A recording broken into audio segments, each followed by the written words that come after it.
Sanctuary, League of Vampires. Book 2, by Rye Brewer. Chapter 1. Jonah. I couldn't believe I'd gone so far for so long. I'd fought to hold on to what my father left behind. When it came between me and my twin, I'd always been sure that my sitting at the head of the clan was what right and meant to be. Who was I to go against tradition? Yet here I was, only minutes earlier, renouncing what had been mine since birth. I was sure, as I left the site of the League of Vampires meeting with Anissa's hand still in mine, I'd never forget the looks on the faces of everyone around me when I stood up and announced I was leaving. Scott, Philippa, they both looked ill. Philippa, especially. I'd been sure she'd jump on me, hold me down, fight to keep me there. But she hadn't. Maybe she'd been too stunned to move. Or maybe she'd known better than to think she could stop me.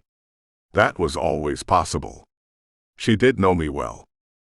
For the briefest of brief moments, I was sure Marcus had thought he'd won. He couldn't have been more wrong. The clan was still in the hands of the Bourkes, and I'd waited long enough to be sure the terms of our boundaries were firmly in place before stepping down. I wasn't a fool, the way he thought I was. Though who knew? I had walked away, after all.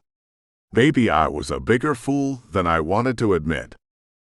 No, I wasn't. Because I had Anissa.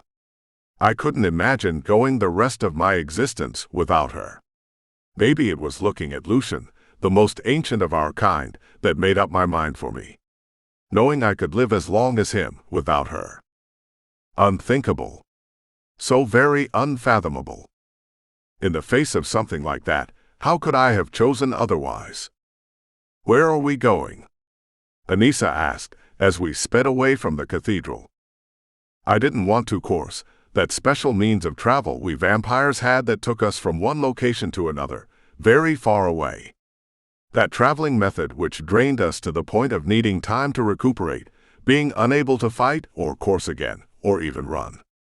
I didn't want to course because I wasn't sure what we'd face on our way to our destination, and didn't want to tire us out, but it was important for us to move in a hurry. Like run. You'll see, I assured her. Don't worry about anything. I have it all under control. You didn't plan this out, did you? She gave me her slight smile, the crooked one, the one that made me want to press my lips to hers. No, I didn't, I admitted.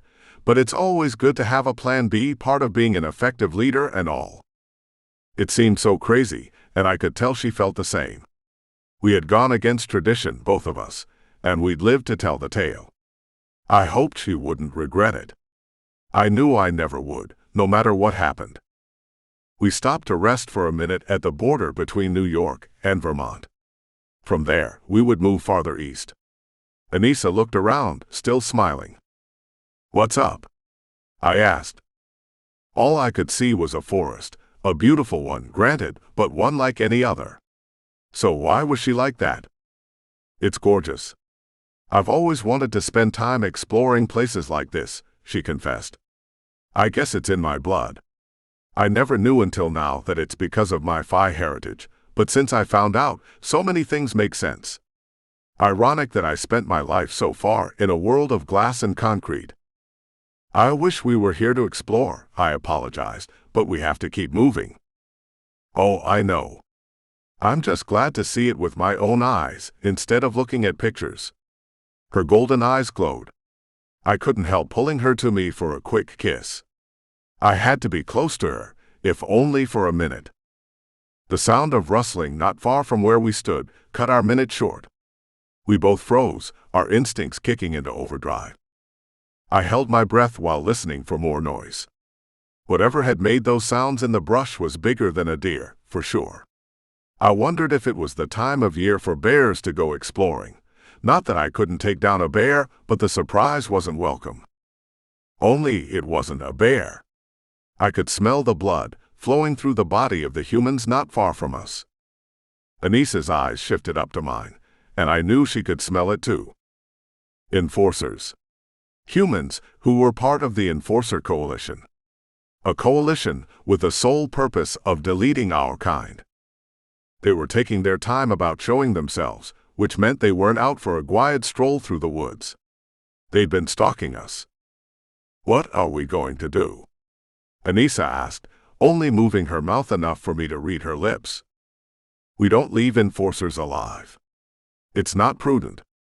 The enforcer we don't kill today could be the one that would kill us tomorrow.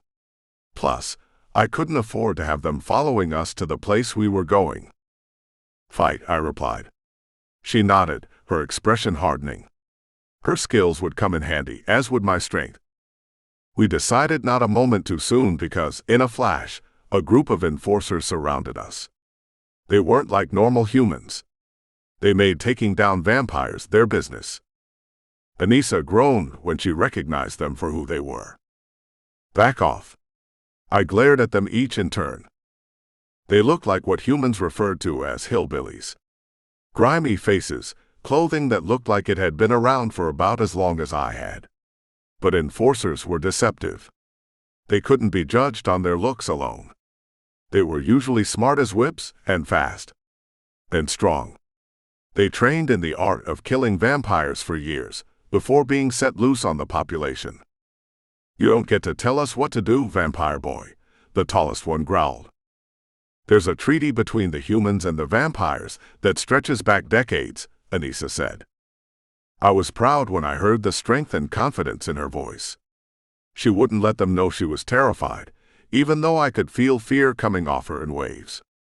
She stood with her back to my front, pressing herself against me. I liked her spunk, thinking she could protect me. "That's my job," I wanted to say. "We don't care about treaties," another one of them spat. He held a crossbow. A crossbow for the love of all that was good. They didn't have the money for clean clothing, but they could afford weapons. "You're breaking your own laws," she continued, her head going back and forth as mine did, sizing up the group. They closed in on us one step at a time, bloodlust in their eyes. "Just let us go on our way, and there won't be any trouble." I turned with a start when I sensed one of them advancing on me from behind. A woman holding a spear jumped back. "Sorry, you soulless bloodsucker. We don't take orders from the likes of you." They charged us. Everything went by in a flash. I kicked out at the woman with the spear, hitting her in the sternum and sending her into a tree where she landed in a motionless heap. Then a smaller man ran at me, swinging a rope over his head like a lasso. I grabbed for the loop, using it to pull him to me instead. He screamed in terror when I bared my fangs. I threw him away from me with both hands, hitting another enforcer with his body. They landed on their backs and were smart enough to stay on the ground. Meanwhile, out of the corner of my eye, I saw Anissa sidestepping a swing from a man twice her size. She was quick as lightning, ducking, dodging, then somehow ending up on the man's back with her arms over his face. He was blind, flailing around with his arms waving. I didn't see what she did to him, but I heard the thump as he hit the ground. I threw myself over Anissa, protecting her, before barreling into the smallest of the group. He went head over heels, sprawled out to the side, and I ran for it. I heard them screaming behind me, then the sound of something zipping past my head. An arrow lodged itself in a tree trunk not a foot from me. "We have to course," I shouted, ducking behind a thick tree. "Are you ready?" "If it means getting out of here, yes," she screamed back. "Follow me." And we were off, leaving the enforcers and the woods behind us. I had gotten away with nothing more than a few scratches, while Anissa looked completely unharmed. I would have to ask her to teach me a thing or two about fighting, if we ever got the time. It seemed like we were always too busy facing down enemies to do things like that. I headed east, through the woods and into the mountains. There was only one place I could take us. We would be safe there. It wasn't an easy decision, but as we fled from our would-be murderers, it was the right one. Chapter 2. Anissa. I hardly had time to catch my breath before we were narrowly avoiding death. Then, as suddenly as we'd started, we stopped. "Sorry," he said, catching me by the arms before I slammed into him. "I should have let you know. Only. I almost missed the spot." "What spot?" I glanced around and saw nothing but mountains. Granted, it was beautiful, but there was nothing nearby that stood out as a landmark. I turned in a slow circle, trying to understand what he was talking about. "You won't see it," he said with a chuckle. "Trust me. I almost missed it, and I know what to look for. You could stay out here for a year and not find it by accident. Must be like the half-fae portal is for him, impossible to see." But what would that be? What could it be? Frustration mounted in me. "Stop with all the riddles and just tell me what we're doing here," I said, slightly exasperated. I still trusted him, but I was hardly in the mood for games. I had killed a human back there, something I didn't normally do. And we'd had a close call, no matter how one-sided the fight had seemed. Was that what we had to look forward to together? Non-stop fighting for our lives? I glanced down at myself, groaning at what had become of Philippa's pretty dress after the fight. "At least I wore flats," I muttered, brushing what dirt I could off myself. "Come on. I'm sure you can change into something more comfortable." He took me by the hand, leading me to a small brook. "Change where?" I asked, still missing the big secret. "I don't see anything." Then, to my surprise, he kept walking. He led me into the water. No, not into the water. Over the water. It only seemed like there was no bridge there, because it was nearly invisible. "It's enchanted." I breathed, gaping in surprise as I watched the world pass beneath my feet. It wasn't a long bridge or a very tall one, but it spanned the brook and led through a grove of trees to a sheer rock face. The sight of Jonah pressing his palm against the smooth rock, then through it, took my breath away completely. "What did you just do?" Then it came to me. The rock wall was an optical illusion. It was actually the entrance to a cave. We were only walking through the entrance, but the way the rock had been carved out, it appeared solid to the unknowing eye. I could understand what Jonah meant about never being able to unsee it after that. "All right. Where are we?" I asked. "You're one of the few of your kind who has ever stepped foot inside our territory," someone else said. I jumped when I heard the voice to my right. A tall, robed figure stepped out of the shadows. I couldn't make out a face, thanks to the hood, which concealed everything about the creature who'd spoken. "Steward," Jonah said, a smile in his voice. "I'm so glad to see you." "I wish I could say the same," Steward said. "I guess things didn't go well out there." "Your guess is right." Jonah turned to me. "Like I said, this was always Plan B, but nobody wants to fall back on Plan B if they can help it. This should be Plan Z. Last plan. Not the second option," Steward said. "I don't understand," I murmured. "I'm sorry if I sound ungrateful, but where are we exactly?" Jonah cleared his throat. "Anissa, this is Steward. He's a friend of mine. The head of the custodians."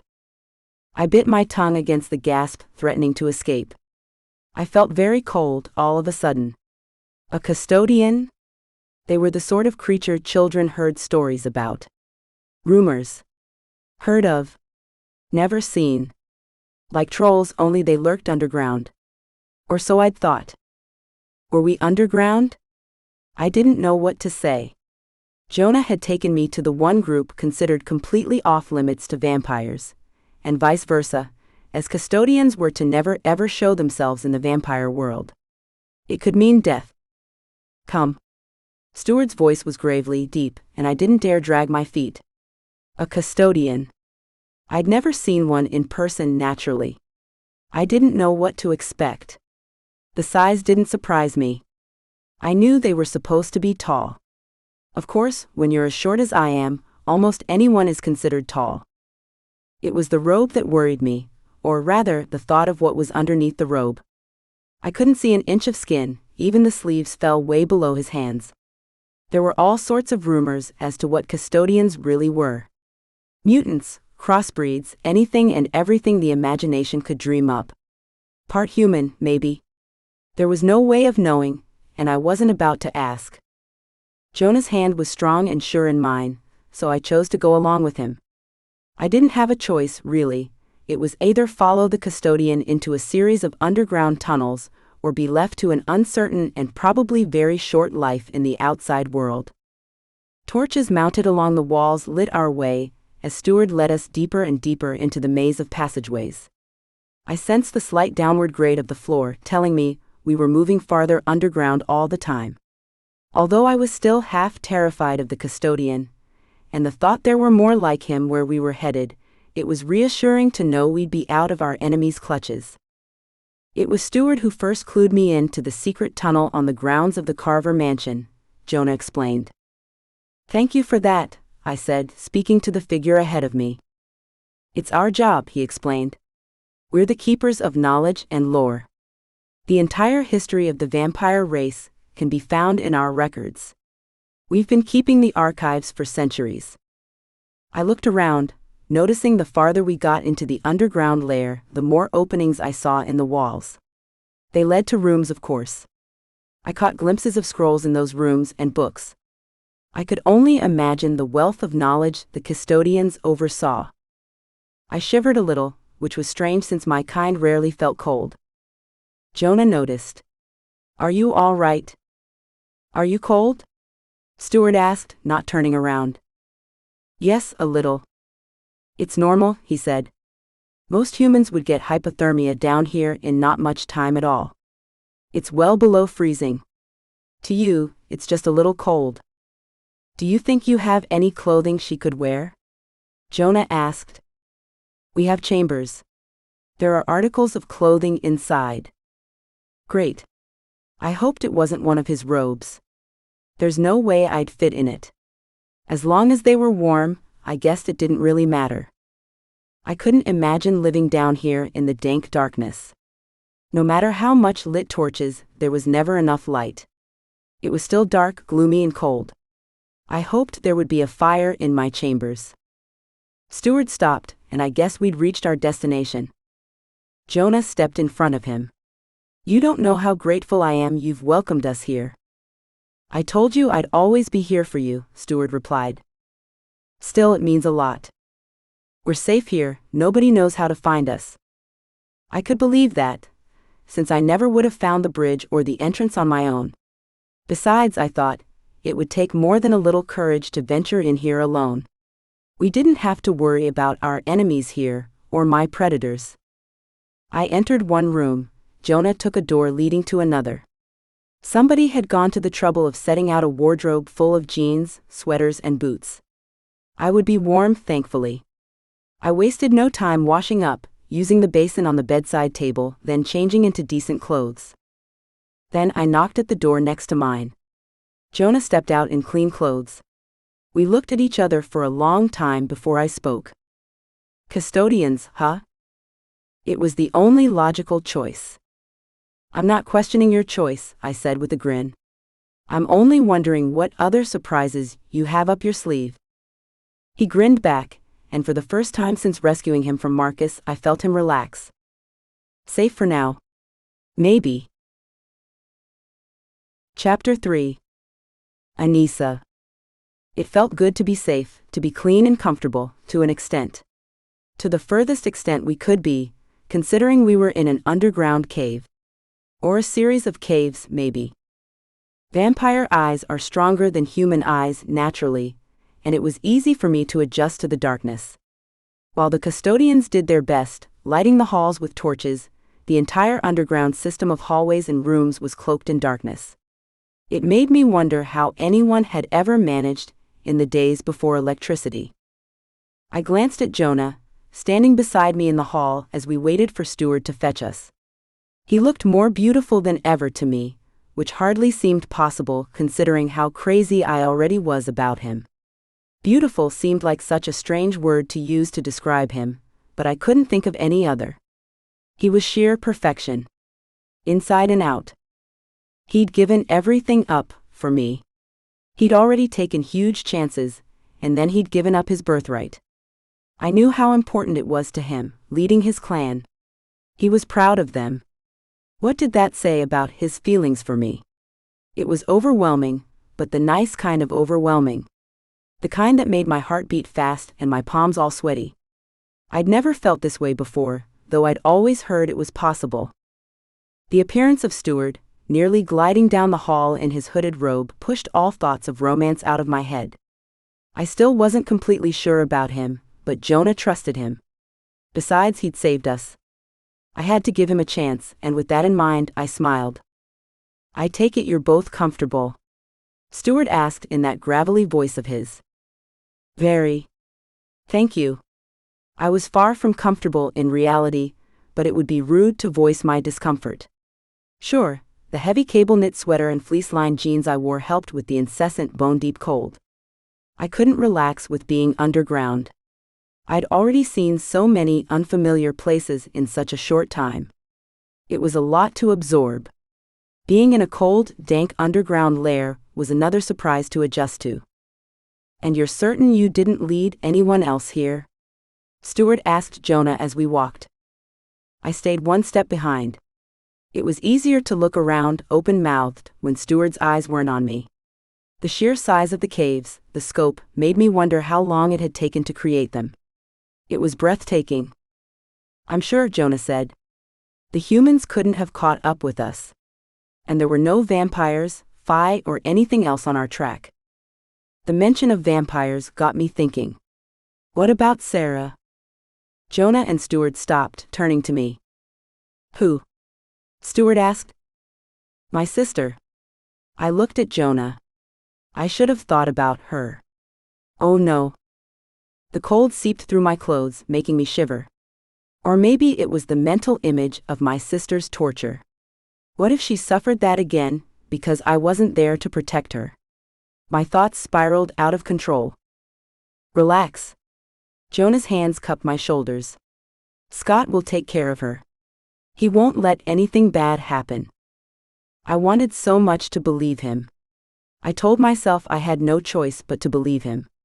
When I remembered the way Scott had looked at my sister, I did believe. He wouldn't let her fall into the wrong hands. Jonah waited until I met his gaze before speaking again. His eyes burned into mine. "You can't protect everybody, you know. You can't fight everybody's fights." "But she started it," I whispered with a half-smile, what with her selling her blood and all that. But her reasons had been pure. She'd been trying to help me. I knew that. I hoped Jonah realized it too. She was the one who took chances for me. And that was her choice. It doesn't mean you have to jeopardize or punish yourself. His hand squeezed my shoulders. "You'll be all right, and so will she." I felt better. His words and his touch were magic. "Okay." I nodded, determined to believe him, hoping he was right. We continued on. Steward remained ominously silent. What did he think of me, really? Was I a nuisance? I was an outsider. It was clear he wasn't comfortable with my being here. If anything, his friendship with Jonah was the only thing keeping me in his presence. What did he look like under that hood? "What is this place?" I asked, hoping to draw him into a story. Maybe he'd be more comfortable if he talked about history. After all, he was a custodian. I continued, still wanting to make him feel at ease. "It's fascinating. To think, all of this exists without the knowledge of the rest of the world. How is it possible? I mean, granted, it's hidden very well." "Yes, that's generally what we strive for," Steward replied, and I wondered if that was his idea of a little humor. It had sounded as though he'd tried to chuckle. However, what most works in our favor is the fact we rely on the discretion of those who know of our existence. "Understood," I said as we walked. So, he was reminding me to keep my mouth shut. Well, there was no problem with that. I didn't want to betray his confidence. We walked through a doorway carved into the rock, and stepped into a room which reminded me of a railroad terminal. I'd visited a few in my day. The ceiling was many stories up, and into the walls had been carved rows on rows stretching from the floor all the way to the top. I had to crane my neck to get a view of what was up there. Walkways lined the walls, allowing custodians to come and go. There weren't any around at the moment. Was everybody else sleeping? Maybe they slept during the day, to avoid detection. "It's magnificent," I breathed. "Books." Books and books and scrolls and more books. I imagined having all that knowledge, all that history at my fingertips. History was one thing I'd always excelled at in school. This is where we store most of the knowledge that's come into our hands over the centuries, Stewart explained. In the beginning, this place was called the Sanctum. That was many centuries ago. Now it's referred to as the sanctuary. His words seeped into my consciousness as I looked around with wide eyes, still a little thunderstruck. Sanctuary? Sanctuary for what? For custodians. My mouth closed with a snap.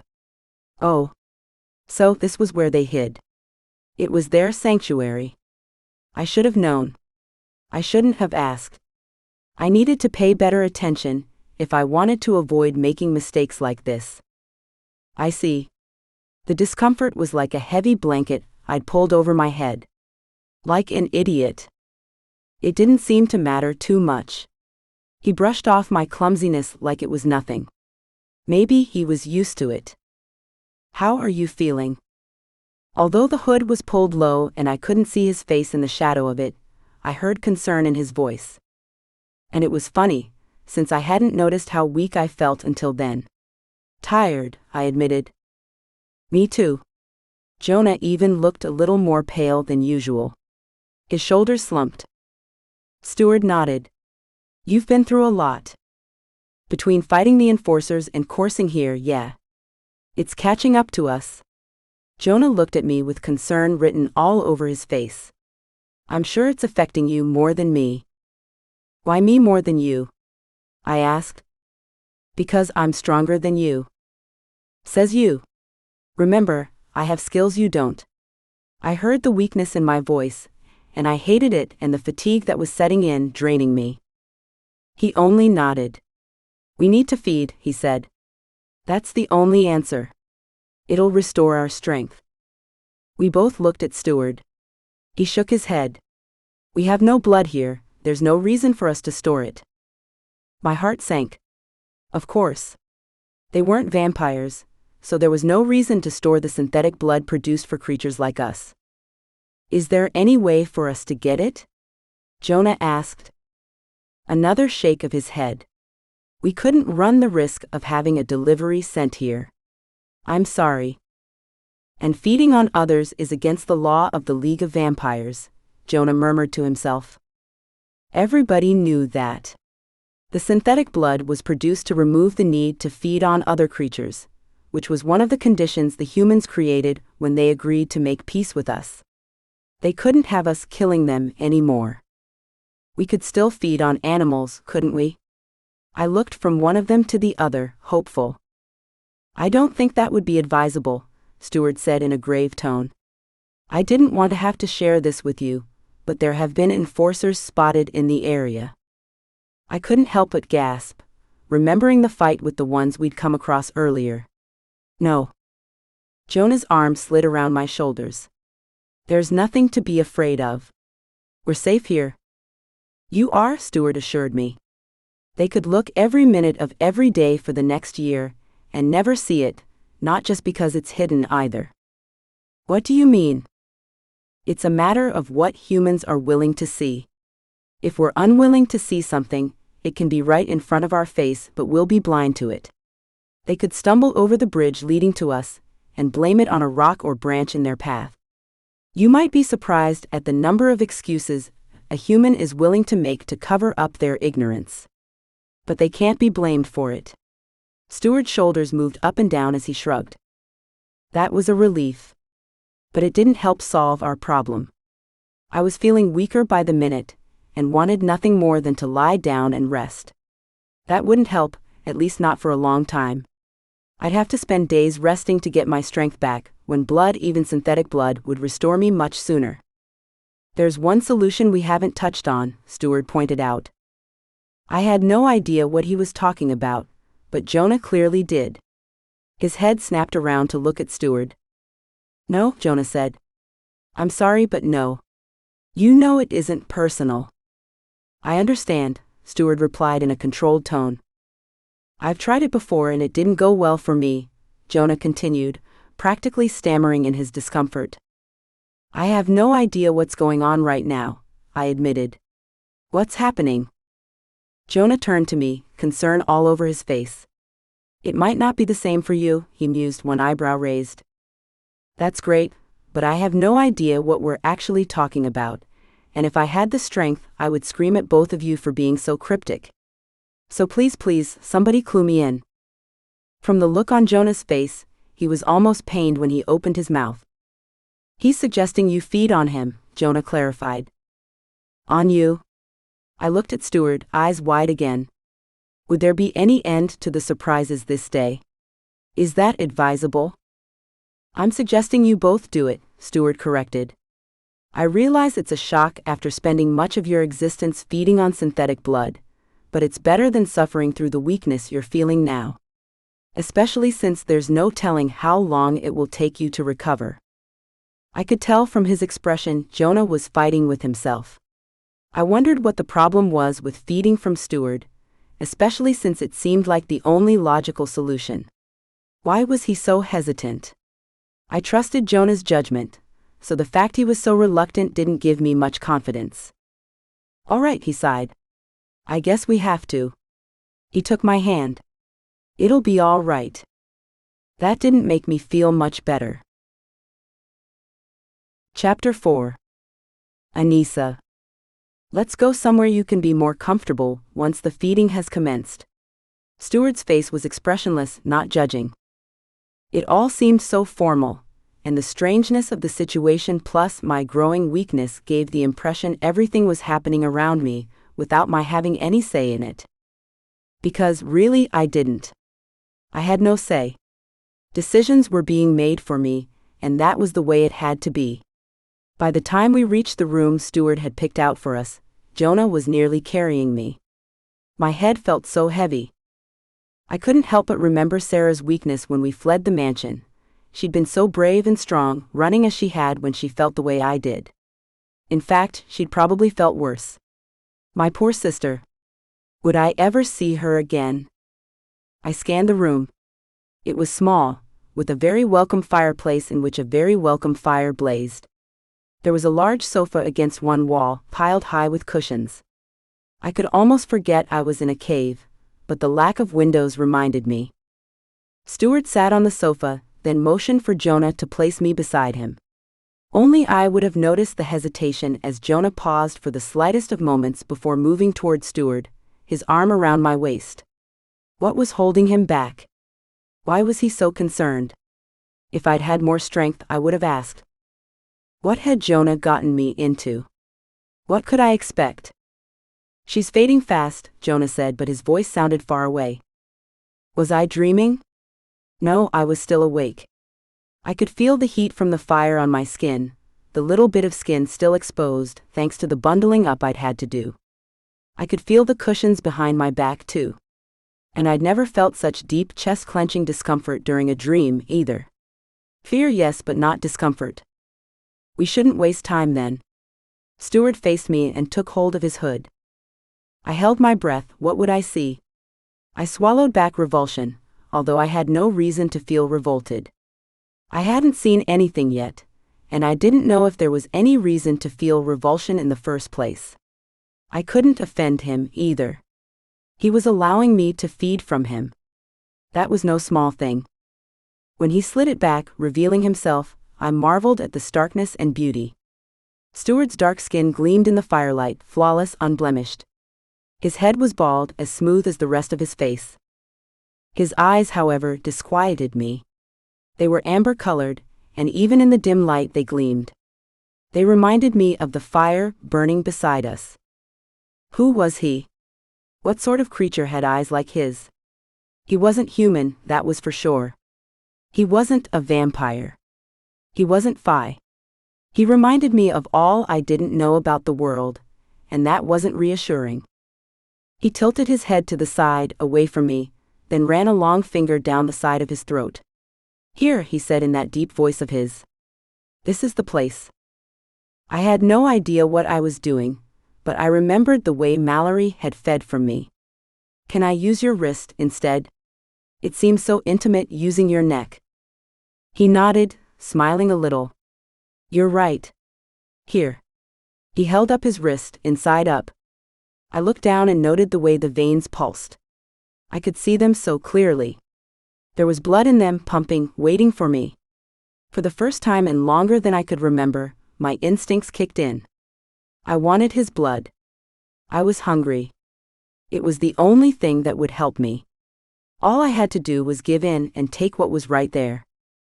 I closed my fingers around Stuart's wrist, the sight of his pulsing veins hypnotic, pushing away all doubt. My fangs lengthened without my consciously choosing to make them do so. Centuries of evolution took over, as I closed my eyes and sank my teeth into his flesh. He gasped, but he sounded just as far away as Jonah had been. Farther.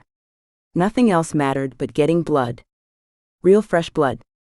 I groaned as I began to drink, my head swimming, my heart racing, every nerve in my body humming as I tasted the blood of a living creature.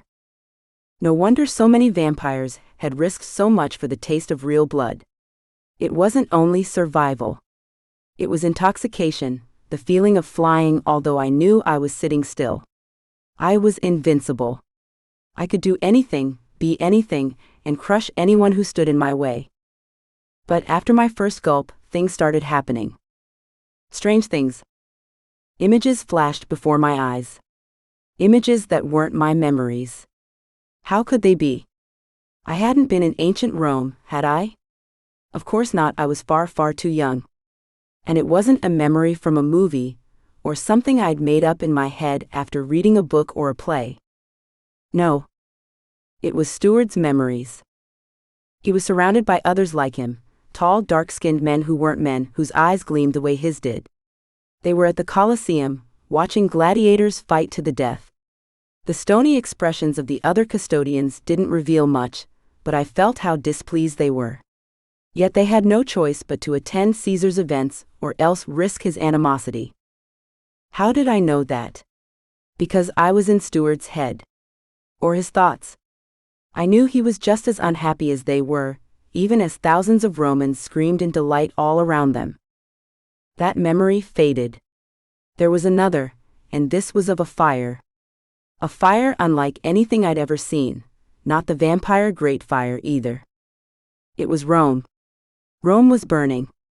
And I watched it through Stuart's eyes, standing in the doorway of a temple high on a hill with the rest of the custodians. They'd known it would happen.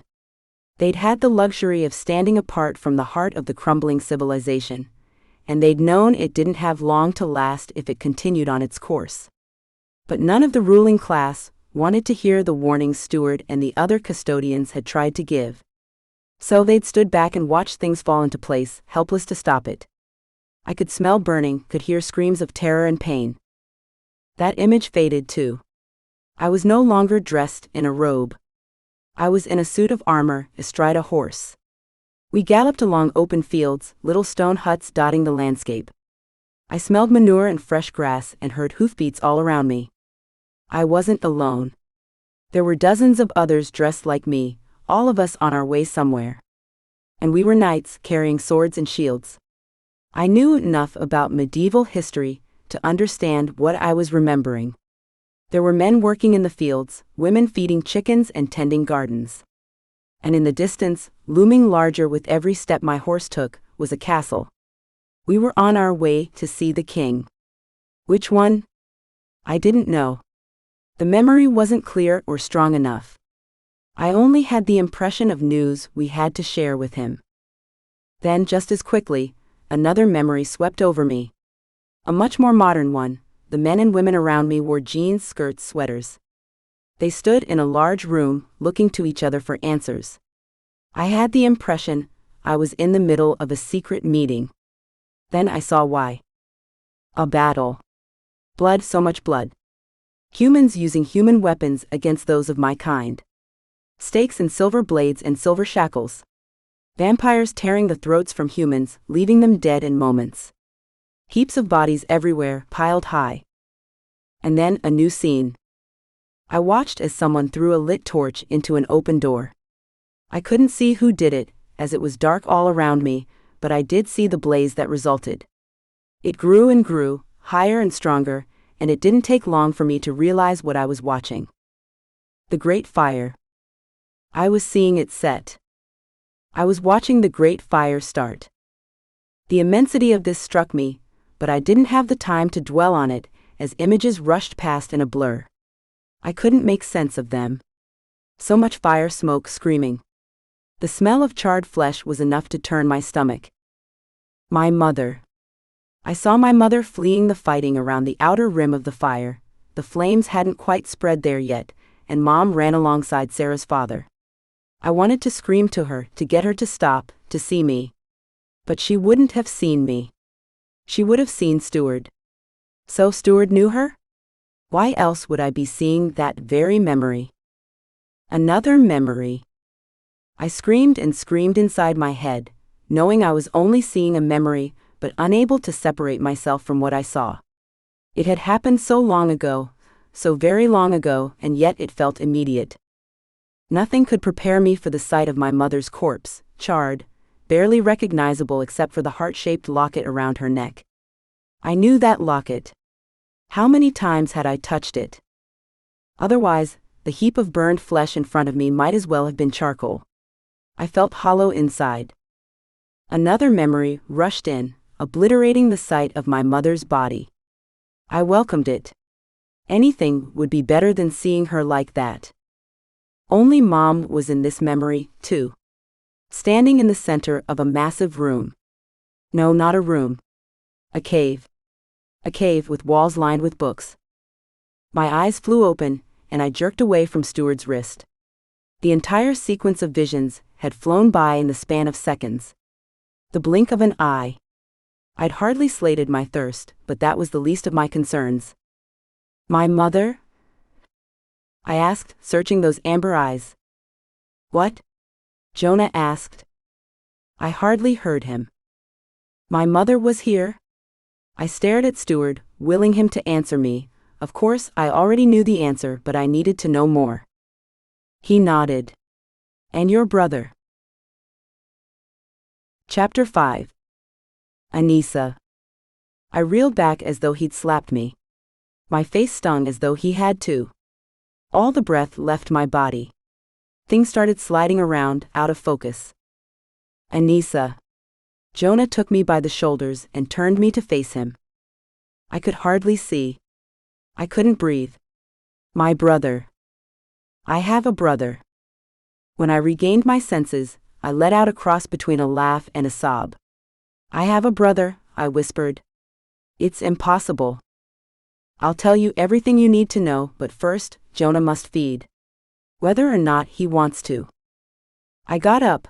I couldn't sit with Stuart anymore, not after having seen his memories, not after having lived in his body for the briefest blink of an eye. I could see why Jonah wasn't a fan of the idea. I waited in the corner while Jonah did what needed to be done. I couldn't watch when I knew what was happening to him. Exactly what happened to me. It was unnerving, seeing someone else's memories as clearly as my own. Going back to eras I had only ever read about. How old was Stuart, that he was alive during ancient times? I sensed rather than heard Jonah finishing, and turned to find Stuart sliding his sleeves over his wrists again. Was it my imagination, or did his eyes burn a little less brightly than they had before we fed? It could have been a trick of the light. Tell me, I begged. Please. I'll go crazy if you don't. Are you feeling well now? He asked, almost like he hadn't heard me. Who cares about that? My voice was savage with barely controlled frustration. He seemed unmoved by my passion. I only want to be sure you can withstand what I'm about to tell you. I have to be sure you're strong enough. I backed down a little. Of course, he only had in mind what was best for me. I had to stop flaring up like this if I wanted to get anywhere. I'm sorry. Yes, I feel better. Much stronger. I think that's clear enough in your voice. Jonah stood there, leaning against the wall with his arms crossed. He looked much better already. Strong enough to be sarcastic at any rate. I sat cross-legged on the floor, near the fire. The warmth helped a lot. I didn't feel so lost when I didn't feel so cold. I knew I couldn't sit with Stuart. I didn't want to run the risk of him touching me. My rational mind knew he couldn't show me his memories from a mere touch, but I didn't want to run any risks. His eyes bored into me. You saw then? I saw quite a lot, I confirmed with a nod of my head. From a very long time ago. So, you know how long my memory stretches back? I do. You've been alive for that long? For the first time, he smiled as he shook his head. Those weren't all memories from my past. Not all of them exactly, but rather the collective memories of centuries of custodians, all the way back to the beginning of time. You don't just keep books and scrolls, I whispered. It's memories too. Mine is a tremendous responsibility, he replied. The same as any custodian. Tell me about my mother, please. Everything you know. He let out a great sigh that seemed to fill the little room. The flames flickered, making the shadows on the wall leap and dance. Where should I start? When was my mother here? I blurted. Please. Start there. 50 years ago. After the Great Fire. I slapped my hand over my mouth as I gasped. But that means? He nodded. She lives. She was alive. Hope burst in my chest, filling me with light, even though I couldn't bring myself to believe what Stuart had said. I saw her. How is that possible? I saw her body. And I would never forget it either, her beautiful hair singed away, her creamy skin black and crisped. You saw what was left of her after the Great Fire, yes, but that wasn't the end of her life. She lived on. How? How when she looked like that? She'd been burned beyond recognition. I only recognized her from the locket she wore. It was sheer will which brought your mother here, he explained. She managed to crawl away from what was left after the flames died down. She must have crawled many miles, until she stumbled upon one of our hidden entrances. She slept for many days at the mouth of the cave, unsure where she was. She only knew she was safe, and away from the fire and the death that had surrounded her. My poor mother. I wished I could have been there for her, but I'd been too young then. I couldn't imagine the pain she must have suffered dragging herself all those endless miles. Eventually, a young custodian found her there. Stuart shook his head. He was reckless. He was curious about her, too. And I'm sure he felt for her, for all his faults he was carrying. So, he brought her into the sanctuary, and hid her for a long time. A very long time indeed. How long? It took years of her feeding from him, to restore her to a semblance of her former self. In the end, it changed her. How? It's not easy to explain. She was herself. But she was part of him as well. A creature, even a powerful vampire, can only feed from another strong creature for so long before they begin to change. They begin exhibiting characteristics of that blood. Do you understand? I do. And I guess after so many years, it was inevitable. She did heal though. I mean, she didn't look horribly scarred or anything. She'd been so beautiful. Her beauty was one of the most deep-seated impressions I still carried of her. Almost all I had left. He nodded. She did heal. No, she never was quite the same again, but she no longer looked burned. I see. I wondered how she'd felt about that. I wondered so many things. The custodian who healed your mother was directly descended from the arcane, Stuart explained. The original shades. Oh my gosh, I whispered. I too am descended from them, he added. That's why it was so easy for you to access my memories when you drank my blood. The arcane blood is strong, full of the old memories. Are you related to the custodian who saved my mother then? I am. He was my cousin. I noticed his use of past tense, and decided not to ask about that. Had this cousin paid the ultimate price for saving my mother's life? You mentioned my brother. Who is my brother? He's the son of your mother and my cousin. I gasped. They had a child. I know my cousin fell very much in love with your mother, over the many years it took to heal her. He was the only custodian she was allowed to be in contact with, since she was in hiding throughout the time she healed. I suppose it was only natural they develop a deeper connection. And yes, they had a child. A boy. She had another child. With another type of being. It was one thing to know she'd first been in love with my father, Gregor, a member of the half-fae. But this was something totally different. I didn't know what custodians were, outside of the fact their blood was very old and strong. And my mother had borne a child with one of them? So my brother is half vampire then, from my mother, I began slowly, trying to feel my way through the situation. And the other half is... You're asking what I am? I guess so. Yes. I didn't want it to sound rude. He let out what sounded like it wanted to be a chuckle. I don't blame you for wanting to know. So, my curiosity took over from politeness. I'm a shade. A shade? I never would have guessed. But I thought shades were spirits. I mean your flesh and blood. Everything I learned about them said otherwise. Then you didn't learn everything, he explained. A shade is not a spirit. Rather, we can house spirits. Many different types of spirits. And my brother is half shade then? Right. Half vampire, half shade. Wow. I wondered what he was like. Would I ever meet him? Would he want to meet me? And where was my mother? She was never far from my thoughts. She was out there somewhere, and she wanted me to think she was dead. Why? What happened to her? Why couldn't she show herself to me? It seemed like such a terrible waste of time we could have spent together. I understood she'd needed to heal, and she'd changed, but could she have changed so much just because she drank a shade's blood? Did that wipe me out of her memory? Did she forget she'd loved me? Where is my brother and my mother? Where are they? I can't tell you. And I can't help you find them. I'm sorry. He stood. Why not? He exchanged a look with Jonah. I hated those wordless conversations.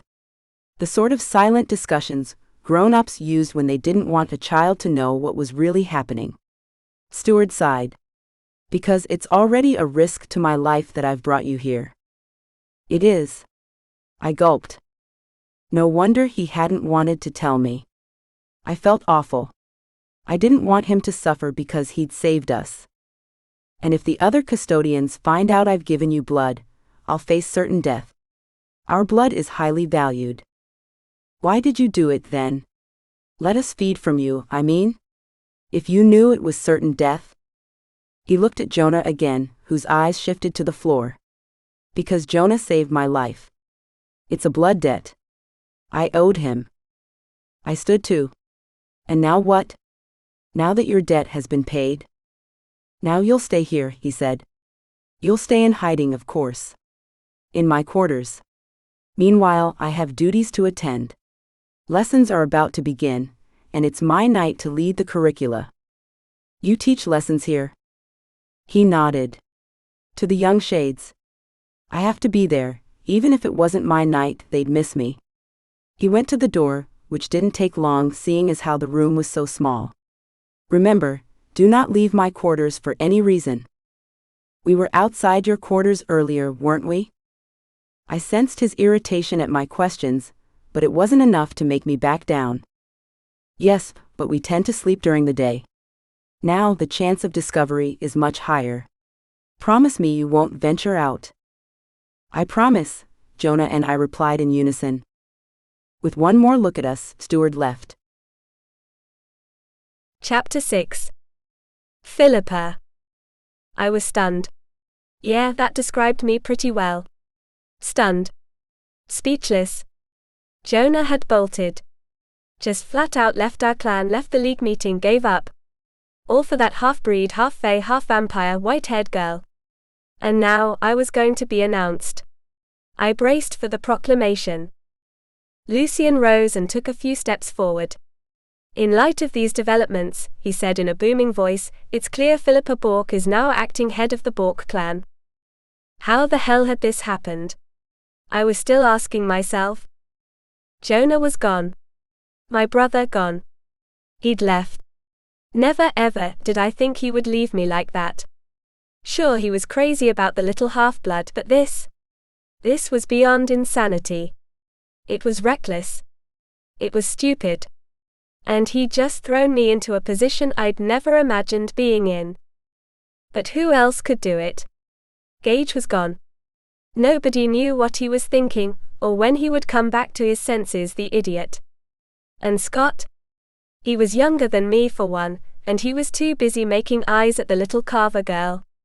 Little Miss Victim. She was crying softly then, most likely because her half-blood sister had run off and probably wouldn't be back. Not ever. I couldn't pretend I would miss her, but I would miss my brother. I would miss him a lot. I stood there, willing myself not to shake.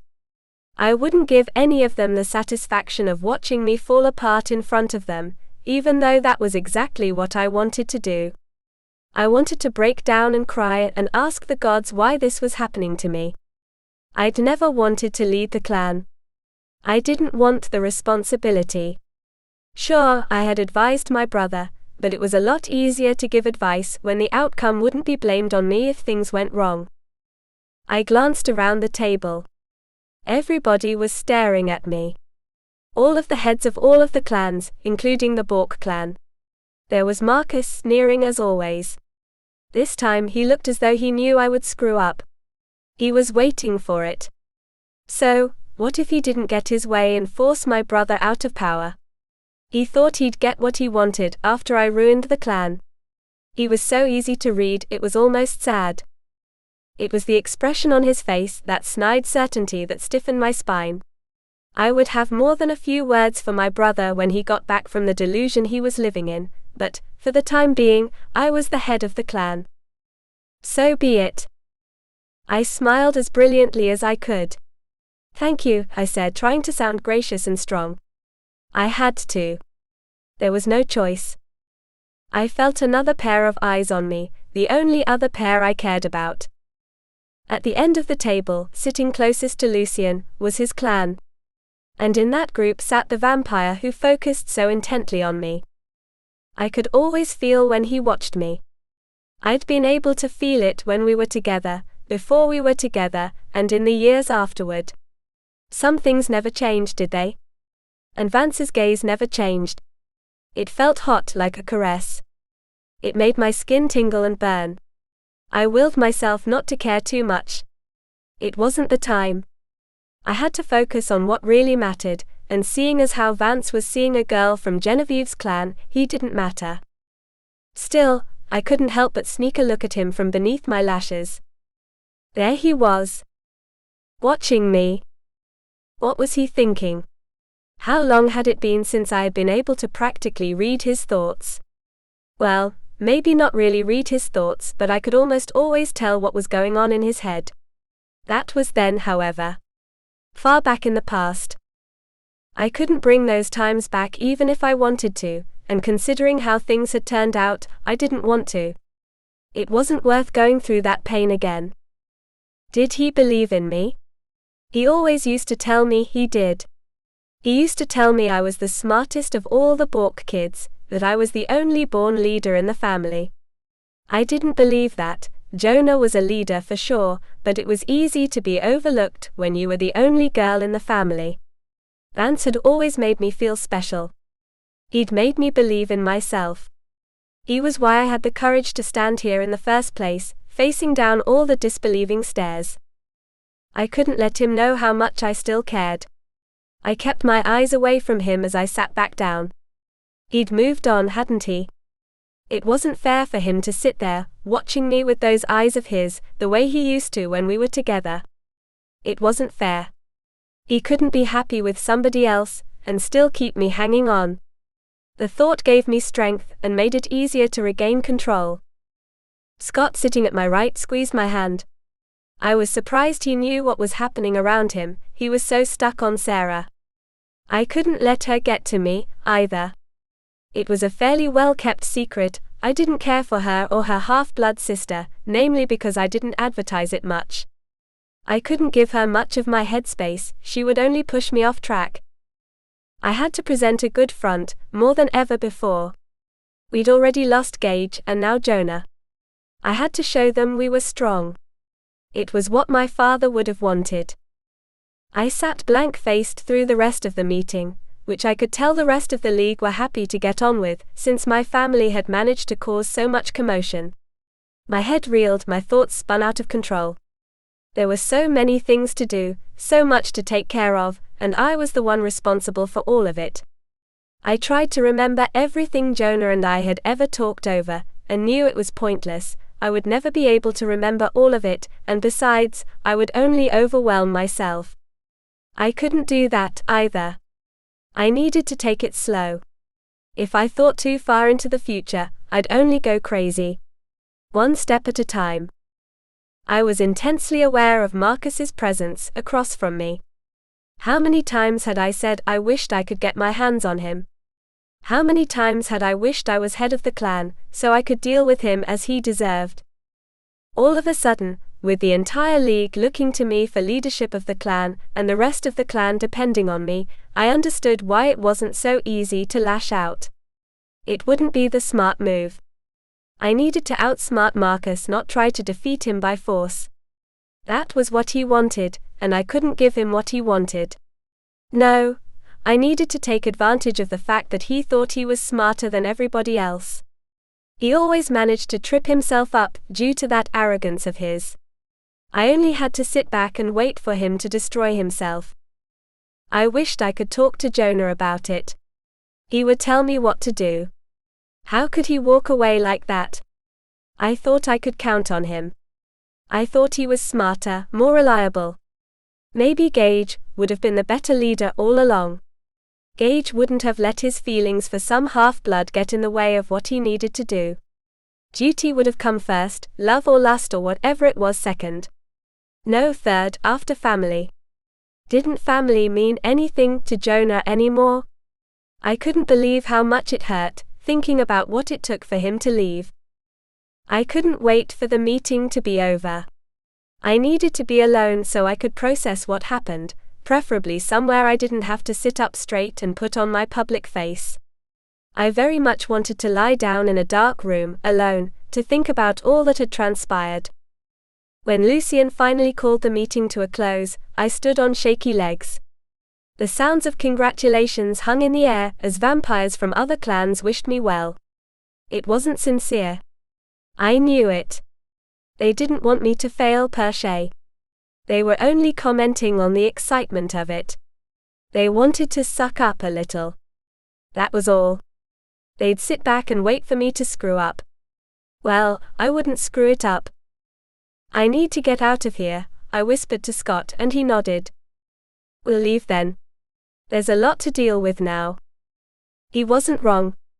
I hoped he was willing to forget about his little girlfriend for long enough to be a decent advisor to me. I needed the help. He was all I had. I would gladly throw that little Carver clan girl out on her skinny backside if it meant getting Scott's full attention. Let me freshen up fast. I glanced around. I need to splash my face and get myself together. Okay. We'll be by the door. I waited for him and Sarah to move to the door, making their way through the crowd before ducking into the nearest restroom. I was the only one in there, and I locked the door behind me to ensure I could be alone. Ugh, my eyes. They were wide, terrified. I needed to change the way I was thinking, and fast if I expected to get past Marcus and make him believe I wasn't afraid to lead.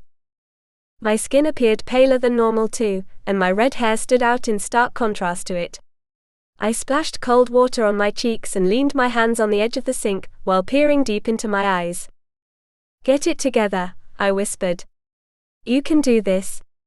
Don't let them see how you feel. You can't ever let them see how you feel. That was one thing Jonah and I used to talk about a lot, not being able to let anybody else know what was happening inside his head. I finally understood that, really and truly. When I was ready to leave, I unlocked and slowly opened the door. Then I asked myself what I was doing. I needed to show a brave face. So I flung the door open wearing a smile, head held high. And I looked right into the eyes of Vance. I glanced away instantly. He wouldn't get the better of me. He didn't even deserve the chance to try. "Wait," he hissed, following me. I pretended not to hear him. Once I reached a little alcove just off the entry, he cornered me inside. "What's with you?" His familiar smile was enough to curl my toes. He had no idea how sexy he was. Oh wait, yes he did. He had a very strong idea. And that was one of the reasons why we'd broken up in the first place. His dark hair was pushed back off his forehead but still flopped forward a little, framing his chiseled features. His icy eyes gleamed beneath thick dark brows that made them pop in contrast. "What do you mean? I don't have time for this." I put my hands on my hips. "I mean it. Let me go." "Not until you let me congratulate you on becoming head of your clan," he murmured. "I wanted to tell you how happy I am for you." "That's a crock of bull, and we both know it. You're not happy for me." "Sure I am. You think this is all very funny. That's the truth." "It's not the truth, and if you would ever give me a little credit, you'd know it. I'm genuinely glad for you. I think you'll make an excellent leader. I've always thought that, and you can't pretend I never told you so." "No, I couldn't." "Well, thank you. But like I said, I have to go. There are a million things to take care of. Like finding your brother." "Why are you hell-bent on making me want to hit you?" I scowled. "That's none of your business. Maybe if we were still together, it would be your business, but we're not, so it isn't." "Sorry." I placed my hands on his chest, with the intention of pushing him away from me. He caught them under his hands and pulled me to him. "We can change that, you know."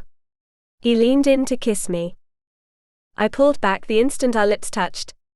Then I yanked my hands free. "You're unreal, you know that? We broke up because you couldn't stay away from anything that looked at you more than once, and I finally wised up to that. I wouldn't stand it, so I told you to get lost. And I'm telling you to get lost again." After I lit into him, he only smiled. How could he smile, after I reminded him of the way he'd cheated on me? He'd broken my heart, the jerk. That was a long time ago, a very long time ago. Things are different. I'll believe that when I see it. I smirked. "You can have the chance if you want it. I'm moving to the city, and I'd like to see you when I'm settled in." Oh, why did my breathing pick up speed when he said it? Why did I flush all over? Why did my body insist on betraying me in moments like this? I was afraid he knew what I was thinking too. "Yeah, well, you can keep wishing. In case you missed it in there, I have more important things to worry about now." I pushed past him and he let me go. I kept my gaze on the floor. I couldn't look around. I couldn't meet anybody's eyes. I needed to get out of here, and fast. When I was home, I could think. "What's up with you?" Scott asked when I reached him. "What do you mean? Aside from the obvious?" "I mean, you look flustered." "I can't imagine why." "Don't worry, it's nothing." I couldn't push him away, even if I was in no mood to speak about my love life, or lack thereof. We need to focus on finding Gage. We can't have him and Jonah gone. Scott nodded. "I'll get to work on it as soon as we get home. Come on. It's been a long day." Oh, he has no idea. Chapter 7. Anissa. "Come on," Jonah said, taking my hand. "Where?" "I'll take you back to your room." "My room?"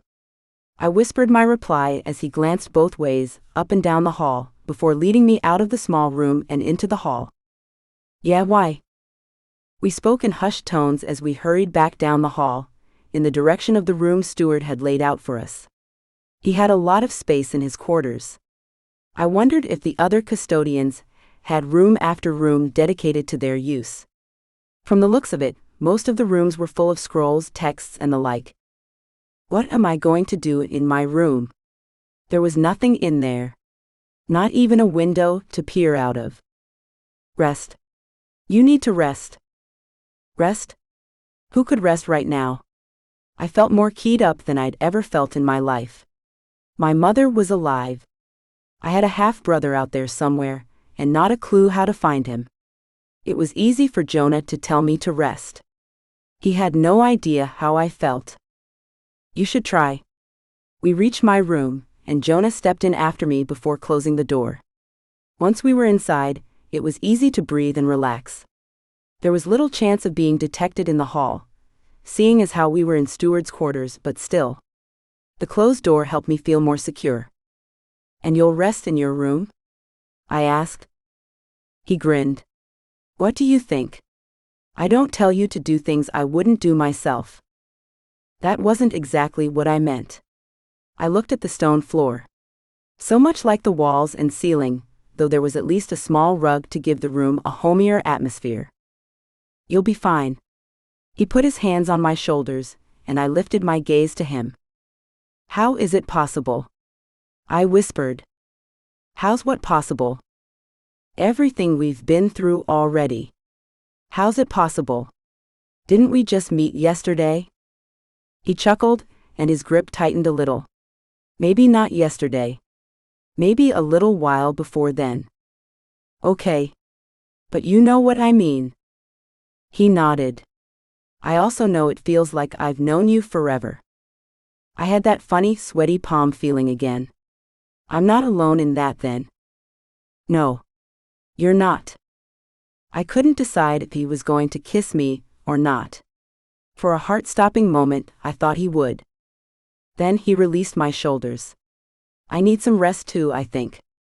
I let him go, and only once I was alone did I start pacing back and forth in front of the fire. Every time I glanced at the flames, I remembered the fire from Steward's memory. I remembered the screams and the smell of burning flesh, both in Rome and during the Great Fire. Was this how my mother felt when she first started feeding from Steward's cousin? And she'd done it so many times, over so many years. It must have been overwhelming, the weight of all those memories. I hoped she'd been able to forget them over time, though I couldn't imagine forgetting what I'd seen and felt. There was too much going on in my brain. Mother, brother, shades, memories. I'd seen the beginning of the Great Fire. I'd seen it start. Who'd started it was still a mystery, but I'd seen it with my own eyes. Well, not my eyes. Close enough. I felt so cold inside, like I'd never get warm again no matter how close I stood to the hearth. And Jonah thought I should rest. He was crazy. Nobody would ever know if I did a little exploring, as long as I stuck to Steward's quarters. He hadn't said I couldn't leave my room, had he? No. Only that I had to stay in his quarters. And I was doing that. I was also rationalizing. Even I could admit that.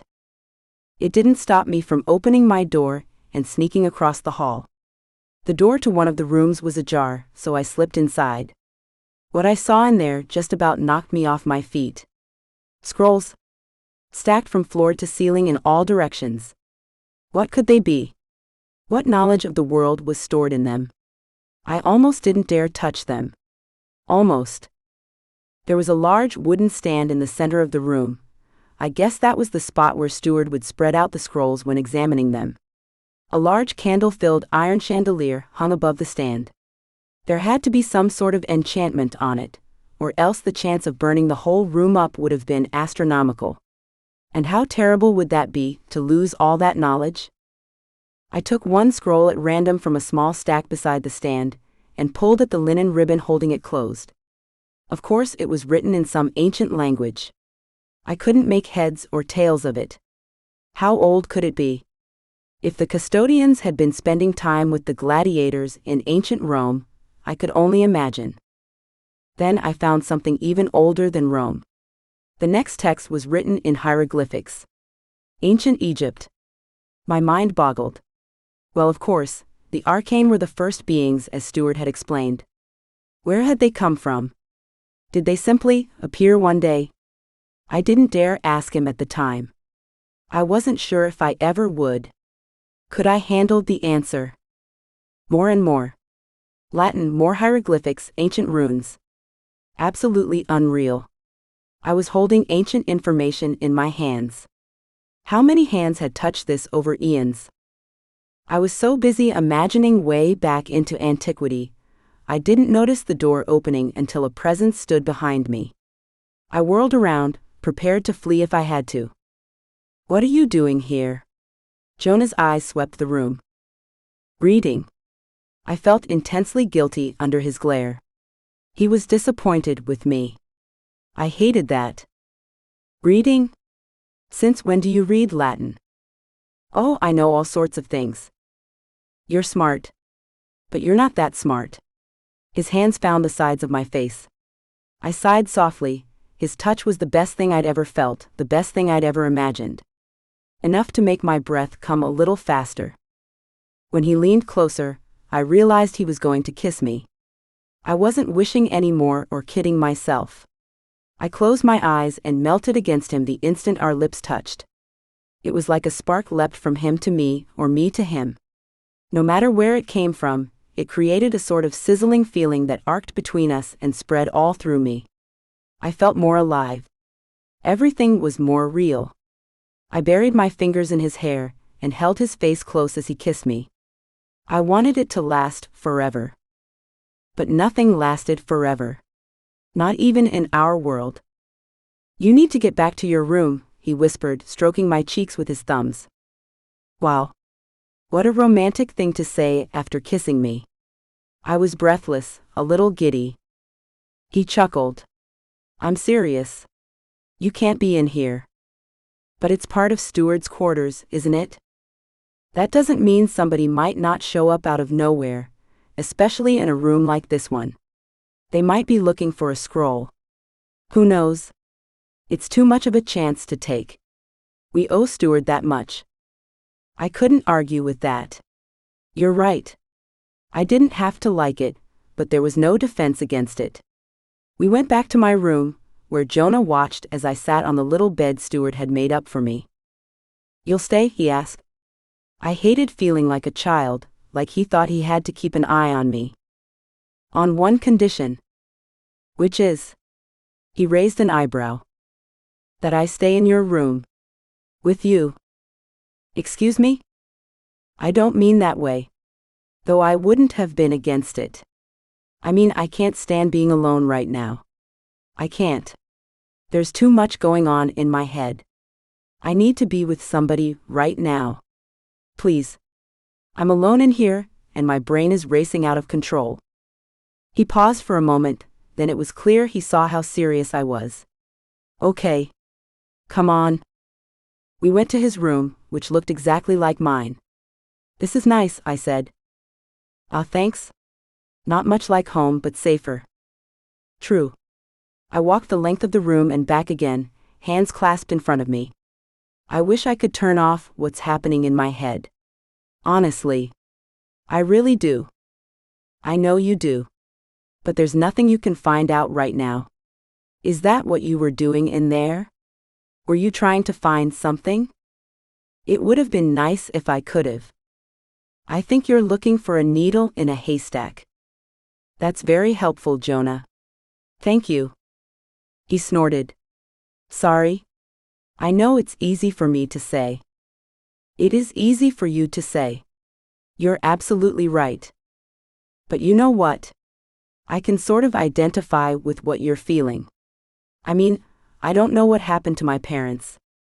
They just left. They went away. He was in a chair by the fire, his elbows on his thighs. He stared into the flames. I don't know what happened to them. I don't know where they went. Are they dead? Alive? Why would they leave like that? I feel the same way about my mother, I whispered, finally coming to a stop. His words had calmed me a little because yes, he knew how it felt.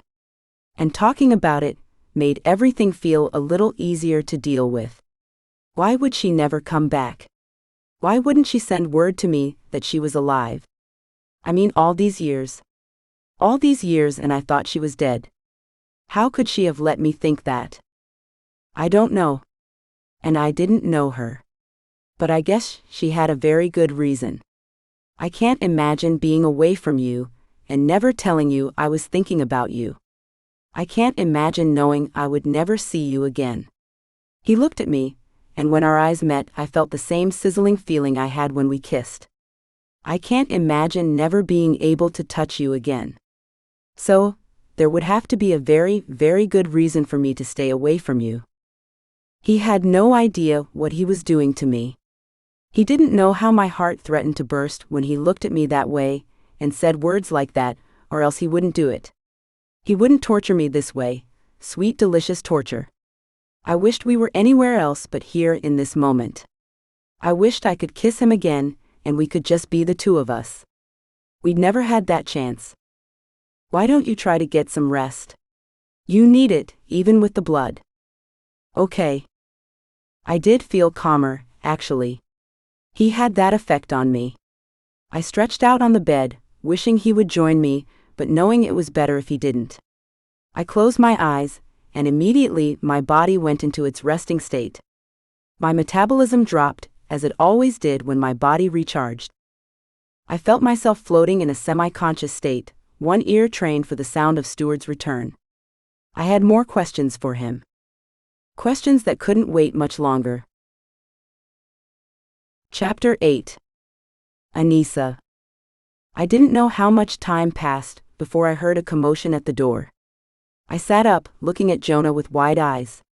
His expression matched mine. Had we been discovered? One of the raised voices was Stuart's. Who was the other? At that moment, the door flew open so hard it slammed against the wall. I froze, terrified, sure we would be dragged out or worse.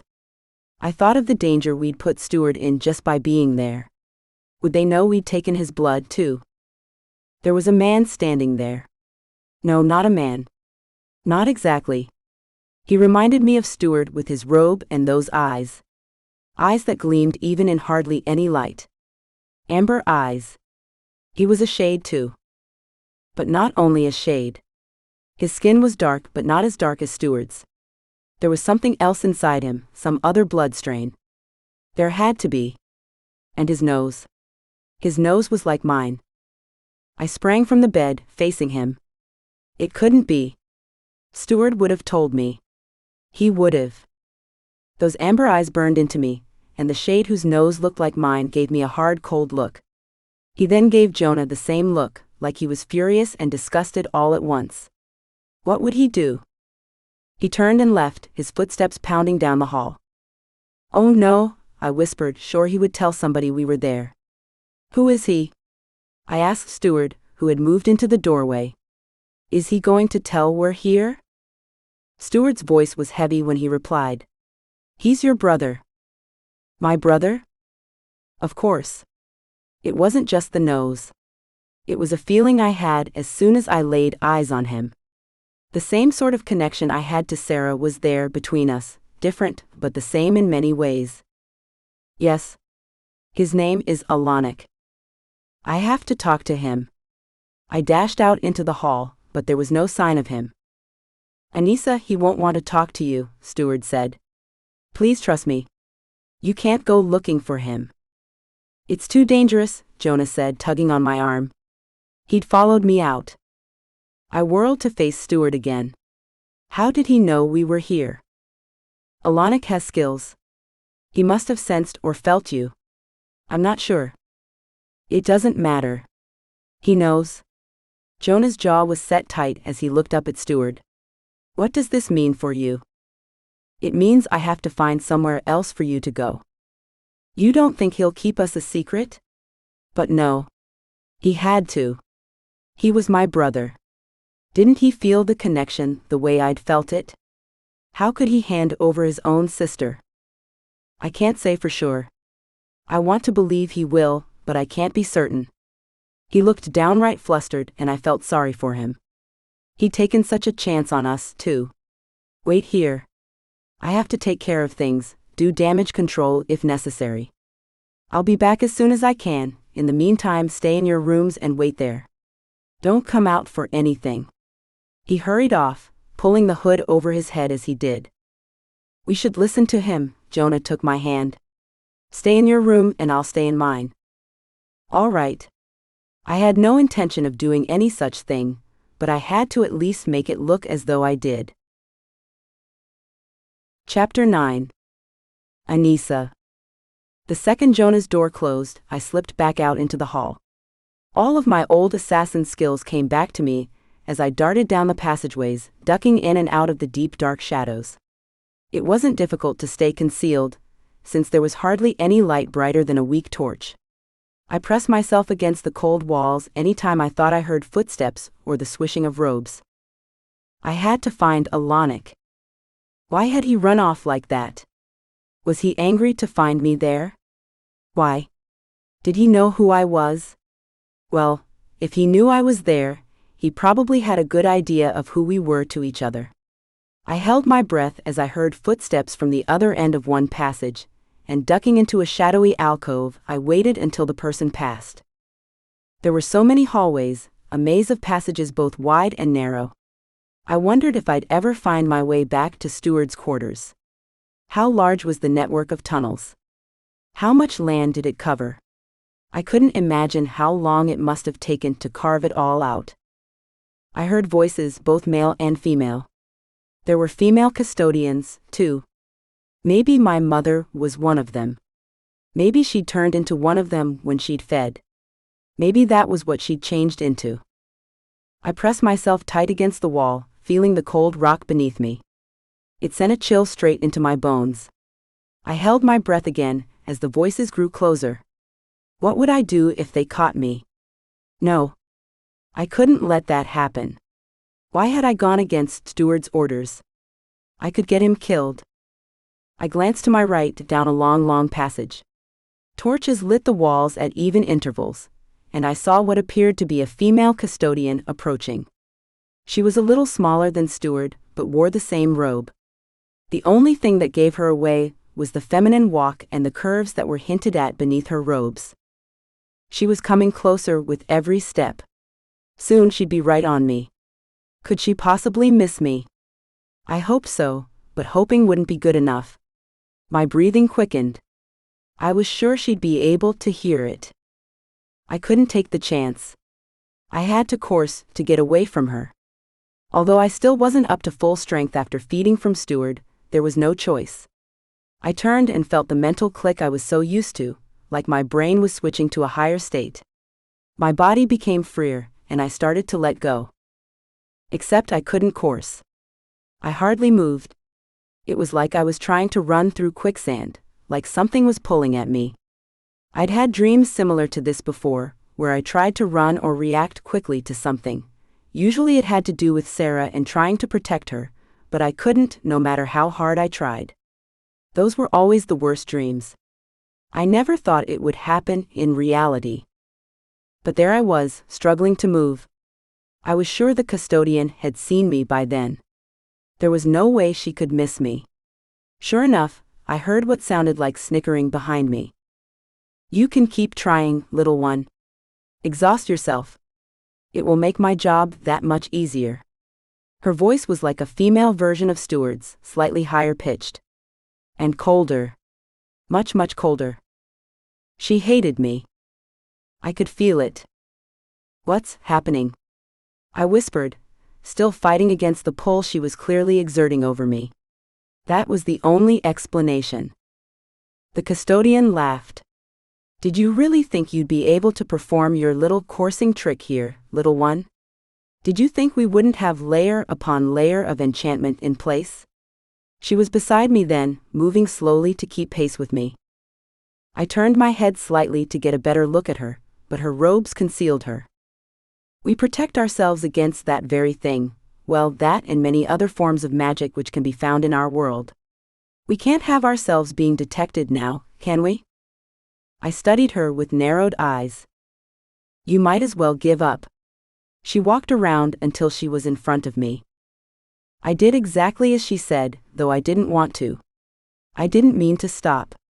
Why did I stop? What was she doing to me? She lowered her hood, and I saw she had the same deep dark skin as Steward's. Her eyes burned the same too.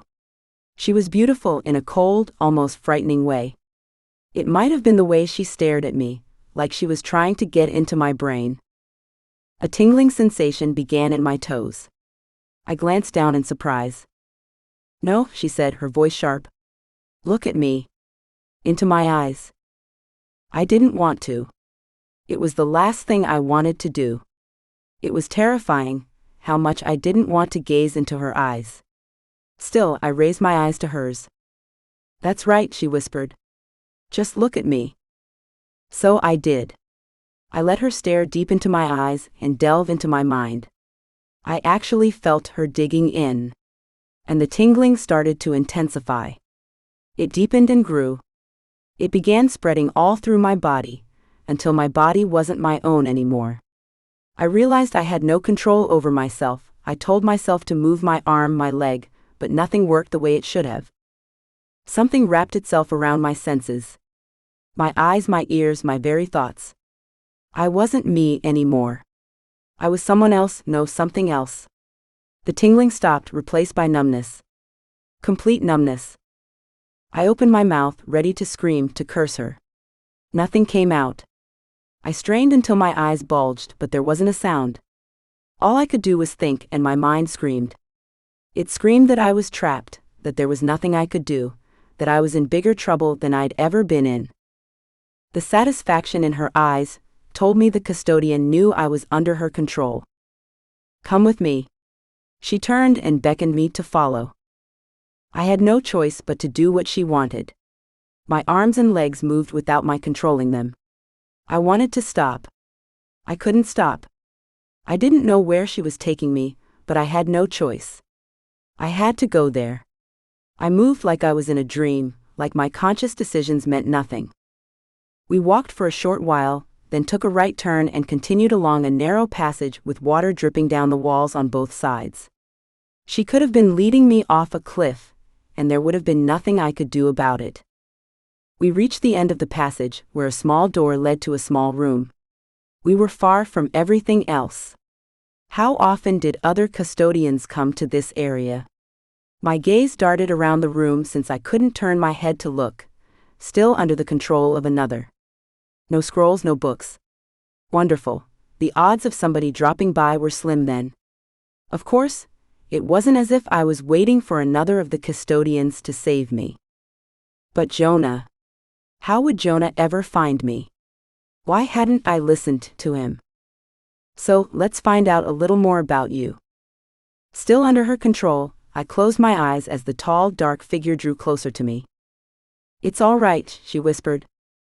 I felt her rooting around in my mind, into my thoughts and memories, leaving me exposed and embarrassed. I wanted to push her out. I wanted to fight her. I couldn't. She was much too strong for me. Was this what shades did? Invade the minds of others? She gasped and took a step back. She was awed by something. Me. "You're part half-fae," she whispered. Oh no. I'd heard that sort of excitement in a voice before, when the subject of my mixed blood came up. "Do you know how special that makes you?" she went on, circling me. "Do you know how valuable you are? Not only to me, but to so many others and for so many reasons? Oh, thank you for crossing my path. You're going to make me very powerful when I sell you." Sell me? Not my blood, but me. To whom? To do what? What could anybody want with me? My flesh ran cold. Every conscious thought pointed toward fleeing, but there was no way to get my body to cooperate. Sweat trickled down the back of my neck even in the cold, dank room. The door opened. My gaze cut in that direction. Jonah? Steward? No. Other custodians. Other shades. So many of them. And all of them looked at me with contempt in their eyes. "Who says you get to take her?" one of them asked my captor. A male. He reminded me of Steward, only there was no gentleness in his voice. I didn't realize Steward had a gentle voice until I heard one of his brethren speak. "Yes. Just because you saw her first, doesn't mean you get to take her for your own. We all know about her. We should get to split the proceeds." Split them? My captor laughed icily. It doesn't work that way, and you know it. I found her, I captured her, she's mine. That's the way of the world. Find somebody special of your own, and you'll get to keep the proceeds once she's sold. 3 or 4 different custodians, shades, I needed to start thinking of them as shades and consider what they could do to me, circled around me. I heard them chuckling and whispering to each other. They thought it was funny, I was under the control of one of them. Like I was a toy or an exhibit or something, to amuse them. Make her slap herself, one of them suggested. The shade who controlled me smiled, and the next thing I knew, my right hand drew back and crashed into the side of my face. Pain exploded in 100 directions from that one central point. Tears stung my eyes both from pain and humiliation. Again. Another one pushed the others aside and stood in front of me. I want to see it again. I want to see the look on her face when she does it. This time it was my left hand. I slapped myself so hard my head snapped around. I willed myself not to let the pain show. I wouldn't give them the satisfaction if I could help it. Still, a single tear escaped and rolled down my cheek. Laughter filled the room, even over the sounds of bickering over who would get me for their own. Jonah had never seemed farther away than he did in this moment. Chapter 10. Philippa. We walked out of the cathedral and into the moonlit night. The air was cool on my skin, which was a good thing. I needed to clear my head. Dozens and dozens of other vampires were walking around here and there, getting ready to course back to their home territory. I couldn't help but notice Marcus and his band of vampires hanging back, watching everybody with distrustful eyes. That was their way. They wanted everybody to think they knew more than they did. Though they didn't think at all, the idiots. I doubted they had a full set of brain cells among them. "Come on," Scott said again, taking my hand. In his other hand was Sarah's hand, and I wanted more than anything to pull them apart. Instead of letting my temper flare, I leaned over to him. "Don't you think you should cool it in public with her? Marcus is watching, you know." "Let him watch.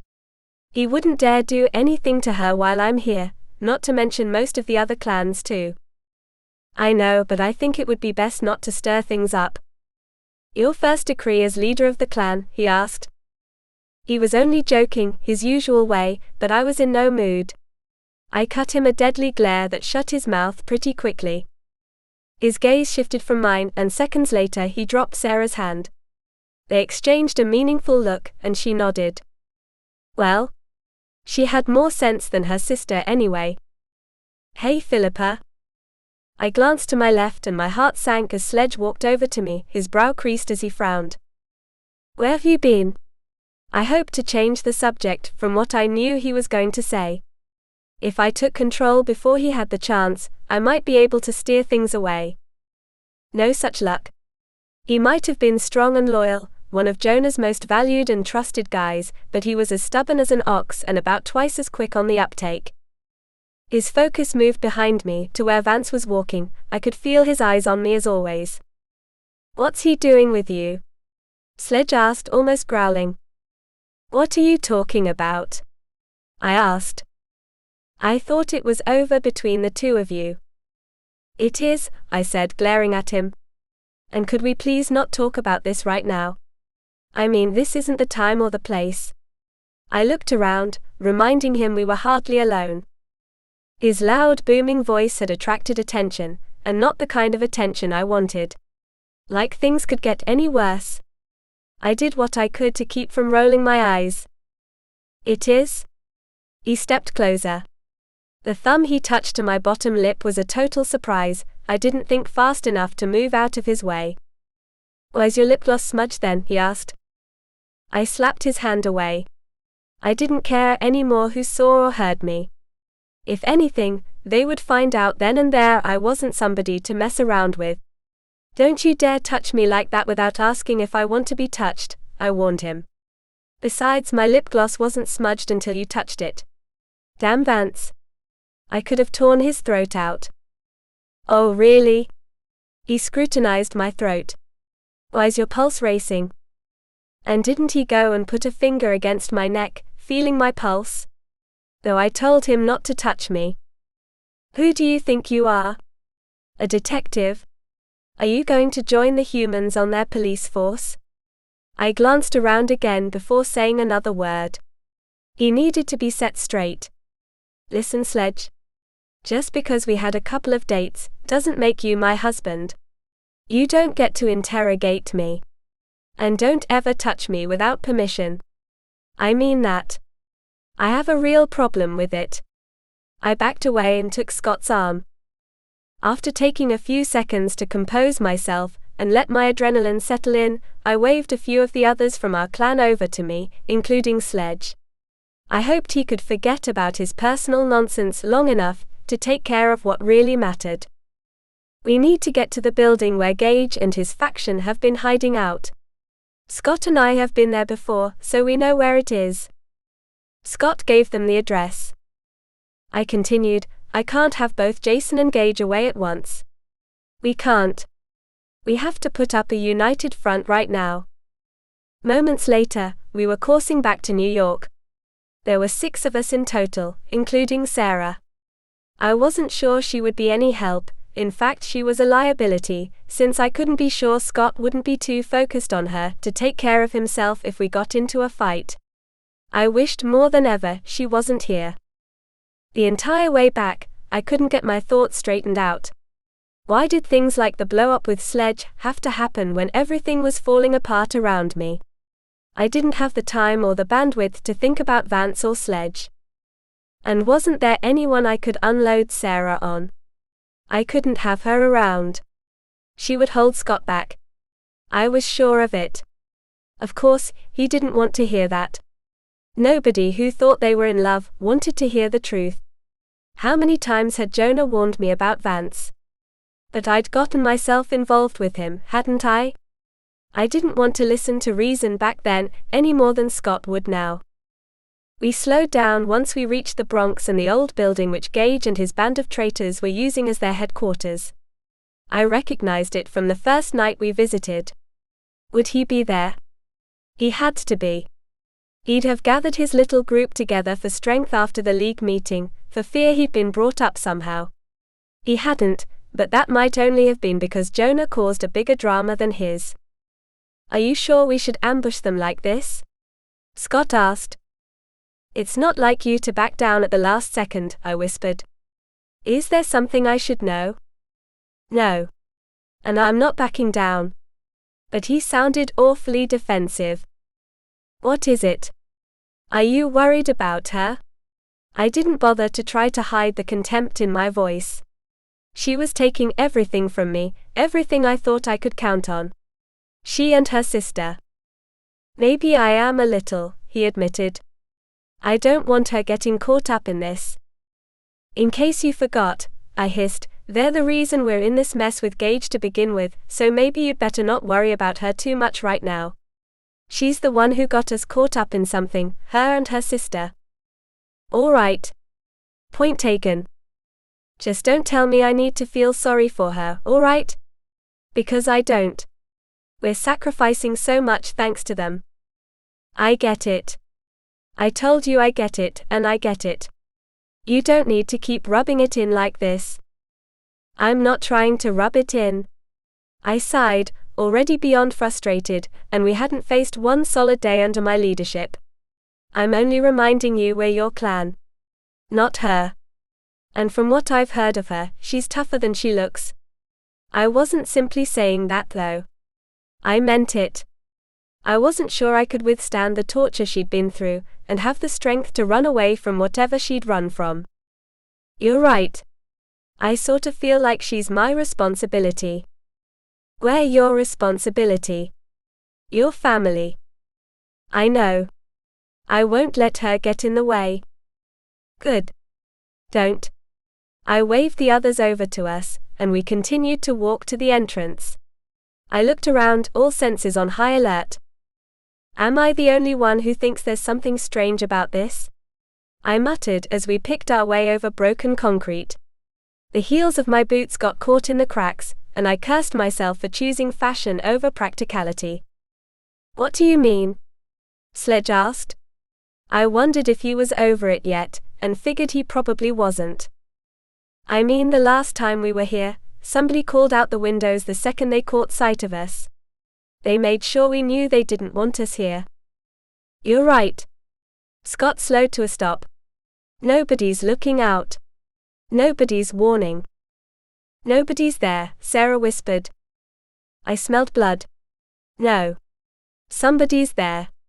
We must have all smelled it at the same time, since we all cocked our heads in the direction of the upper floors. Oh, you've got to be kidding me. I took off at a run with the others behind me. It couldn't be. It just couldn't. I wouldn't believe it until I saw it for myself. I flew up the stairs 2 at a time, not caring about being quiet anymore, because I had the feeling everybody who'd been here was dead. Which meant my brother. Would I find him here? Philippa. Wait up. You don't know if they've gone. Whoever they were.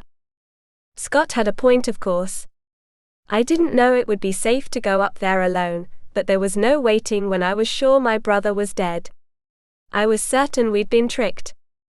I reached the 3rd floor where the smell of blood was strongest. The rooms had been furnished since we'd been here, which was a lot of work for them to do in a short time. I wondered where they'd gotten the resources to put it all together, and guessed Gage had something to do with that.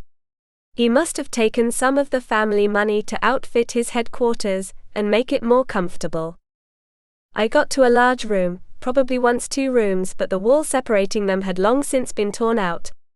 And that was where I found them. At least 24 dead vampires. Blood on the walls, the ceiling, pooled on the floor. Splashed on the furniture. Scott came up behind me, and his curses were muffled under the sound of my blood rushing through my ears. I was sure I'd go crazy if I stared at it much longer, but I couldn't help myself. I had to remember it the next time I crossed paths with Marcus Carver. Look for him, I muttered, unable to do it myself. I couldn't bear the thought of finding him here, no matter what he'd done to us. I couldn't tell from a distance whether Gage was one of the bodies, since they all appeared alike when bathed in blood. Sledge checked along with Pearson and Max, while Scott stood by my side. I don't think he's here. Sledge took my hand. I noticed Sarah standing off to the side, glancing around with wide eyes. Yes, she needed to be afraid. She needed to be scared for her life because I was roughly the blink of an eye away from slaughtering her. It was her clan, former clan, but whatever, who was responsible for what I was looking at. I had no doubt. Nobody could convince me otherwise.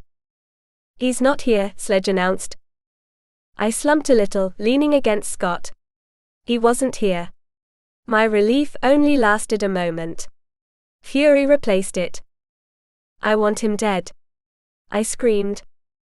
I went to the next room, a random meeting room, and tore it apart. I threw a television through a window, swept a row of books from a shelf before tearing the shelf from the wall, shredded sofa cushions until the room was full of stuffing.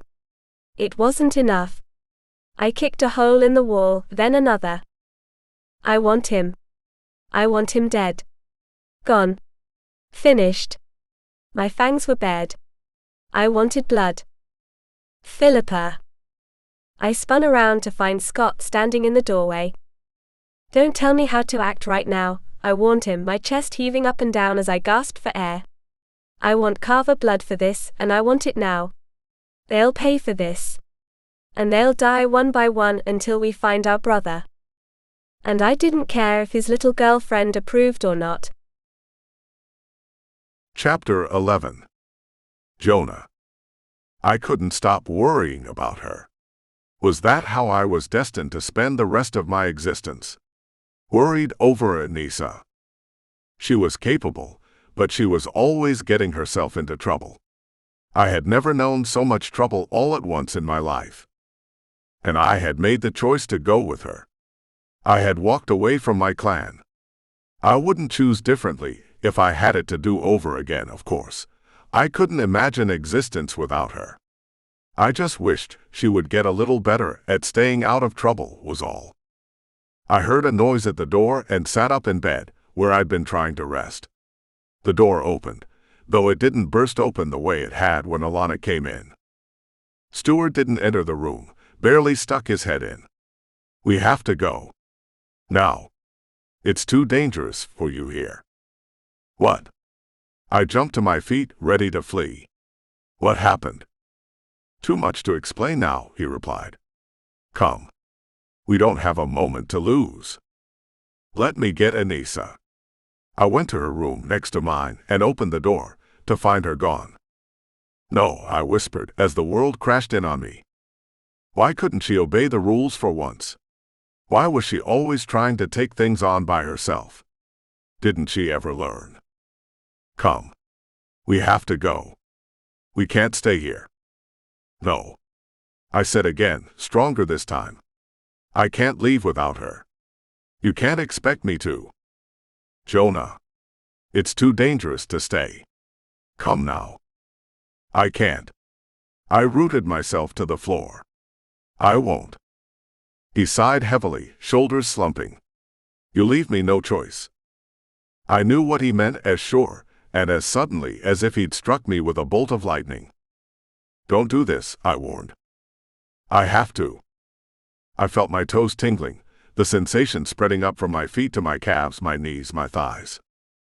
"I'm begging you," I said, but my voice wasn't as strong then. I wasn't ordering or warning or threatening. I was pleading with him. "Don't.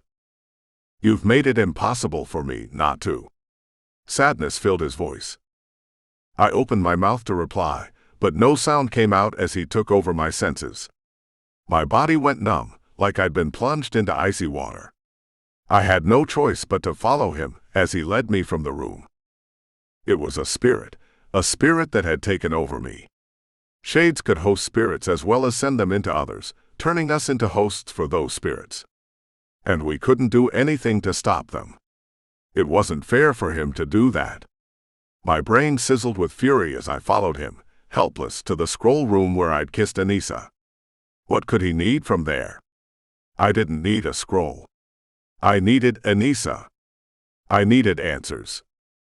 I watched as he navigated the stacks and stacks of scrolls without disturbing a single one, even as his robe came within inches of brushing against them and toppling them all over. I followed, watching him closely. He worked his way to one of the room's back corners, where he moved a stack of ancient scrolls aside and reached into the small hole behind them. I couldn't see what he did, but whatever it was opened a door in the wall. Dread filled me as we walked through the secret door and into a darker, colder set of tunnels, separate from the rest of the sanctuary. This couldn't be where Anissa was. He was leading me farther away from her, to the point where I doubted I would ever be able to get back. Where was she? Would she be safe there? Was she wondering why I hadn't come for her? I couldn't fail her, yet there was nothing I could do to fight Stewart's control. The spirit he'd sent into my body compelled me to follow him blindly. We walked on and on through a series of tunnels, ducking at times to avoid the low ceilings. I felt rocks scraping along my back, tearing into the thick fleece of the jacket Stewart had provided me. Nonetheless, I couldn't flinch. I couldn't wince in surprise or discomfort. Nothing. I couldn't bend down lower to avoid being injured. It was like being in hell, I was sure. I couldn't imagine anything worse, not even starving. Stewart stopped abruptly in the center of what looked like a junction of sorts, with a handful of tunnels meeting at one point and going off in different directions. I stared into the darkness and noticed a difference in the light, in the air near the spot where Stewart had stopped. A sort of shimmering quality. My eyes darted to Stewart's face, looking for answers. A portal. He was sending me through a portal. Sure enough, my body continued moving, and I couldn't help but step through the circle of shimmering light and into the room on the other side. I was disoriented, foggy, totally unaware of where he'd sent me. I heard him follow, and moments later, felt the grip of the spirit loosening. It was such sweet relief I could have wept. I had control over myself again. I looked down at my fingers and flexed them, almost overjoyed at the way they obeyed my command. Before long, I was totally my own. I spun around to face him. I thought you were my friend, I roared. I reminded myself I was head of the Bourke clan, or rather that I'd been born head of the clan. I had strength and power I'd chosen to leave dormant in the face of friendship. Betrayal had my blood boiling, and friendship didn't mean as much. I am your friend. So, why would you do that to me? Do you know how that feels? Having to follow you around like some mindless thing under your control. Why? What did I do that you would treat me that way? Believe me, it was safer, Stewart assured me. It had to be this way. Where are we? Where have you taken me? And where the hell is Anissa? I looked around the dark, windowless room. Where did that portal bring me? I can't tell you. You better start talking, I snarled. I appreciate everything you've done for me, Stewart, but I'll still do what I have to do, protect what's mine. Which is why I've placed you here, he replied. I couldn't have you discovered while I'm distracted, searching for Anissa. Hope bloomed inside me. You'll still look for her. Of course. I won't forget about her. I can't leave her there, either. He glanced behind him, to where the light still shimmered and flickered. I can't waste any more time, Jonah. I'm sorry, but you'll have to stay here. Like hell I will. I flung myself at him, but he put up a sort of shield around himself. I rebounded off it, hitting the wall behind me. I'll find her, he promised, as I shook my head to clear it. I promise. I'll bring her to you, and we'll make a plan together. But it's safer that you stay here. I will come back. No. You can't leave me here like this. You can't. It's for the best. You'll see. I jumped to my feet, ready to follow him, to do anything necessary to get to Anissa. He held up one hand. I haven't hurt you yet, Jonah, and I don't want to. Don't force me to.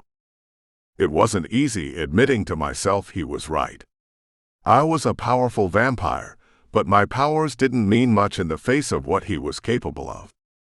I watched as helpless as ever, as he stepped back through the portal and left me on my own. Chapter 12. Anissa. My face stung. Tears rolled down my cheeks. They made me pull my own hair, throw myself to the floor, and grovel. I ached all over.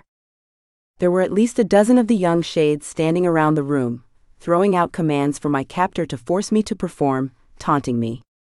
I could feel the presence of another inside me. Another being. A spirit. That was what shades did, wasn't it? They sent spirits into others. That was what the shade had done to me. I wished I knew her name. I knew nothing about any of the shades tormenting me. I wanted to reach out to whatever was inside me. I wanted to ask what it was doing, how it was controlling me, if it could let up a little so the pain and shame could end. I needed it to end. I couldn't stand it anymore. I couldn't control my hands or the fresh tears flowing down my stinging cheeks and hitting the stone floor. Please talk to me, I thought, reaching out to the spirit walker inside me. Please work with me, not against me. I can't take much more of this. Don't make me do this anymore. There was nothing but silence. Black, bleak silence. The hopelessness was worse than the pain, I decided. I was at their mercy, as I'd be at the mercy of whoever they sold me to. Their voices mingled as they laughed and jeered, and still argued over who should have ultimate control of me. I did what I could to tune them out, desperate for a little peace. I couldn't stand it much longer. They would drive me crazy. Enough. Another voice cut through the cacophony. Leave her alone. I couldn't look up at him from where I was on the floor. I only knew it was a male and not Stewart. I knew Stewart's voice well enough by then. It wasn't as deep as Stewart's. Younger too. But we were? I know what you were doing, he spat, shutting up the protester. Release her, Tessara. Now. You can't be serious, my captor, Tessara said. Tessara. My captor's name was Tessara. I would never forget it, ever. She would pay. You know me well enough to know I have no sense of humor. Let her go. Now. And just like that, the tight hold over me loosened. I could control my head, my hands, my legs. Except I was too weak and downtrodden to get up. Instead, I closed around my core, drawing my knees to my chest and wrapping my arms around them. I couldn't stop shaking. I closed my eyes, willing myself to shut it all out. I couldn't bring myself to stand up to them and show them they hadn't broken me. Because they had come very close to doing just that. I want you out of here now, the voice ordered. And you know better than to talk about this to any of the others. Your punishment will be severe. No one is to know she's here. Is that understood? But I mean it, Tessara. Now go. All of you. I heard their robes shifting as they left, and felt the resentment boiling in the shades like a bunch of naughty kids who'd been caught. Who had discovered me? Probably the leader of the custodians. Was he saving me for worse punishment? Get up. He was talking to me. There was no one else in the room.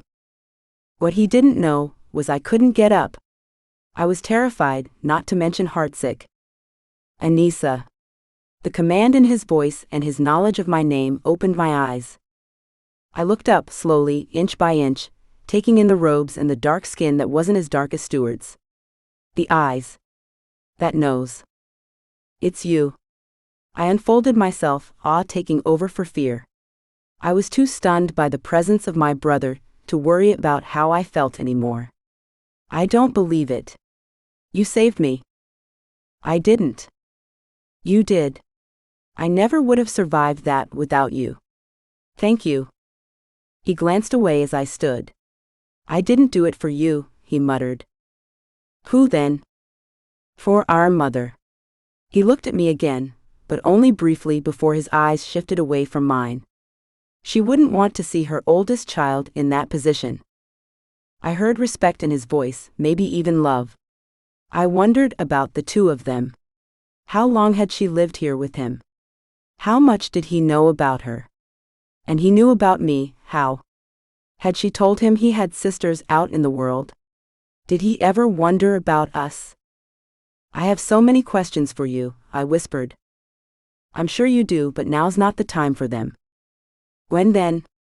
I'm tired of being told now isn't the time. Wouldn't you want to know? I've always wanted to know. He met my eyes at last, and I saw pain in his. But like I said, now's not the time. You aren't safe here. One day, I'll let you feed from me and you'll get your answers. For now we have to leave. Leave? And go where? And without Jonah?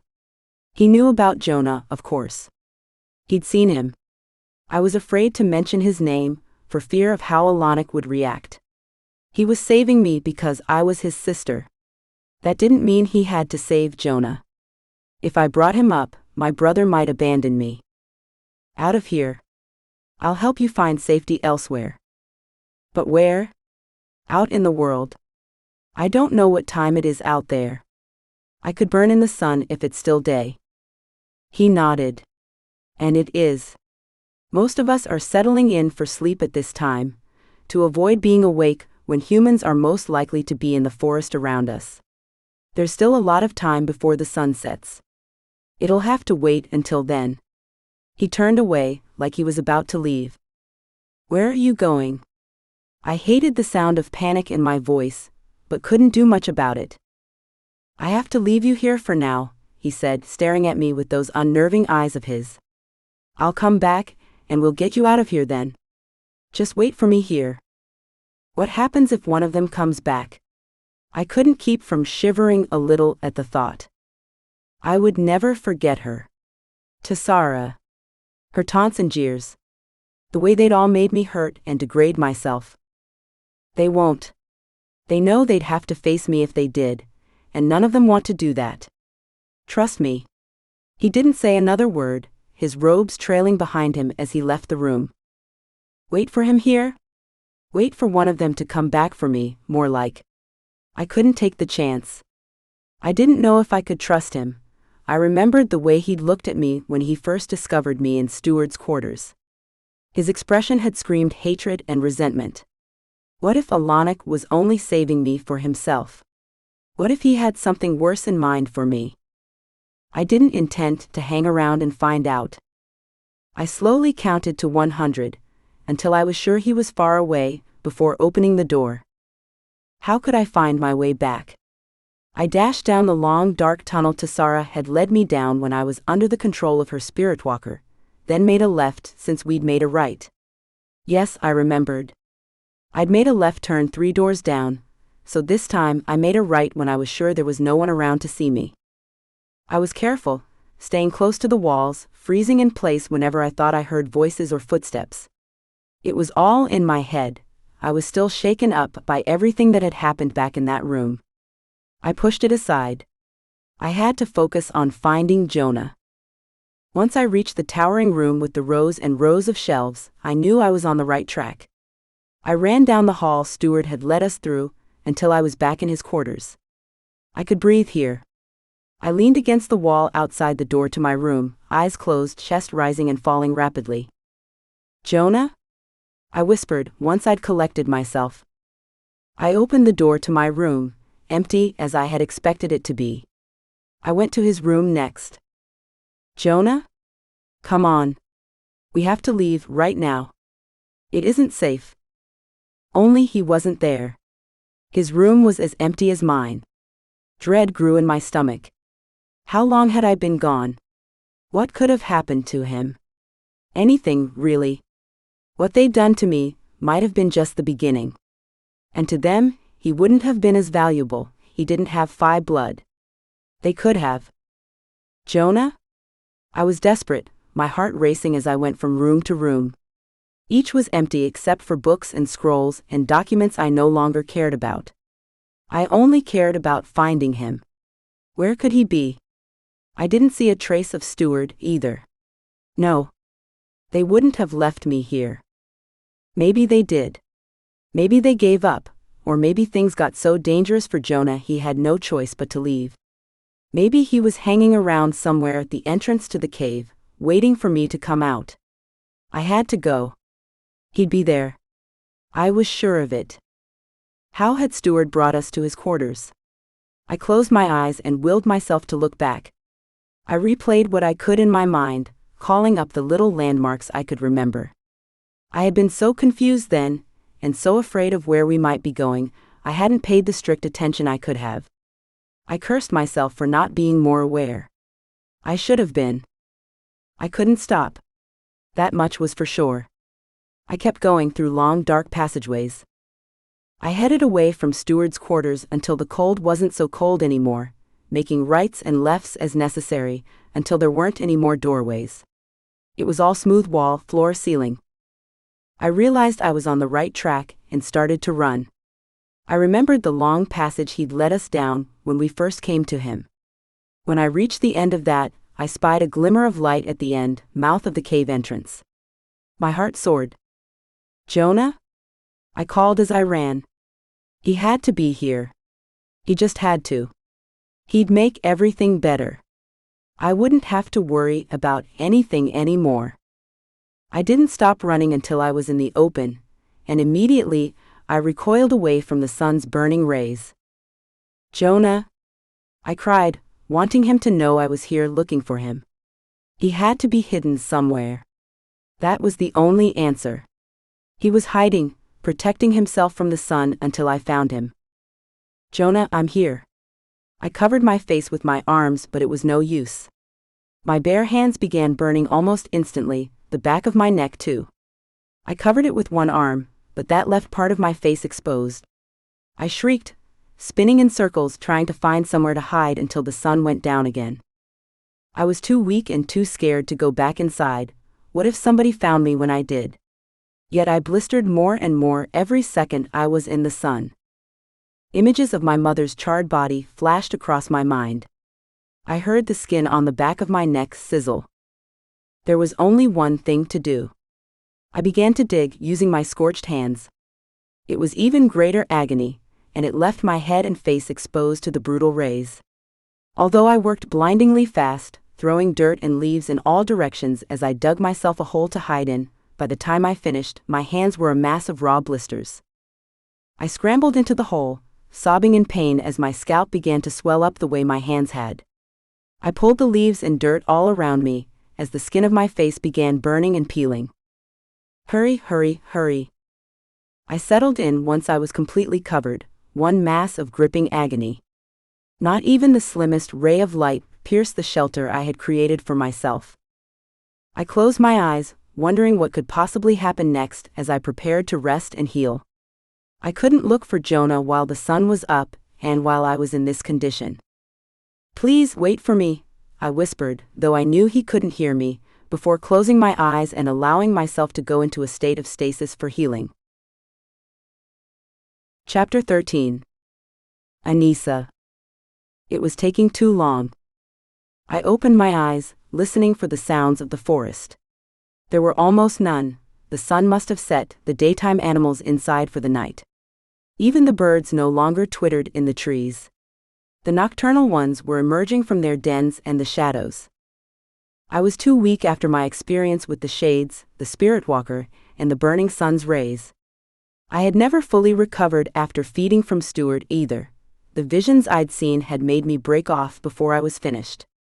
I couldn't heal fast enough when I was weak like this. The pain wasn't as strong as it had been. It was still there, but it had dulled to a slightly more reasonable ache. My hands weren't oozing as they had been when I first hid in the hole. It would have to be enough. I couldn't wait days to find Jonah, and I couldn't risk leaving myself out in the open even if I was concealed in a hole. I had to feed. On what? I focused my vampire hearing, but couldn't make out the sound of anything larger than a rat. There was nothing big enough to bother feeding on, and I didn't particularly enjoy the idea of feeding on a rodent anyway. A footstep caught my attention. Another. Jonah, I wondered. No. I would have known if it was him. I didn't know how, but I would. Maybe because his step was much lighter and more graceful than the heavy plodding tread I heard to my left. Maybe 20 feet away from the sound of it. A hunter? No. Not at night. So it wasn't someone hunting for animals. It was someone hunting vampires. An enforcer. Even in my weakened state, I could overtake him if I tried hard enough, and if I had the element of surprise on my side. All of my training came back to me. I could thank Marcus for that, at least. I knew how to be quiet. So quiet my prey had no idea I was anywhere near until they felt my thin blade slip into place. It wouldn't be a blade this time. It would be my fangs. And I couldn't use the wrist. He could fight me off with the other hand if I did that. No, I had to latch onto the throat and wrap myself around him so there would be no chance of shaking me off. Did I have what it took? I needed to, or else it would mean waiting endless days to heal. And there was no synthetic blood for miles and miles. I waited until the enforcer was far enough away that his footsteps were barely audible before I rose from the ground. Luck was on my side for once, as clouds covered the moon and hid my rising. The enforcer was only 30 or 40 feet away, on the edge of a clump of trees with his back to me. I could almost smell the blood pulsing through him, waiting to replenish me. I couldn't afford to linger, he might see me, so I ran to him and threw myself onto his back. What? That was all he managed to say before I pulled his head to one side and latched onto his neck at the spot where the artery pulsed beneath the skin. He had been carrying a crossbow, but dropped it in surprise. Not much of an enforcer, obviously. I closed my eyes and drank deep. I was breaking the League's laws, but I couldn't worry about that. It was a matter of survival.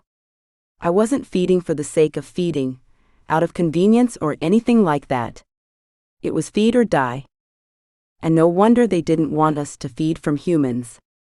It was like a drug hitting my system all at once. I took big long gulps, filling my senses with sweet tangy blood as I drank. The human's heart pumped rapidly in terror as the man fell to the ground, sending the blood in great gushes into my greedy mouth. Yes, no wonder they didn't want us to feed from them. It made me feel invincible.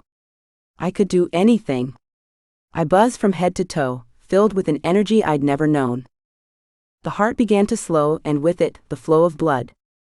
I sucked hard, trying to get all I could before I killed the human. I couldn't drink once he was dead. We couldn't drink from the dead, not ever. It would kill us as surely as we killed them. I waited until the man was a heartbeat or two away from death before disengaging, and even then I was reluctant to leave him there. He was still deathly still. And me? I was on fire from the inside out, a fire I could get used to. Everything was sharper, clearer. I could hear everything. I could see everything. I was strong and fast and powerful. Nothing could stop me. And I was healed too. No more burns or blisters. Nothing but smooth skin. I had to find Jonah. He was all that mattered. I shook my head to clear it of the almost drugged state I was in, and began searching. I was faster than ever thanks to the blood, and I listened intently as I covered the forest in hopes of finding some sign of him. But first, I needed to try to hide the body. I hastily covered it with leaves and branches, not satisfied until I couldn't see it easily. Now to find Jonah. I didn't hear any movement but my own, and that of a few owls and bats. The moon's light cast a silvery glow over the trees, but it didn't help me find Jonah. My frustration grew. He had never left the sanctuary, had he? He had to be in there somewhere, in the maze of tunnels and passageways. How could I ever find him? Was he still alive? I hurried back to the hidden entrance, unsure of whether I should take the chance of going inside again. What was waiting for me in there? Jonah wouldn't leave me, would he? No. If he could, he would rescue me. I remembered the way he'd saved me before, at Mallory's. He just about charged into hell for me. I couldn't abandon him. I entered. The hair on the back of my neck stood straight up. There was someone nearby. I sensed him or her somewhere close to me. I couldn't tell if it was friend or foe. I froze for a second, before spinning to find Steward behind me. "You're here," I breathed, relief flooding me. "So are you." "Where's Jonah?" I looked around, sure they'd be together. Steward's eyes blazed. "I had to move him to a safer location, since your decision to go off on your own put us all in great jeopardy." He was angry, disappointed, frustrated with me. It was clear if taking care of me hadn't been a favor to Jonah, Steward would have told me to get lost. "I'm sorry." "It doesn't matter now," he replied. "I'll take you to Jonah." "Thank you." I had to see him. I'd almost been sure I never would again, especially if Tessara had her way and sold me off. Who had she been intending to sell me to? Well, they'd have to be disappointed. A tingling sensation began in my toes. I knew that feeling. I looked down, eyes wide with horror. "No. Don't do that." "I have to. There's no choice." Steward's voice was nearly hypnotic. "I mean it. I don't want one of those things in my head, ever again. You can't. This is the only way." My legs went numb. My hands. My arms. I struggled and fought and writhed and nearly screamed before my voice was cut off too. I wasn't alone in my body anymore. Not this time. I wouldn't let it happen. I struggled inside, determined to fight it off, unable to move but still able to think. Steward merely stared at me, and I didn't know if he was surprised or amused or both. He probably thought it was funny. I imagined I could fight him. I would show him what I was capable of. Only it wasn't that easy. I found the spirit walker just as I had found the other one. "Leave!" I screamed, imagining myself closing a door to block it out of my thoughts forever. "What do you think you're doing?" Steward asked, but his voice was far away. "I don't want you here. Go away. Get out of my head." I yelled at it in my mind. I couldn't get through to it. I imagined it here, nesting in my brain, with its tendrils running all through me, gripping my mind. "Let go of me." I ordered it, but it merely nestled in more snugly. You can fight the spirit walker, a voice said in my head. I heard the voice as clearly as though it was right beside me. I couldn't turn my head to look around, of course, but my eyes swept the area I was in. The light of the moon still shone, but I couldn't see anyone. I couldn't feel another presence either. I could only hear the voice in my head. I can't fight it. I replied to the voice. I'm trying, but I can't. You can. You simply don't know how to work against it. A spirit walker isn't swayed by false bravado. It isn't false. I'm brave. Sure you are. I heard sarcasm but chose to brush it aside. How do I fight it then? Please help me. I can't do this again. Use your inner sight. You can find it inside you if you use that power, and once you've isolated it, you can battle and defeat it. I know you can. You have the power inside you. You only have to use it. Stop fighting blind and start fighting smart. Use inner sight? The voice didn't tell me how to use inner sight. I never had before. Still, it was worth a shot. I concentrated all of my consciousness on finding the spirit walker within me. As I did, something washed over me. I still couldn't move, but I didn't feel like a mindless, helpless shell anymore. I felt like I had the strength to do what I needed to do. If only I knew exactly what that was. Draw a cloak around you, the voice said in my head, as if it were listening in on my thoughts. Instead of being angry or feeling violated, I felt calm. Once you do, you'll have the spirit walker trapped. Then you can battle it. It won't be able to rely on the power of the shade to protect it if you isolate it that way. I understood. I envisioned myself searching for the spirit walker inside me. Where was it hiding? Not in my brain as I had imagined, but in between the brain and the subconscious. There it was. I pulled the cloak around myself, envisioning cutting the two of us off from everything around us. There was only blackness. Blackness and the two of us. A wraith stood before me, cloaked in long, tattered robes. It raised one bony arm and pointed at me. Did it think it was going to frighten me? None of this is real, I told myself, not really. It only exists here, inside me. And I made the rules here. It shuddered, but only for the briefest of moments before it lunged at me. I almost didn't have the chance to dart out of the way, but I was quick enough that it missed me. I had the upper hand. I only had to remind myself of that. I threw myself at it, pushing it away. It was already off balance after missing me, so the element of surprise was on my side too. I wished I had my weapons with me, then realized I could if I wanted to. I imagined my silver blade in my hand, and there it was, shining against the blackness. The wraith screamed horribly, but I withstood the ear-splitting sound as I threw myself against it again. Get out. Get out of me.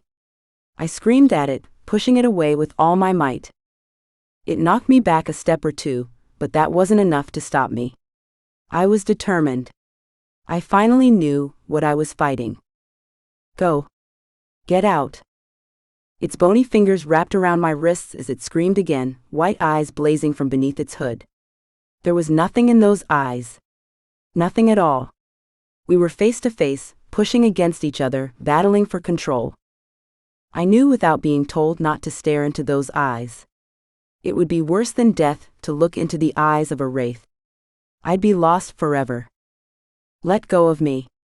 I screamed at it in my mind and shoved harder, enough to knock the wraith back and make it release my wrists.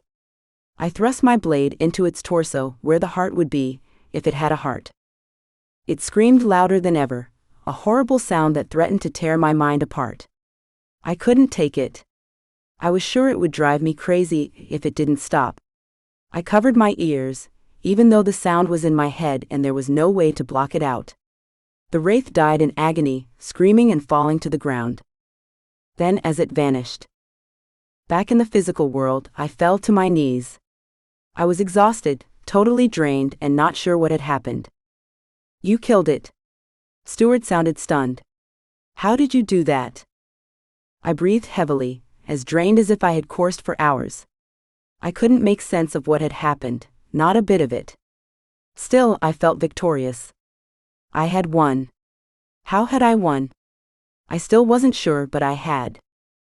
A crunching sound, like that of a twig or leaf, startled us both, and I jumped a little as Stuart turned toward the noise. The next thing I knew, a branch swung around and hit Stuart in the back of the head. I screamed softly, pressing myself against the wall, ready to run.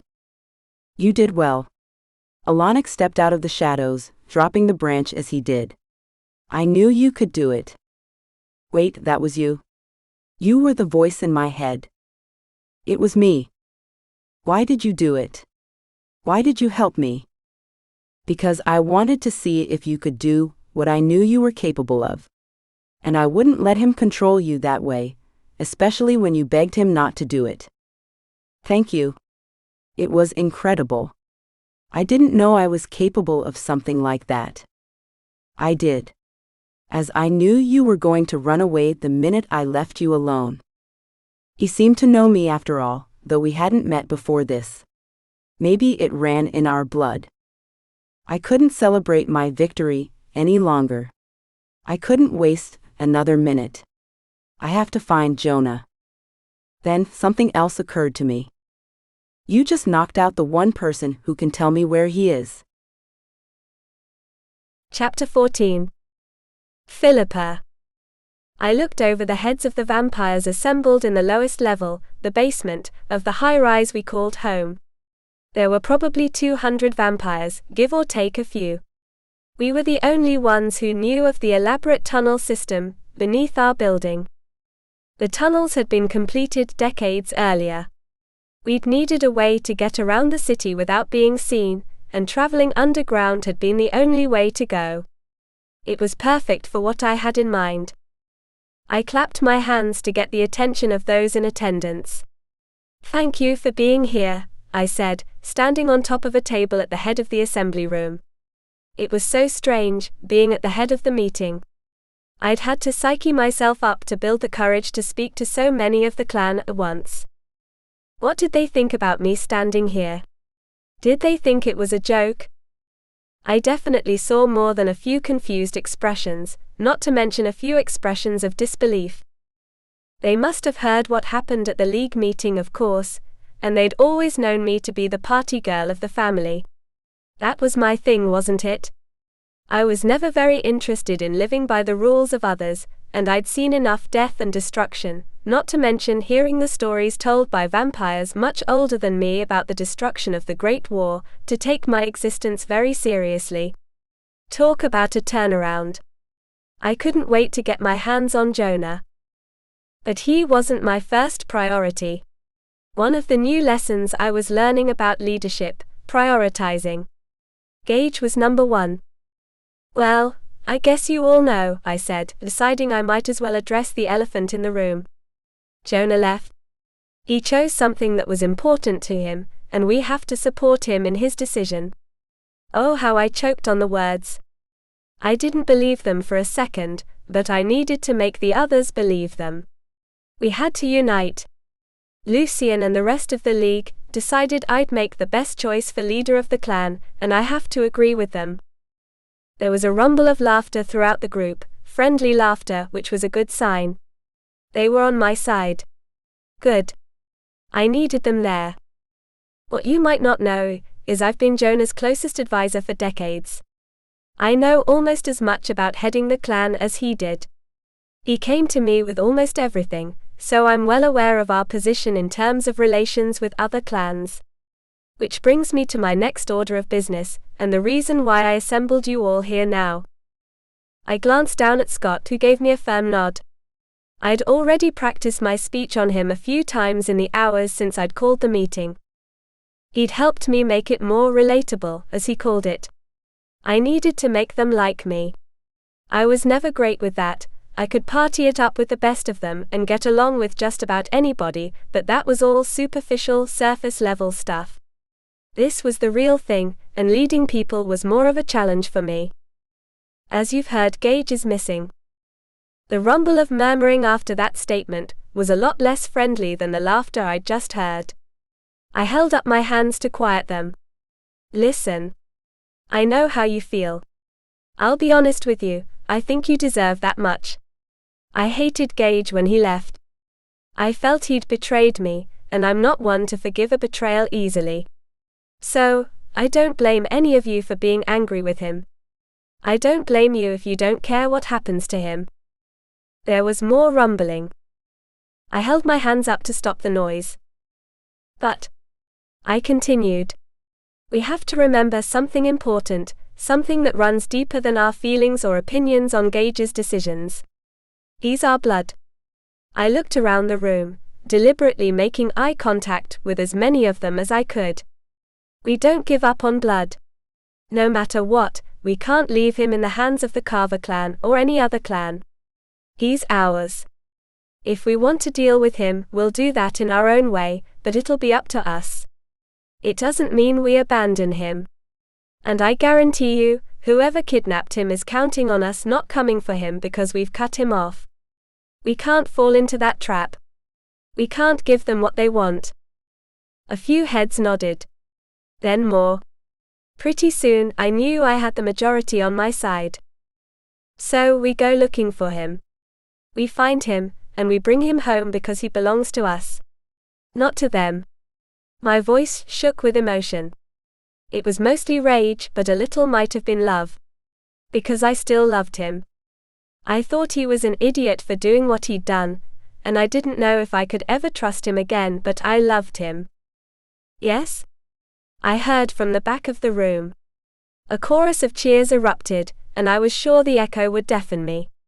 But it was a good feeling. I could see why others enjoyed leading, at least when those they led were on their side. Here's what we're going to do. We're going to spread out in groups of 25, each group led by our senior clan members, and we're going to find out as much about the Carvers as we can. We know where they spend their time, and have chosen spots through the city to survey. I divided them up, and they shifted until they were in their groups. I'll be waiting to hear what you find. I know we'll be able to find out where they've hidden Gage. As soon as you hear anything at all, get back here and inform me.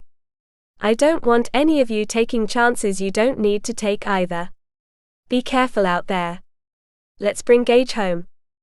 They left in high spirits and spread out through the tunnels which went on for miles, covering the entire city. There had to be something out there. Some clue. The hardest part would be waiting to hear. I let out the breath as the room nearly emptied. Scott gave me a thumbs up and I smiled in gratitude. I couldn't have done it without you, I reminded him. Sure you could have. He grinned. You were the one up there calling everybody to action. I was halfway ready to mount up and ride out for you myself. Thanks, but you know I need you here. And so did his little girlfriend. I couldn't let her get in the way. There were much bigger issues at hand, like the 200 vampires I currently had traveling all over the city to find Gage. There were only a few stragglers hanging behind, talking over their plans for how they'd spread out once they reached the surface. I wandered around, listening, taking it all in. It felt good, knowing I had smarts on my side. These were experienced vampires, the sort who'd seen war before and knew how to conduct things. A good leader was only as good as the people, or vampires, they trusted. I was learning more and more all the time. I noticed one figure in particular, standing at the back of the room. He wore a hoodie, with the hood pulled over his head and had his back to me, big, broad-shouldered. I approached. "Excuse me," I said, raising one hand to touch his shoulder. He turned. Those eyes. Those damned eyes. "What are you doing here? How did you get in?" I whispered. Vance's piercing gaze drank me in. "I have my ways." "Oh, I'm sure." I folded my arms, glaring at him. "Don't I? I mean, I'm here, aren't I? So I must know something. Right?" I looked back and forth to be sure we weren't overheard. "I need you to leave. Now." "Why? Are you serious? They'll kill you just for being here. I don't know how you got in, and frankly I'm a little unsettled by this. We're not your clan. You don't belong. I know. But I thought I could help you. Help me? I wouldn't let him do his sweet-talking routine. I had fallen for that too many times already. You're delusional, I spat. You need to leave. I know where Gage is. My eyes locked onto his, and there might as well have not been another being in the assembly room, in the whole building even. I could hardly breathe. You know. And you haven't told me yet?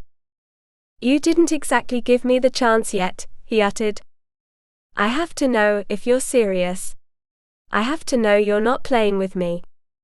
I'm not playing. Look into my eyes. You know I'm telling the truth. I would never lie to you about something this important. And the thing was, I knew he was right. He would never lead me on, when it was something as important as what we were currently facing. Cheating on me? That was one thing. But even he had a moral code of sorts when it came to things like finding my brother. I didn't get the chance to ask where he was, and what we had to do to save him. Sledge beat me to anything I was about to say with the roar that came out of him when he saw us together. I turned in the direction of the sound, my head snapping around just in time to see a tall dark blur flying at us. No, advance.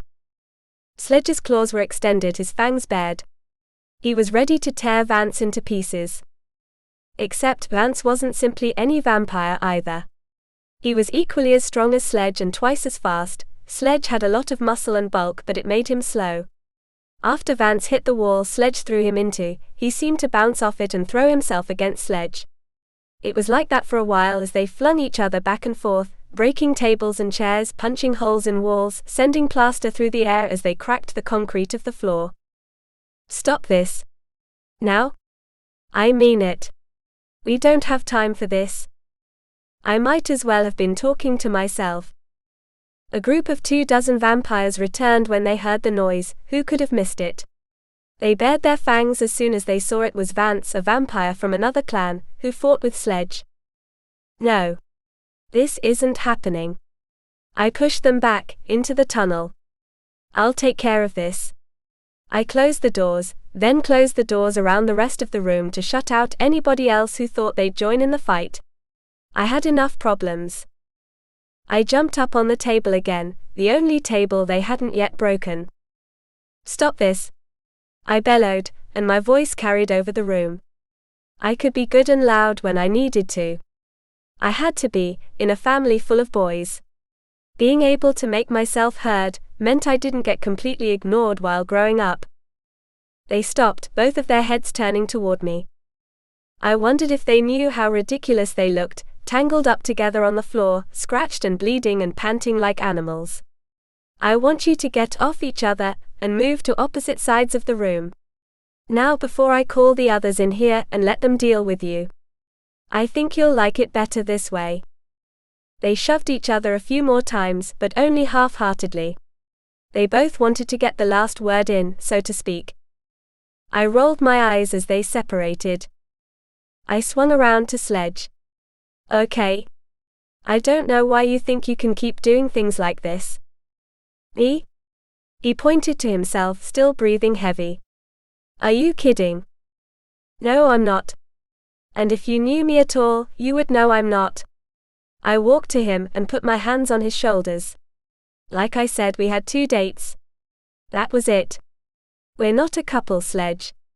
I'm sorry if I did or said something to give you the idea we were anything more. He blinked once, twice, like he couldn't believe it. You mean it? I do. And I think you need to think twice before you start anything like this again. He shook me off, and I felt his fury as sure as if he'd hit me. Forget it. I thought you were worth protecting. I don't need your protection. That's what you think. He glared at Vance again. You leave me no choice but to ask you to go. I need you to leave, Sledge. Now.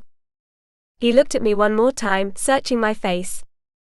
I wasn't about to budge. When he saw that, he stormed out of the room, throwing the doors open as he did. I saw others jumping out of his way as he stalked down the hall. He would have plowed right through them if they hadn't moved. I turned to Vance with a heavy sigh. He looked amused, and maybe a little impressed with the way I'd handled myself. As a matter of fact, I was impressed too. "All right. Take me to my brother." Chapter 15. Jonah. I was in a room that reminded me more of a tomb than anything else. No windows for one, so no light. My eyes worked just fine in the darkness, but it would have been nice to have some idea of where I was and what time of day it might be. The sensation of being totally separate from the rest of existence was unnerving. It could have been enough to drive me a little crazy. I ran my hands over the solid rock walls, searching high and low for a way to escape. There had to be a seam, a crack, something I could use to jumpstart my escape. All I found was a door which there was no prying open, no matter how I tried. Otherwise, the walls and floor were completely smooth. Even the seams where the walls met the floor were solid. The room had been carefully carved out of rock, the way the sanctuary had. I could have still been at sanctuary, for all I knew. I didn't know where Stewart had brought me. "Come on," I growled, trying to pry the rock apart. I was a vampire, damn it. I should have been able to tear it to pieces with no trouble at all. Instead, all I did was tear my hands to pieces. The pain was nothing in comparison to the way I felt about being trapped. I needed to find Anissa. I needed to get us out of wherever we were. I couldn't wait for Stewart to get here, since he might never get here at all. What would happen if one of the other custodians found out he'd let us feed from him? What if they'd killed him for it? He would never come back. And I would be trapped forever. I couldn't let that happen. I tried again to pry the door open, searching for the opening between the door and the doorframe. No luck. It was obviously under some sort of enchantment. I couldn't explain it any other way. "What am I supposed to do?" I yelled, backing away from the door. The sound of my voice bounced off the walls back and forth until the room was filled with echoes. I waited for the sound to dissipate, then sighed in frustration. The door flew open with no warning, and a bright light flooded the room. I threw an arm over my eyes out of instinct, since I was so acclimated to the darkness. Once I lowered it, I watched in awe as a beautiful brunette walked into the room. The light around her reminded me of a halo. She was tall, willowy, and wore a white gown with gold embroidery throughout. Long, thick, wavy hair. Her eyes were the greenest emeralds, and her lips were full and ruby red. She was really something striking, which told me I had to be wary of her. Nothing so beautiful could be trusted. I didn't ask who she was or what she was doing here. She might be able to take something I said and turn it against me. My. All this noise you're making in here." She shook her head, clicking her tongue against her teeth. "You really shouldn't be such a noisy guest." When she saw I wasn't about to let her pull me into her word games, she shrugged. "You're probably wondering how I know you're here. Isn't that right?" Again, I didn't say a word. I only watched as she watched me. She was trying hard to size me up. She wanted to know what she'd be able to get out of me. I didn't want to play. I wanted to get out of here, and the door was still open. I couldn't let her know I was only waiting for the right moment to force my way past her and out into the whatever was beyond the room. "So, a custodian and a vampire," she murmured, her eyes taking a long casual tour of me. I withstood it because I knew there was no other choice. I waited while she got an eyeful. What's a custodian doing with a vampire, anyway? What's a custodian doing with a witch? I fired back. Her eyes widened, but only a fraction, and only for a split second. "Well done. You're smarter than I gave you credit for. You want to know what Stewart was doing with me?" She looked both ways comically, then leaned a little closer. "I'm his dirty little secret." "His what?" "Well, I was his dirty little secret anyway." I'm a former dirty little secret. She laughed a little, but there was no humor in that laugh. So he's not with me per se. Not anymore. Custodians aren't allowed to associate with witches, I said, like she needed to be reminded. I was only stalling, trying to get her off her guard. She was so close to the door, but I could overpower her even with torn-up hands.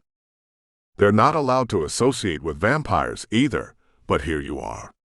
I guess Stuart isn't much for following the rules, is he? She shrugged. In another world, I wouldn't have minded her sense of humor. However, she was a witch, and we weren't exactly friends either. I didn't trust witches. And for some reason, I especially didn't trust her. I needed to find Anissa. Right away. I had wasted so much time already. She could be terrified, hurting, in pain perhaps.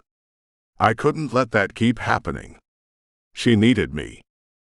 It's been nice visiting, I said, but it's time for me to go now. I barreled across the room, past where she stood beside the door. In the back of my mind, I wondered why she didn't try to stop me, until an unseen force caught me and threw me backward across the room. I hit the opposite wall with a bone-crunching crash, then slid to the floor. Not so fast, vampire. She sounded victorious as she watched me get to my feet. I bared my fangs. What do you think you're doing? I'm keeping you where I want you, she replied coolly. And if you think there's anything you can do about it, I'd ask you not to forget that magic trumps the so-called strength of the vampire, so don't waste your time. Don't mess with me, I warned. You're starting something you don't want to finish. Trust me on this. Her laugh was like the sound of bells chiming. How could anything so enchanting be so poisonous? Don't threaten me. Your threats mean nothing. A portal opened beside me, and before I could fight it, it pulled me through. Chapter 16. Anissa. I can't believe this. I mean, could that have gone any worse?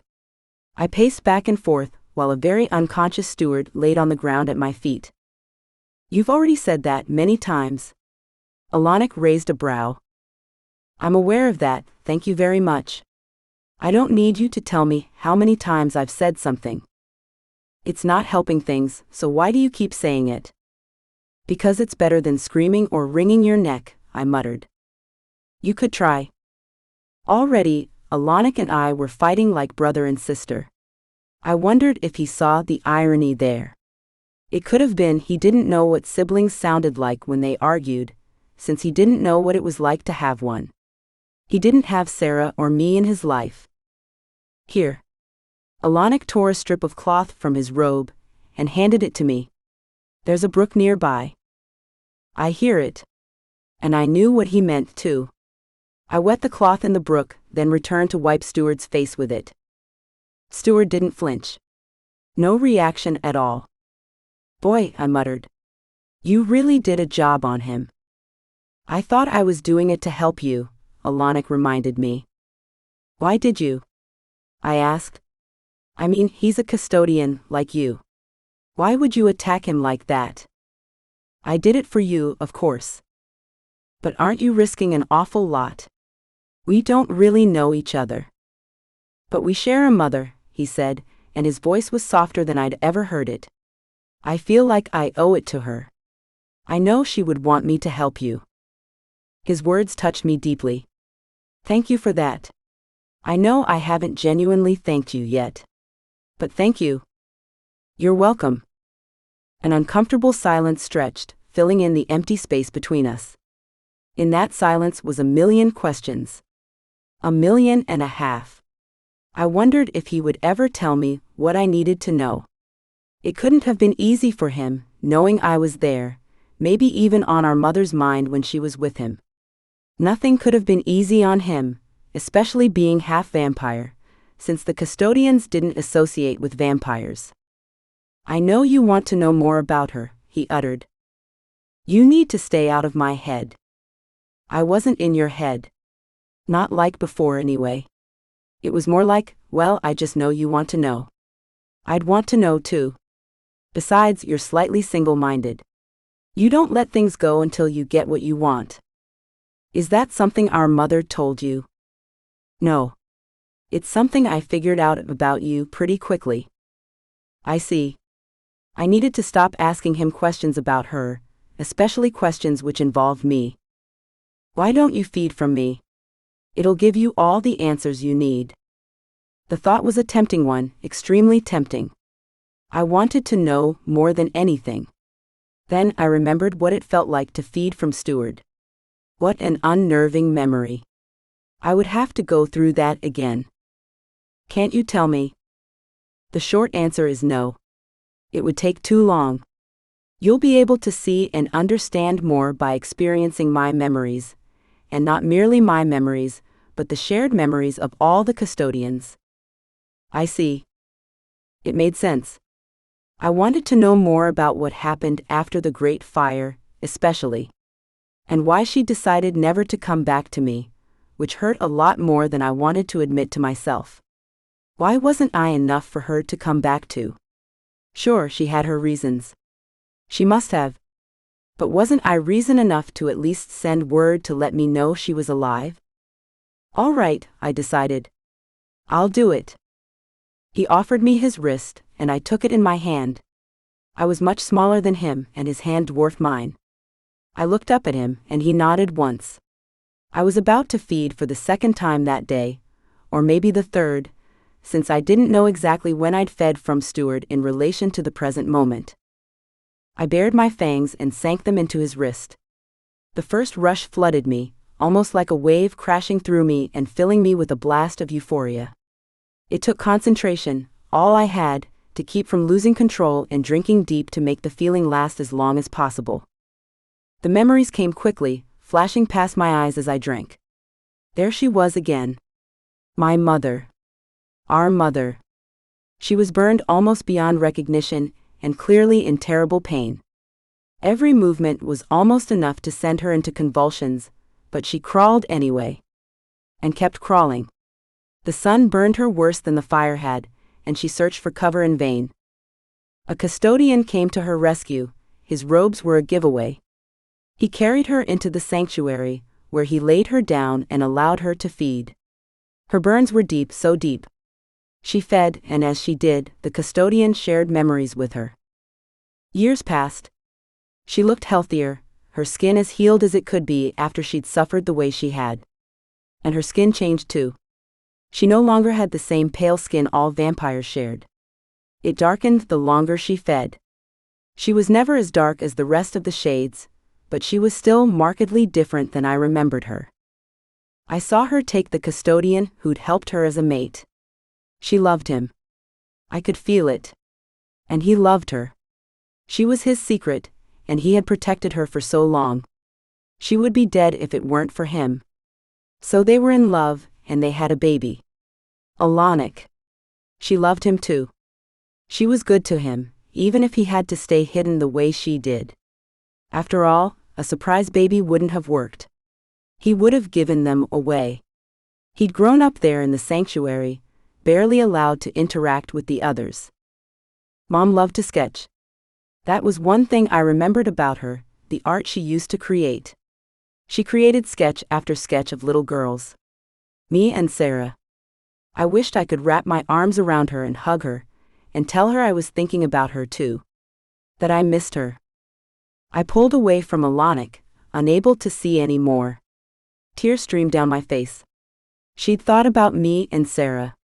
She had wanted us. She had spent years and years in a cave trying to heal. It was all too much to take. Your father and my mother, I whispered. Our mother, he corrected. Yes. I'm sorry. I didn't mean to ignore you. It's a habit, thinking of her as only mine. And Sarah's? He nodded, then looked back down at Steward. Did he tell you we're related? He did. Your father was his cousin. That's right. Who was your father, though? Did you know him well?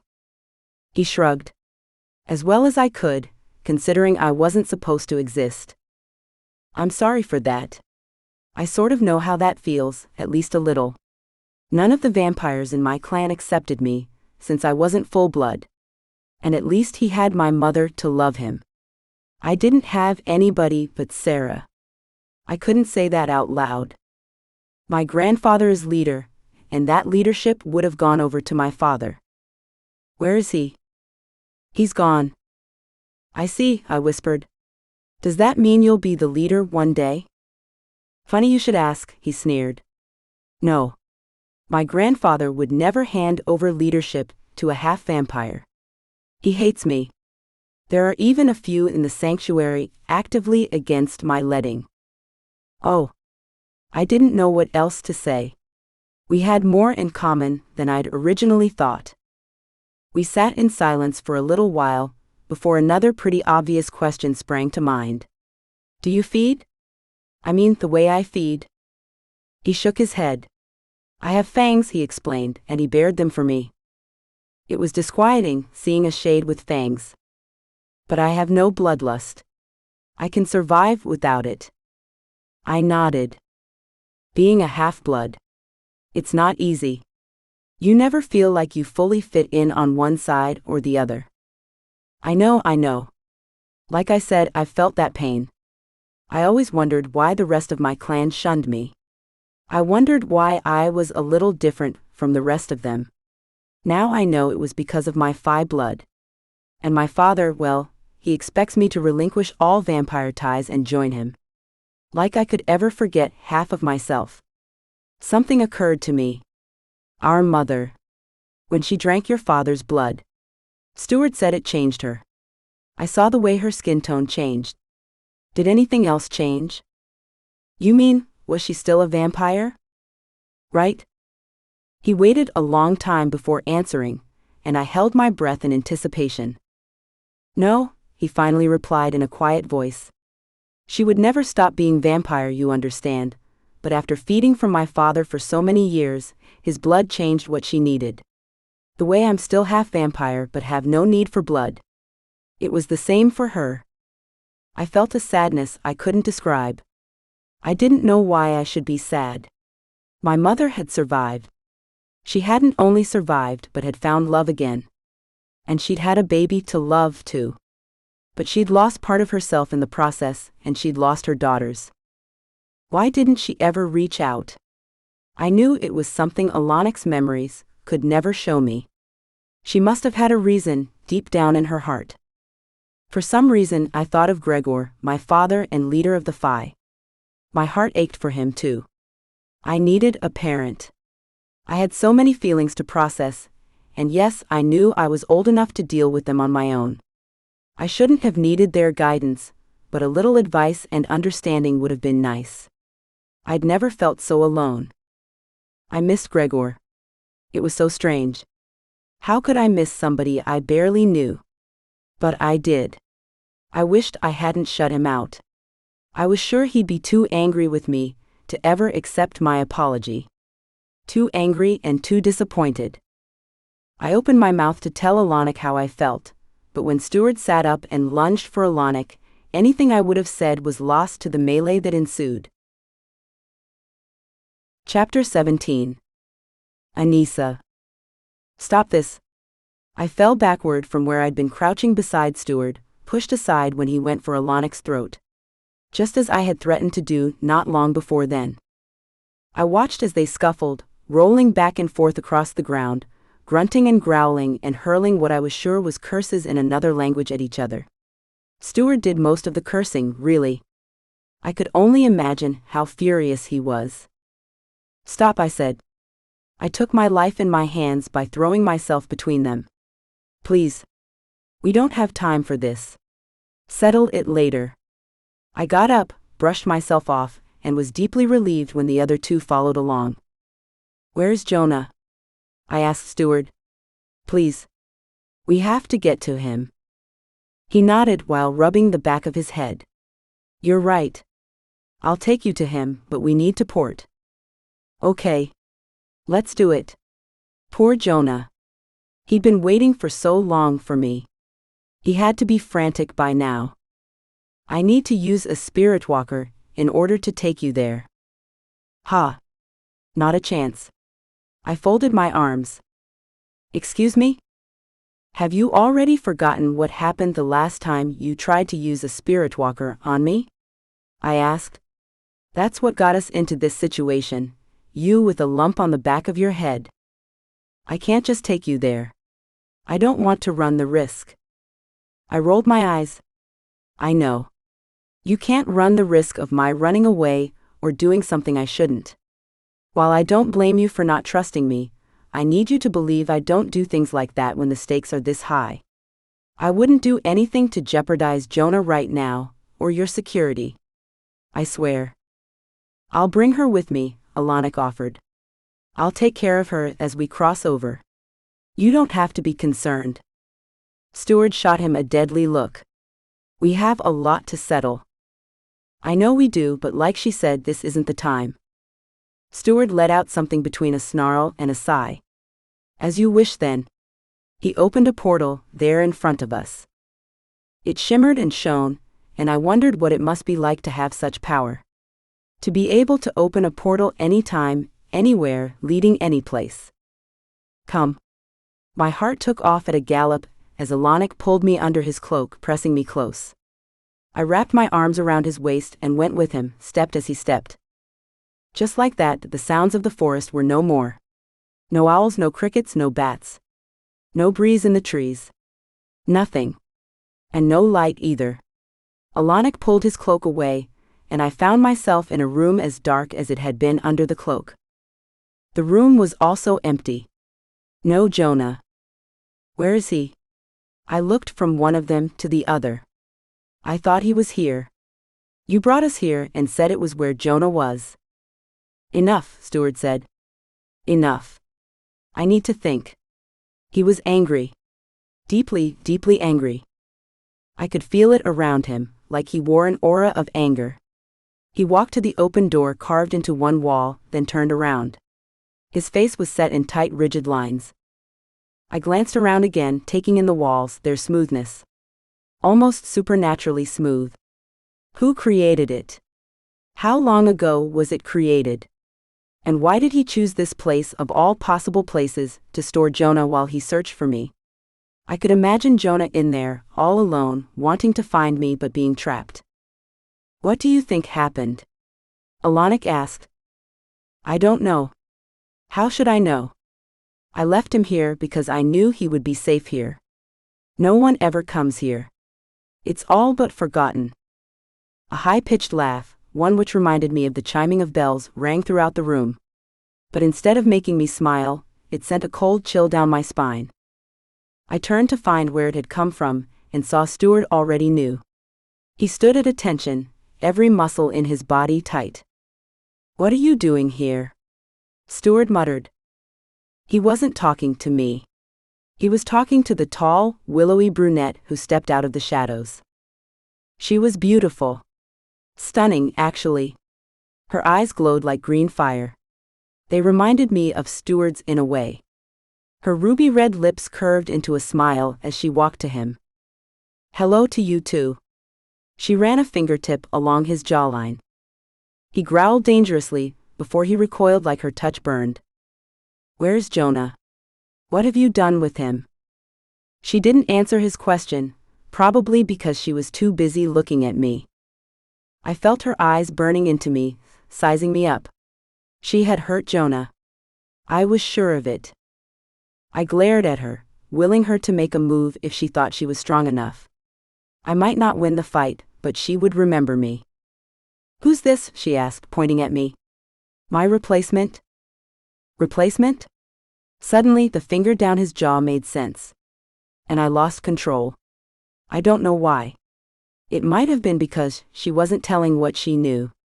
It might have been because I was desperate at that point to find Jonah and make sure he was safe with me, where he belonged. Maybe because I didn't like the way she looked at me, and most definitely didn't like the way she pointed. No matter why, I threw myself at her for all I was worth. Then, I was flying across the room and slamming into the wall behind me.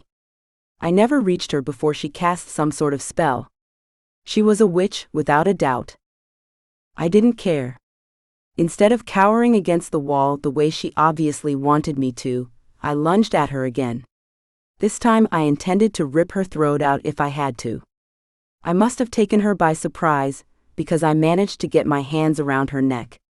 The force of our collision knocked her against the opposite wall. Stuart's hands clamped down on my shoulders and pulled me away. I roared in protest. I had to destroy her. "Remember how you felt when I couldn't tell you the thing only I knew," he reminded me. He referred to when he was unconscious and unable to tell me where Jonah was, and he was right. I relaxed, but only a little. He turned his attention to the witch. "Where is Jonah, Marianelle?" She only shrugged, which enraged me more. I lunged for her again, but Stuart's grip held me back. "Tell me," Stuart continued. "Where is he?" "Not here," she replied. "Oh, I wanted to kill her." Evidently, Stuart was starting to lose his patience. One of his hands left my shoulder and reached for her like he was about to inflict harm. She flinched away from his grasp. "All right," she gasped. His presence was desired.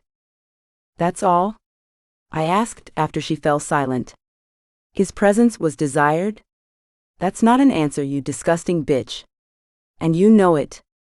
You know what he's asking, and you deliberately play word games like this when you know we don't have the time." "Anissa," Stuart warned. "Don't lose yourself like this." "But she knows." "I know she knows." "So do I," he replied in a deadly tone. I looked up at him, and he stared at her. I needed him to get through to her, and it wasn't working so far. "Who desired his presence, Marianelle? And don't play with my words. Tell me. Who was it?" All the while, Alonic stood off to the side with a detached expression on his face. He hadn't said a word until then. It almost surprised me when he cleared his throat. "Fane," Alonic said. 18. Philippa. I never knew anger had a scent before, but the smell hung heavy in the air as I stared at Vance. The overhead lighting still worked. They hadn't broken that, though they probably would have if I hadn't stopped them, and it cast part of Vance's face in shadow. I wished I knew what he was thinking. Didn't I already wish that before? "I mean it," I said. "I need to find my brother, and I need you tell me how." "It's not that easy." "I don't see why not. I mean, before I saw you standing there, I would have thought it was impossible to get in here if you weren't a Bourke. But here you are. You have your ways, right?" He smirked. "This goes beyond a little sneaking around." "All right. So what happened, really? Do you know or not? Telling me where he is, and actually taking me to him are two different things." We circled each other like wary predators, eyeing each other up as we did. The fight with Sledge hadn't hurt him one bit. I remembered the abrasions and bruises on Sledge's face. Vance looked like he could go another few rounds if it came down to it. I raised one eyebrow as I frowned at him. "Unless you're too much of a punk to follow through on your promises." "I didn't promise you anything. I didn't have the chance. We were interrupted, remember?" "How could I forget? I'm the one who has to pay for the damage." A rueful grin spread across his handsome face. "Sorry about that. Let's not change the subject. But it was so easy to when I was with him. It was exhilarating, matching wits with somebody at least mostly as intelligent as me. It had been too long. What I missed most about him was his mind. I had always loved talking with him, playing word games, bantering. Sometimes it was hotter than anything else we ever got up to." "Oh right. You wanted to know about Gage?" We stopped circling and stood still. "Yes. I want to know who kidnapped him." "That's easy." He folded his arms. "Nobody." "What?" My jaw nearly hit the floor. "He hasn't been kidnapped. He's hiding." I had to sit down. I found the nearest chair they hadn't broken, and sank into it. "Hiding?" I asked breathlessly. "From what? From whom? And where?" "First things first." He pulled up another chair, turning it around backward and straddling it in front of me. His tall, strong, sure body moved as gracefully as a cat's. It wasn't easy to pry my eyes from him and focus my thoughts. He raised a brow, then said, "I know this because it was my father Gage went to." Lucian. That was almost more shocking than finding out he was hiding. Why would he go to the head of the League for sanctuary?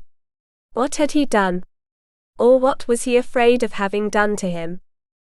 Vance leaned closer, and it took a feat of will to push away any lingering feelings I had for him. I tried hard to tell myself there was nothing between us, but that wasn't strictly the truth. I still cared for him. More than cared. I wanted him. Being near him was enough to send my body into overdrive, even when my brain was consumed with other things. Now I couldn't control the way he made my pulse speed up. I couldn't keep my skin from tingling. I only wished I could. I hated he was able to break me down like this. Yeah? He went to my father and said he needed help. That's all I know. And this was when? Not long ago. Between the League meeting and now. After the bloodbath, I murmured, remembering the horror I had seen. As a vampire, I was used to the sight of blood. Still, what I'd seen in that room had turned my stomach. I wouldn't forget it any time soon. He must have been running from whatever happened. He shrugged. I don't know about any of that. He's safe then? That was something anyway. Yes. For now. At League headquarters. And I had just been there. We had probably crossed paths. Poor Gage. He must be terrified taking a risk like that. Going to your father. I mean, nobody does that. It isn't done, Vance. You don't need to tell me that. He snickered. Well, I have to see him. I stood, resolute. That's not going to happen. He stood too, and reminded me how much taller he was than me. I refused to back down in front of him. I wouldn't let him intimidate me. Oh no. Listen.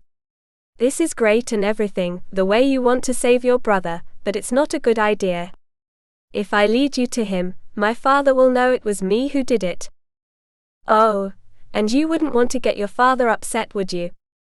He frowned, deep lines creasing his forehead. His icy eyes hardened. You know I don't want to, and I don't appreciate the way you're trying to make it sound like a joke either. All right. I held up my hands. I didn't know he had you under his thumb like this. I stepped backward, shaking my head. He only chuckled. You think you're so smart, don't you? Like you can talk me into anything by using that reverse psychology stuff. I shrugged. It's not like it hasn't worked before. I remember more than once being able to talk to you into things you didn't want to do at first. Yeah, well, maybe I wanted to do them all along, but wanted to know how much you wanted me to do them. That makes no sense. He laughed. You know what I'm trying to say. Has anything between us ever been completely honest? I mean, no games, no wordplay, no testing. Just us? Where had that come from? I guessed I needed to know if I was willing to blurt it out like that. Sure. Don't you remember? He took one step closer to me, then another. Damn him. He knew how to tear me between wanting more and wanting him to stop. My heart raced and my blood hummed, and I very much wanted to know what he had in mind. Thought my brain told me it was the stupidest idea anyone could ever have, and I needed to run screaming from the room before things went too far. I'm afraid I don't, I whispered, hoping he wouldn't choose to remind me. Well, we'll have to do something about that. He backed me into the wall. I slid past him, walking to the center of the room. I heard his dry chuckle behind me. I don't think we need to. We don't have a lot of time after all, and I need to see my brother, whether you plan on helping me get to him or not. I grinned, turning to face him. Come on. You know me. You know I'll leave as soon as I'm free of you, and course straight to the cathedral. You would too, wouldn't you? He shook his head, grinning. Absolutely. I'm afraid I'm going to need something in return then. Oh, come on. You mean you won't do me a favor for old time's sake? You don't think you owe me that much at least? I shook my head. I'm disappointed in you. Old time's sake doesn't mean much to me, no offense. All I care about is the here and now, as in the fact we are both right here, right now. He smiled, approaching again. And again I backed away, only this time when he pinned me against the wall, I didn't try to get past him. The dangerous side of me, the side he'd always managed to unleash, wanted to see where this would go. He smiled victoriously, like he had me right where he wanted me, trapped, nowhere to go, no way to resist him. And his smile snapped something inside me. In a flash my fangs were bared. I pushed him away from me. You want to know what you get in return? You get to live. How's that sound? I could just as easily call my clan in to take care of you for me. He was too fast for me, taking my wrists in his much larger hands, holding them above my head. I want a kiss. Get out of here, I spat, turning my face away even as my heart raced and I struggled to breathe. Come on, he whispered. You used to enjoy my kisses. I wriggled, trying to free myself. Yeah, well, I didn't have many good qualities to choose from, did I? The hoodie he wore barely concealed his strong, hard body, but when I inadvertently pressed myself against him as I fought to be free, my knees went a little weak. One little kiss. What could it hurt? Plenty, and you know it. Let go of me, damn you. I threw my body against his, hoping to knock him off balance. No such luck. All it did was get me more flustered, which was the last thing I needed. Am I really so repulsive? I closed my eyes and shivered, cursing my heart for betraying me. His deep, throaty chuckle told me he knew what I was going through even as I struggled with him. I had to do something, anything to make it stop. Okay, fine. One kiss. He straightened, looking down at me with surprise all over his face. Really? Really? I turned my face to the side. A kiss on the cheek. He laughed. I guess I have to take what I'm given. I didn't specify the kind of kiss after all, although you're the one who's losing out in the end. I lowered my eyelids, keeping my emotions a secret, knowing I was probably failing, and hating how easy it was for him to manipulate me. I was surprised to feel a soft kiss a moment later. It was sweet, gentle. It made me smile. The doors opened and in walked Sledge. Of course. He had impeccable timing. I pulled my wrists from Vance's hands, as the surprise of Sledge walking in had been enough to loosen his grip. Get your hands off her. Sledge roared. His hands are off me. I raised Vance's hands up. See? He's not touching me anymore. Stop this. It's ridiculous. You think I'm gonna be okay with watching him paw you like that? I know you don't think we're anything, Philippa, but I have more respect for you than that. Right. That was why he made a fool of me in front of everyone by pointing out my smudged lip gloss. Knock it off. I mean it. I'm sick of this, so you might as well drop it. I looked at Vance, who was clearly ready to fight again. Come on. We're going, now that you've been paid up. Going where? Sledge asked, fist clenched at his sides. In any other situation, it would have been flattering to see two guys fighting over me. I'd seen it before, actually. More than once. And I'd always liked it. Just not so much right at the moment. Tell Scott I've gone to get Gage, I ordered. And no, I don't need you to come with me. He was worse than an overzealous guard dog. Chapter 19. Jonah. The ground was cold and hard beneath me. I couldn't shake the fog in my head right away. Getting thrown through a portal wasn't easy, and the witch hadn't been gentle with me either. I took a deep breath, then another. The air was cold too, and damp. I was tired of dampness. We didn't feel it the way humans did, but it still wasn't pleasant. I could hardly see my hand in front of my face. A mist covered the ground, cloaking everything. Otherwise, it was dark. Pitch black. Even my vampire eyes could hardly make out the shapes around me. Large looming shapes. I couldn't quite tell what they were. I took a chance and stood up, glancing around. I kept my ears tuned in to any sound, but all I heard was the beating of my heart and the sound of my breath. Maybe the mist deadened any other sound on the ground. One step, then another, I came closer to one of those hulking shapes. They didn't move, any of them. I realized what they were. The backs of mausoleums. I was in a graveyard. Shapeless forms became angels, gazing down at me with their stone eyes. Condemning me.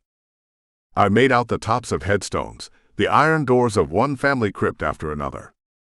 At least I knew I was in a graveyard. But I didn't know where, or why I'd been brought here. Or how I'd get back, for that matter. What was the purpose of any of it? And to think, I'd been so sure hiding in the sanctuary would mean Anissa and I would be safe for a little while. I heard a sound, like a footstep over stone. I fell into a fighting stance, one foot behind the other, claws extended. I had no idea what to expect, or who. Had the witch sent me here to kill me? Another footstep, then another. They were coming from behind a crumbling tomb roughly 20 feet from where I stood, a sprawling thing that must have been built for a very wealthy family. It might have been whole and impressive centuries earlier, but had fallen into disrepair, much like everything around me. Anything could be lurking there in the mist.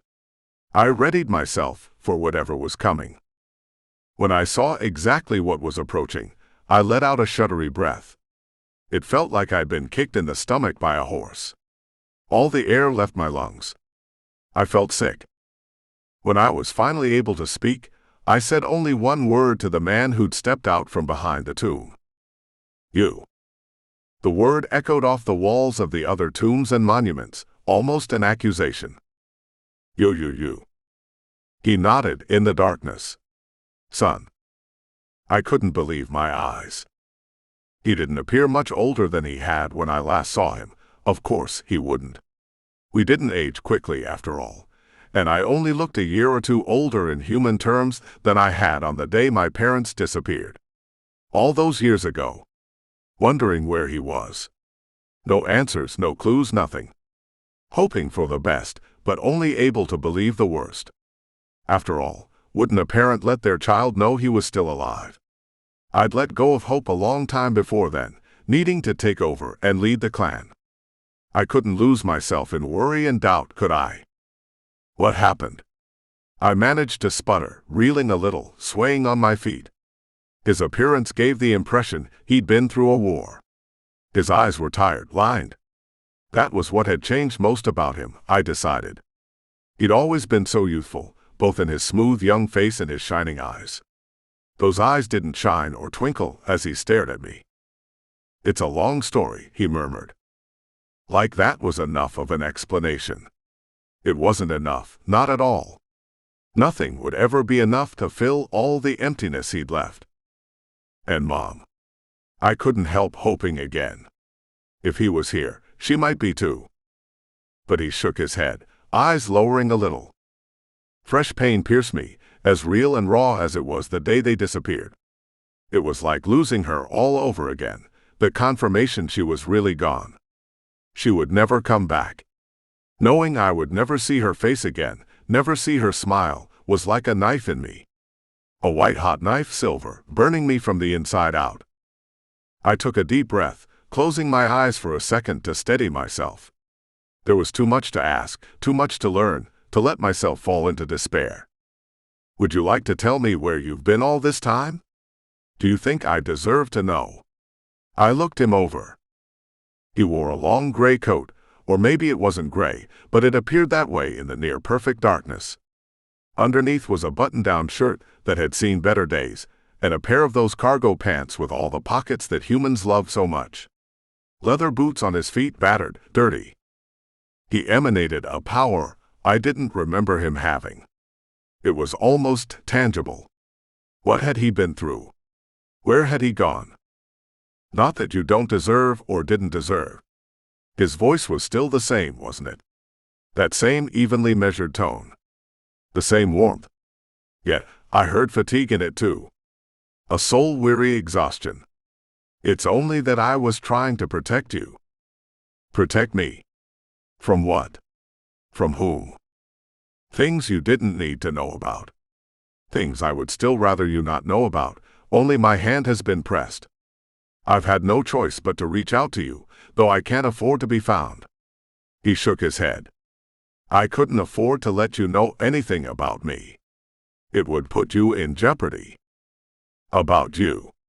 What could you possibly have done I wouldn't be able to know about? He had always been the strongest, most honorable of all the Bourke clan. I had looked up to him, idolized him. He was my ideal from the time I was old enough to have one. In the years since he disappeared, I'd done everything I could to pattern myself after him. And all he could tell me was there were secrets I wasn't supposed to know about. It's not what I've done so much as what they say I've done. Who's they? He shook his head, appearing more tired than ever. It's enough to say I had to go rogue, he murmured. There was no other choice. It was for your safety, your protection, just like it's for your protection now that I hesitate in telling you what needs to be said. It's dangerous, but it would be far more dangerous if I let things go as they are. Gone rogue. I couldn't imagine it. He must have traveled deep underground to keep himself away from those who would recognize him. He was one of the most revered clan leaders of his day. I wondered what it had been like for him for all those years, hiding, going from place to place in hopes no one could identify him. Keeping away from us. He nodded. I'm no longer Dominic Bourke, he said, and there was such grief in his voice I could hardly stand it. You're not? I felt like an idiot, standing there asking questions. I haven't been Dominic Bourke in a very long time. Not since I left you and your brothers and sister. Since then, I've gone by another name. One you may have heard over the years. He took a deep breath, like he was pausing for effect. Or giving me a chance to steel myself for what was to come. I'm known as half-fae. No wonder he had given me a chance to prepare. I was stunned, speechless, almost horrified. Half-fae. A name everyone in our world knew. Like one of the superheroes humans cared so much about. He was a legend, one that moved only under the cover of darkness. A name to be feared, to be respected. One usually spoken only in whispers. You're half-fae. How is it possible? I mean half-fae is. He's like a myth. He's a legend. He has power unlike the rest of us. And that's you. He nodded. It's all true. They also say you're solitary. Also true. And that he set fire to the Carver clan and fled. That's not true, he smoothly fired back. Hope bloomed inside me. Who then?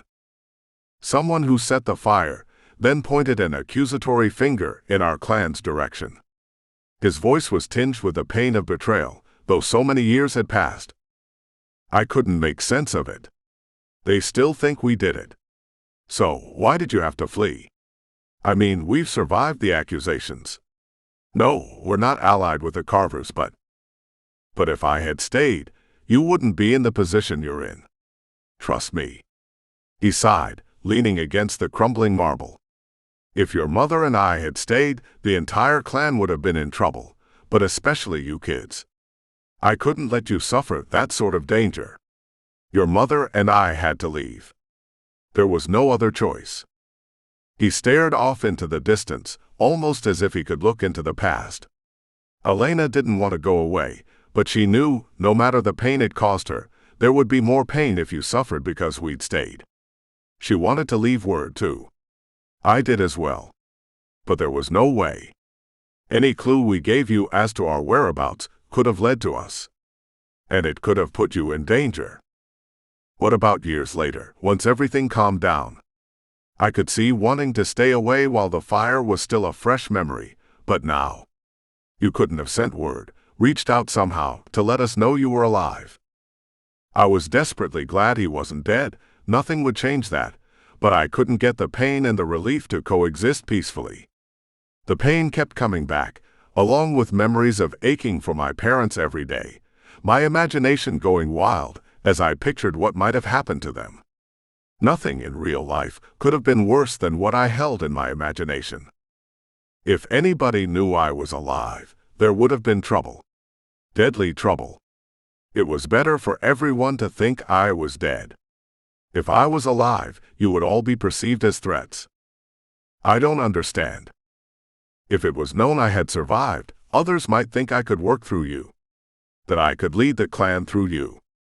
There would be a question of whether you were doing my bidding, carrying on my legacy. I couldn't have that, don't you see? It was painful for me, and doubly painful for your mother, but that was how it had to be. I'll always believe that. He sounded again like the honorable father I had remembered for so long. Someone who would make a supreme sacrifice for the sake of those he loved. If there's so much danger, why did you summon me now? He grimaced.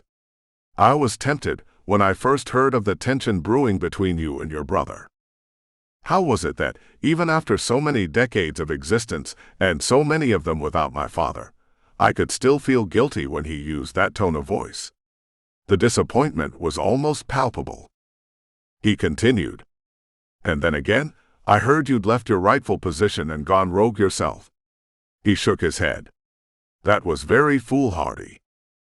I know, but I made my decision with a clear head. His jaw tightened. That's neither here nor there at the moment, he muttered. Finally, the last straw came when I heard about some detective work your brother has been doing. Gage? He nodded. It seems he's delivered himself into a precarious situation, thanks to his sleuthing. What do you mean? He sighed, shaking his head. Lucian. Chapter 20. Jonah. Lucian. What does he have to do with any of this? The more he spoke, the more confused I became. It was like listening to riddles on and on. Plenty. And your brother has gone straight to him. But why? What could he have learned that would make him do that? I'm not sure, he admitted. I only know he's in trouble now. Should I care? I told myself I should, but it wasn't easy to stir up any concern. Still, if my father, Fane, I corrected myself, thought it was worth reaching out to me after so many years, there must have been a real threat. How are you aware of so much? I asked. You've gone rogue. How do you know about the problems I had with Gage? How do you know about my leaving the clan? He smiled a little. I may have gone rogue among the vampires, but I haven't cut off communication with all creatures. I managed to find a way to make myself indispensable to a high-ranking witch or two. Maybe a few other types of supernaturals. I didn't want to know how he'd managed to do that. Certain things a son didn't want to know about his father. Thanks to witches, he continued, I get access to perks like the passages. Passages? He nodded. A series of interconnecting paths, which occasionally use portals to connect. Like underground, but not. Just a different dimension. There was still so much to know, so much I wasn't aware of. Had I ever been a solid leader when I was in dark about so much? Had I been kidding myself all along? Portals connecting different dimensions. I guessed I was somewhere along one of those paths he'd talked about. So that was how I got here, I murmured. He nodded. Yes, I was sure this was somewhere you wouldn't be discovered with me. Who was the witch who sent me here? One of the ones you're so indispensable to. His face was blank, unreadable. I wasn't about to press him for more information. I didn't want to know. Thinking about the witch made me think about trying to get out of that sealed-up room, trying to get back to Anissa. Anissa. She was still out there somewhere. I had to find her. I need to get back to where I came from, I said, suddenly in a hurry to go. But I didn't want to leave him, either. Not after so long apart, not when there were so many more unanswered questions between us. I could hardly stand it. Still, there was no choice. He should understand, I thought, considering that years earlier he didn't want to go, but had no choice. He had to do what he thought was right. How can I find you later? He sneered. What's the rush? Eager to return to the half-fae. Don't. I stared him down. Don't call her that. So what if he was the legendary Fane? I wouldn't let him talk about Anissa that way. I wouldn't let anybody do that. He nodded slightly. And what about your brother? What about Gage? What about him? Don't you want to know more? I shook my head. He abandoned the clan and rebelled against my leadership. If you know what happened, then you must know about that. He absorbed that without moving or even blinking. Whether or not he understood, I didn't know. He kept his thoughts on the matter to himself. A born leader, he knew when to stay silent. I'll take you back to the place Marianelle brought you from. You can't return without a witch who knows. Understood. Irritated, I was tired of waiting. I was tired of talking about Gage. I needed to find Anissa. She was all that mattered.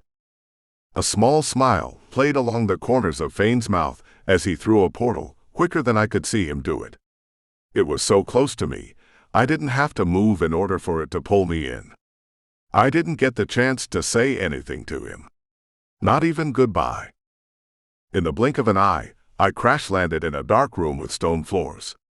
The same dark room as before. So he had sent me back as promised. I should have known he would. I could still trust him after all this time. Jonah. I looked up to find Anissa staring at me, mouth open in shock.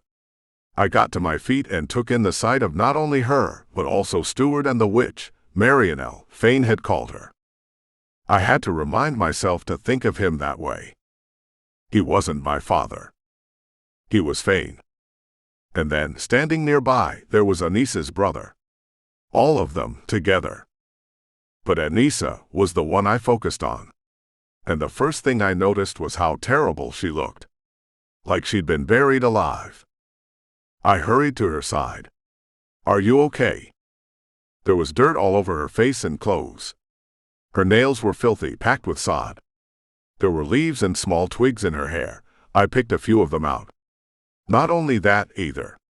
I saw abrasions, blood. She'd been fighting. Who?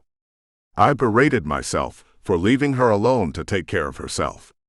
I couldn't imagine what she'd been through. Are you? Her hand trembled as she touched my face. I'm fine. Me too. What a relief.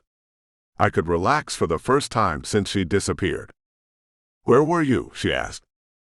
I felt Marianelle's eyes on me. She knew where I was, of course. She wouldn't tell, and I couldn't. I couldn't put anyone, especially Anissa, in danger that way. Especially not Anissa. I gave her what I hoped was a smile that would put her mind at ease. Rest assured, I'm all right. There's nothing to worry about. As a second thought, I turned to where I'd first fallen into the room. The portal was gone. Fane hadn't followed me through. How would I find him again? Chapter 21. Philippa. It took less than half an hour before Vance and I reached the cathedral at the League of Vampires. It felt like I had just been there, maybe because I had. And there was Gage, sneaking in after I had already left. He never had great timing, my brother. The spires of the cathedral climbed toward the sky, and from the many windows lining the great building came a soft glow. Someone's in there, I murmured as Vance and I approached. Of course, he chuckled. Somebody's always in there. There's at least one guard on duty at all times. How will we get in if they're watching? I don't think we can simply walk up and knock. Or can we? He snickered. No. I don't think that would be a good idea. Come on. I have a better way. Instead of leading me to the front entrance, which we'd used for the meeting, Vance snuck around the side of the building to a series of windows along the back. It must have been a basement of some sort when the building was used for its original intention. We're breaking in? I asked, shocked. Not exactly.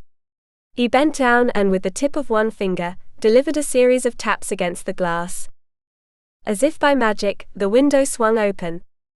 After you, he said, motioning to the opening. You want me to go in through there? I wasn't exactly keen on sliding in through a dirty, dusty old window. I might have been head of the clan and had to give up partying, but I still liked looking nice. Or not like a hobo, at least. Yeah, I do. If you want to see your brother again. When I looked down again with a frown, I heard him sigh. Here. Wear this. Girls are the worst sometimes. He took off his hoodie. I couldn't take my eyes off his strong, broad body as he handed it over. I wrapped it around my waist, covering my legs and butt to protect my clothes, before sliding through the window and into the basement.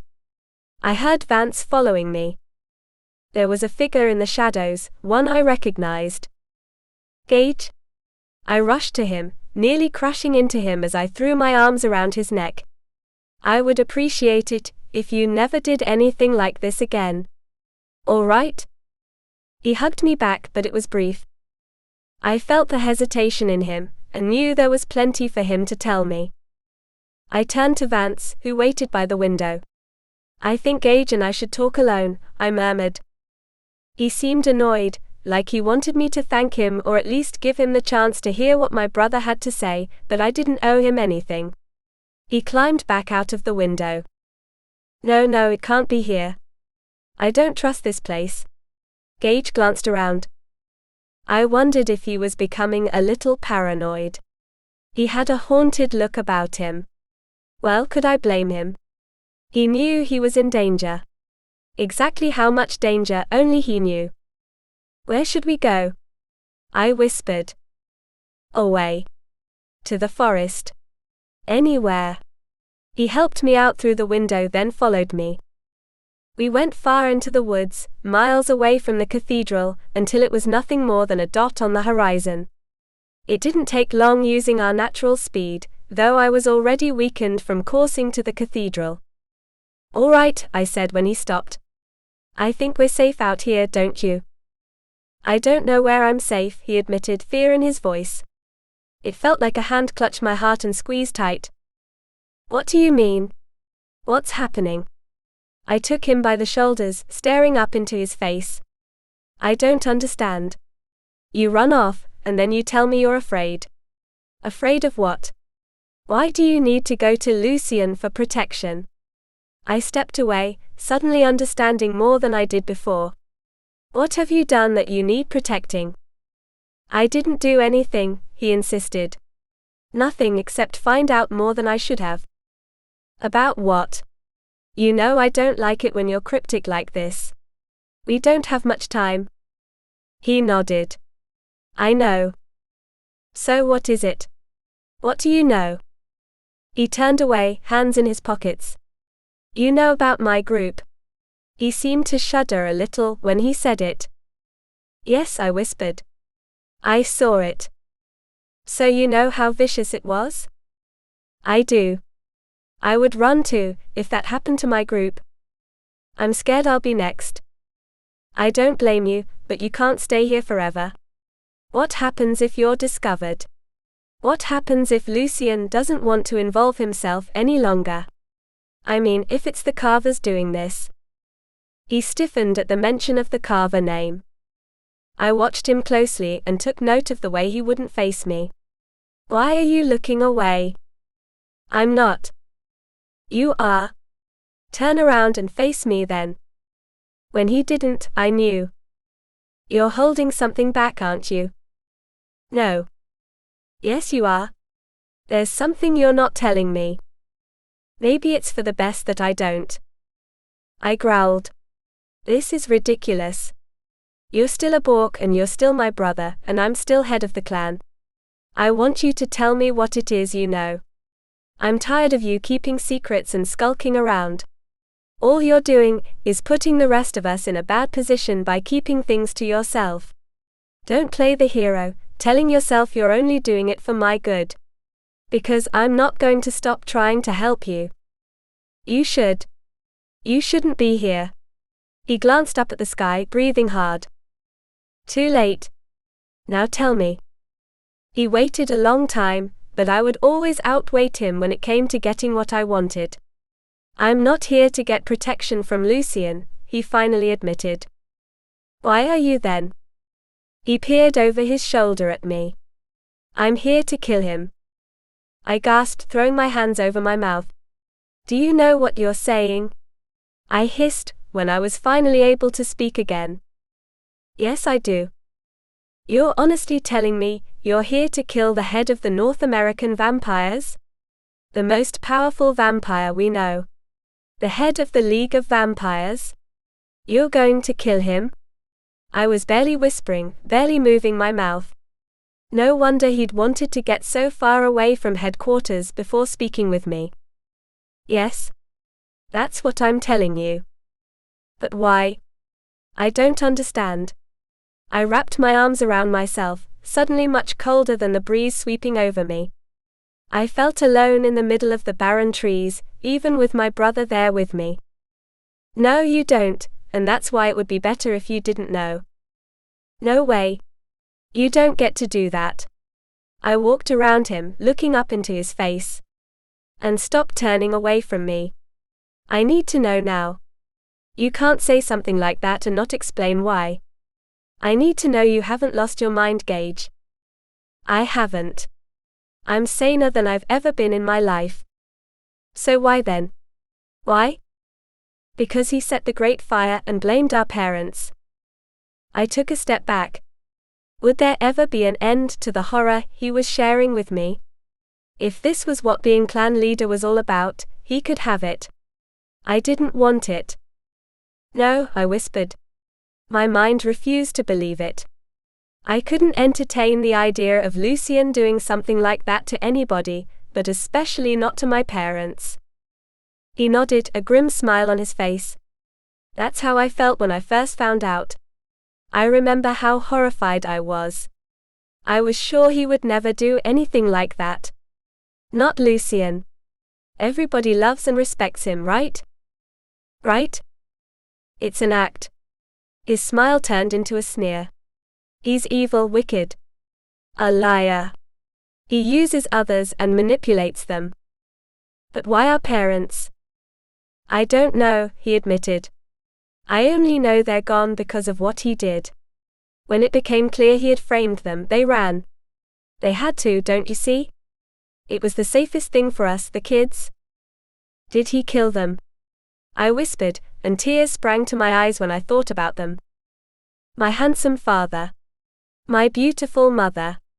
I hadn't seen them in decades. One day they were gone. No explanation. No goodbyes. I don't know. Who knows what really happened? But there's a chance they're alive, and they ran because of the fire? To protect us.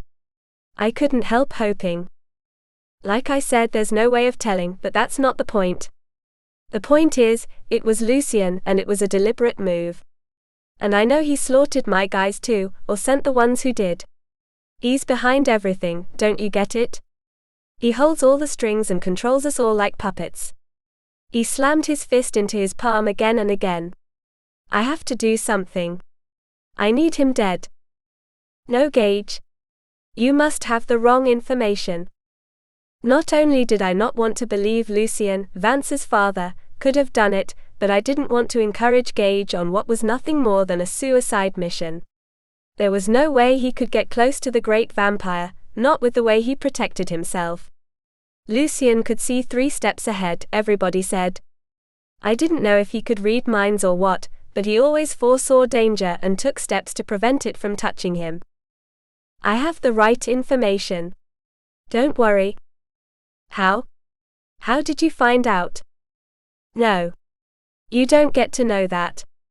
The less you know, the better. I've already told you too much as it is. He turned away, shaking his head. He paced the perimeter of the little clearing we'd stopped in. The crisscrossing branches overhead allowed in a little bit of starlight here and there. The sky was still deep black, which told me I had plenty of time before dawn. But how long would it take to convince my brother he was wrong and should come home with me, or at least give up his crazy plans? "I can't have you doing this," I whispered. There was a plea in my voice, desperation. I couldn't let him take his life in his hands. "Please, Gage. Tell me you'll give this up and come with me. I'll protect you." "Nobody can protect me." He stopped pacing and glared at me from across the clearing. The entire reason I came to him for help was to convince him I didn't know he was behind it. I want him to think I trust him. If he does, he won't suspect me. Get it? I get it. You don't have to explain. But that doesn't make it a good idea. I ran my hands through my hair, my mind racing. What could I say to get him to give it up? I couldn't let him get himself killed over some crazy theory, which was basically all he had to share with me up to this point. A theory. There was no proof. There couldn't be. Not Lucien. Not Vance's father. "I never said you had to help me," he muttered. I had never felt so helpless in my life. It was like standing back to watch somebody willfully kill himself. He wouldn't listen to a word I had to say. He stared at the ground. "How's Jonah?" he asked in a quiet, almost soft voice. "I don't know. He's gone." "Gone?" He looked up at me, questions in his eyes. I nodded. "He went away? With the half-breed?" He nodded. "That's good for him. Probably better he's not part of this." He walked to me, took my hands in his. "I need you." "Me? For what?" "To join me in the war against Lucien." "No. Clan versus clan. We have the power. We have the bodies. We're strong. We can band together." "No," I said. "It's suicide. Don't you get it?" I could tell from the half-crazed appearance in his eyes he didn't. It was too late to get him to listen to reason. Chapter 22. Jonah. What is this place? I glanced around. The light coming through the open door revealed a little more about the structure of the walls and floor. It was like a tomb.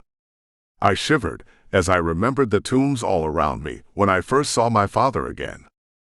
No, not my father. I couldn't think of him that way. He was Fane. I had to think of him as Fane. I couldn't run the risk of telling anyone I'd met my father again. If I let anything slip, which I didn't plan to, but it was still possible, I could only refer to him as Fane. I had to get in the habit. Fane. Fane. Fane. I repeated it in my head as if it were a mantra. It's somewhere far away from where you were. Marianelle was very good at answering questions without actually answering them. She knew precisely the words to use. What would Fane do? I told myself to stop thinking about him. I didn't want anyone there to know I had been with him, not even Anissa, not when he told me how dangerous it was to be near him or know he was alive. No matter how I tried, though, I couldn't help but remember what it was like to stand in his presence again. It had been so long. Knowing he was still alive should have been a gift, and it was a gift, one that came with a heavy price, however. Would he go after Gage? I should have asked him where to find Gage. I should have asked what Lucien had to do with any of what had happened. Why was he a threat to Gage or any of us? Maybe I should have gone with him. I should have stayed there. No. I couldn't have. Whenever I looked at or touched Anissa, and saw the way she stared up at me with so much trust and faith, I knew I couldn't have gone. Not if it meant being away from her, not knowing where she was, or whether or not she was safe. And there wouldn't have been any way to let her know where I was, either, or what I was doing. She would wonder why I had left her.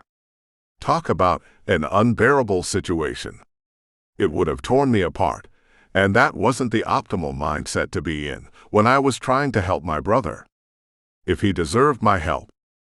She was shaking. I touched her shoulder and felt her trembling under my hand. "You're a mess."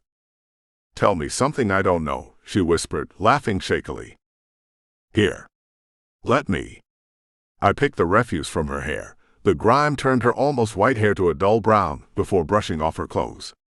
She had been underground, for sure. There was muck caked in the creases of her neck, the creases of her pants. Inside the tops of her boots, I helped her take them off to shake them out before putting them back on. She turned her pockets out and more dirt shook free. What happened to you? I asked. Her cheeks reddened. I need to get cleaned up for sure. You still look good to me, I murmured as I ran a hand over her filthy, dusty hair. Even caked with dirt as she was, she seemed to glow with a sort of incandescence. I couldn't keep from staring at her, the way a moth was drawn to a flame. She was my flame. I had to protect her. Even so, I would feel much better if I were cleaner, she murmured. Her eyes were wide, reminding me of a rabbit in a trap. Like she didn't know what to expect next. Neither did I. I understand that. There was also my need to be alone with her. Was there anywhere we could be truly alone, especially since she was, in essence, a flight risk? Would Stewart take the chance of leaving us on our own again?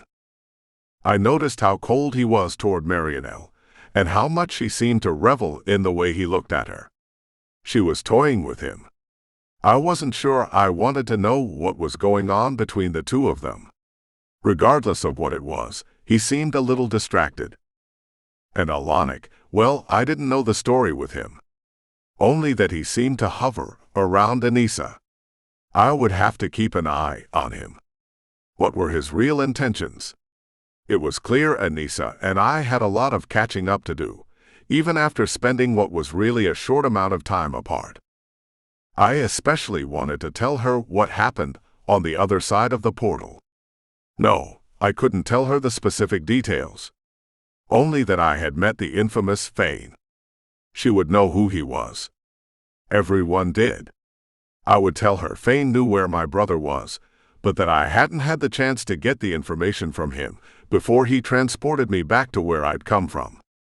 It didn't matter what I wanted to tell her if we never made it back to somewhere we could be alone. I felt the presence of the others very acutely. Marianelle managed to pry her eyes from Stewart long enough to shoot me a knowing look. She was the only one who knew exactly where I had been and exactly who I'd been with. Or was she? Alonic seemed to be giving me a knowing look, too. Almost like he knew exactly what was happening inside my head, or at least like he could get a feel for it. How was that possible? Could he feel all others, not just his sister? What an unnerving thought. I turned to the witch. How can I get a hold of you when I need to return? Return where? She asked. Or should I say to whom? Enough of your games. We both know he wouldn't be happy if he knew you were playing them with me. Anissa's hand slid into mine. We all know who you're talking about. You do? My head snapped around in her direction. She nodded. Yes. Alonic told us that was where you were going, to meet with Fane. She squeezed my hand, but I could hardly feel it. There was too much going on inside to process minute by minute. At any rate, I managed to sputter, wondering how much danger Anissa was in by knowing who I'd been with. How do I find you? I noticed Anissa glaring at Marianelle when I spoke to her.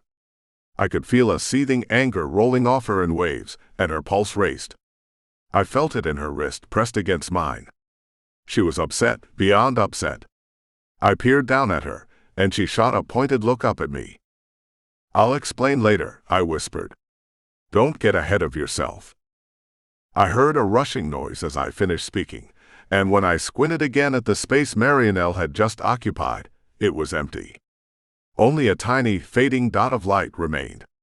She'd thrown a portal and vanished into it without a word. Damn. I growled, exhaling in frustration. What was I supposed to do then? She was the only one who could lead me to him. I couldn't run the risk he would summon me again, especially when I'd made it clear I had no desire to look for my brother. It didn't mean I didn't want to see him again, however. I couldn't trust he would understand what was happening in my heart. Anissa frowned. It was clear she didn't know why I was so desperate for Marianelle's help. She apparently took me the wrong way, down to withdrawing her hand from mine. Terrific. Something else I had to deal with. Why not? I didn't have enough going on. I turned to Stewart, who seemed more himself once out of the presence of the witch. There was an almost tangible chemistry between them, not a very sweet one, but it was palpable nonetheless. What do we do now? Go back to the sanctuary. He shook his head. It's not safe there anymore. I'm not entirely sure how safe it is for me. His deep voice was heavy with concern. I felt a stabbing pang of guilt. I had put him in danger, when all he'd ever tried to do was help me. I'm sorry. Although, I knew as the phrase left my lips how inadequate my words were. I understand. Now, it's just a matter of finding somewhere else to send you. Alanic stepped in. I might be able to find a place. You could? Anissa asked. I heard so much hope in her voice, my heart went out to her. Something had passed between them while I was gone. He nodded. I need a little time. Her face fell. Time. I don't think we have time. I don't think we can afford to waste another minute. She took a few steps away from me, then started pacing back and forth, arms crossed over her abdomen. She muttered something under her breath, as though debating whether or not to do something. I only wished I knew what was happening in her head. I looked at the others, and could tell they were just as confused as I was. All right. She finally turned to us. I think I know where we can go. It's the safest place right now, all things considered. And where would that be? Alanic asked. She only gave him a cryptic smile. That smile didn't give me a very good feeling. Chapter 23. Anissa. I didn't like the idea. In fact, I sort of hated the idea. But once I weighed our options, I knew it was the only answer.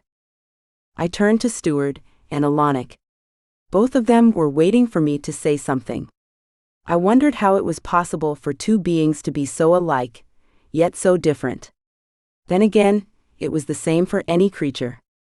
My sister and I were both vampires, yet we were very different. Same thing with me and Jonah. We were alike, very alike in many ways, but fundamentally different.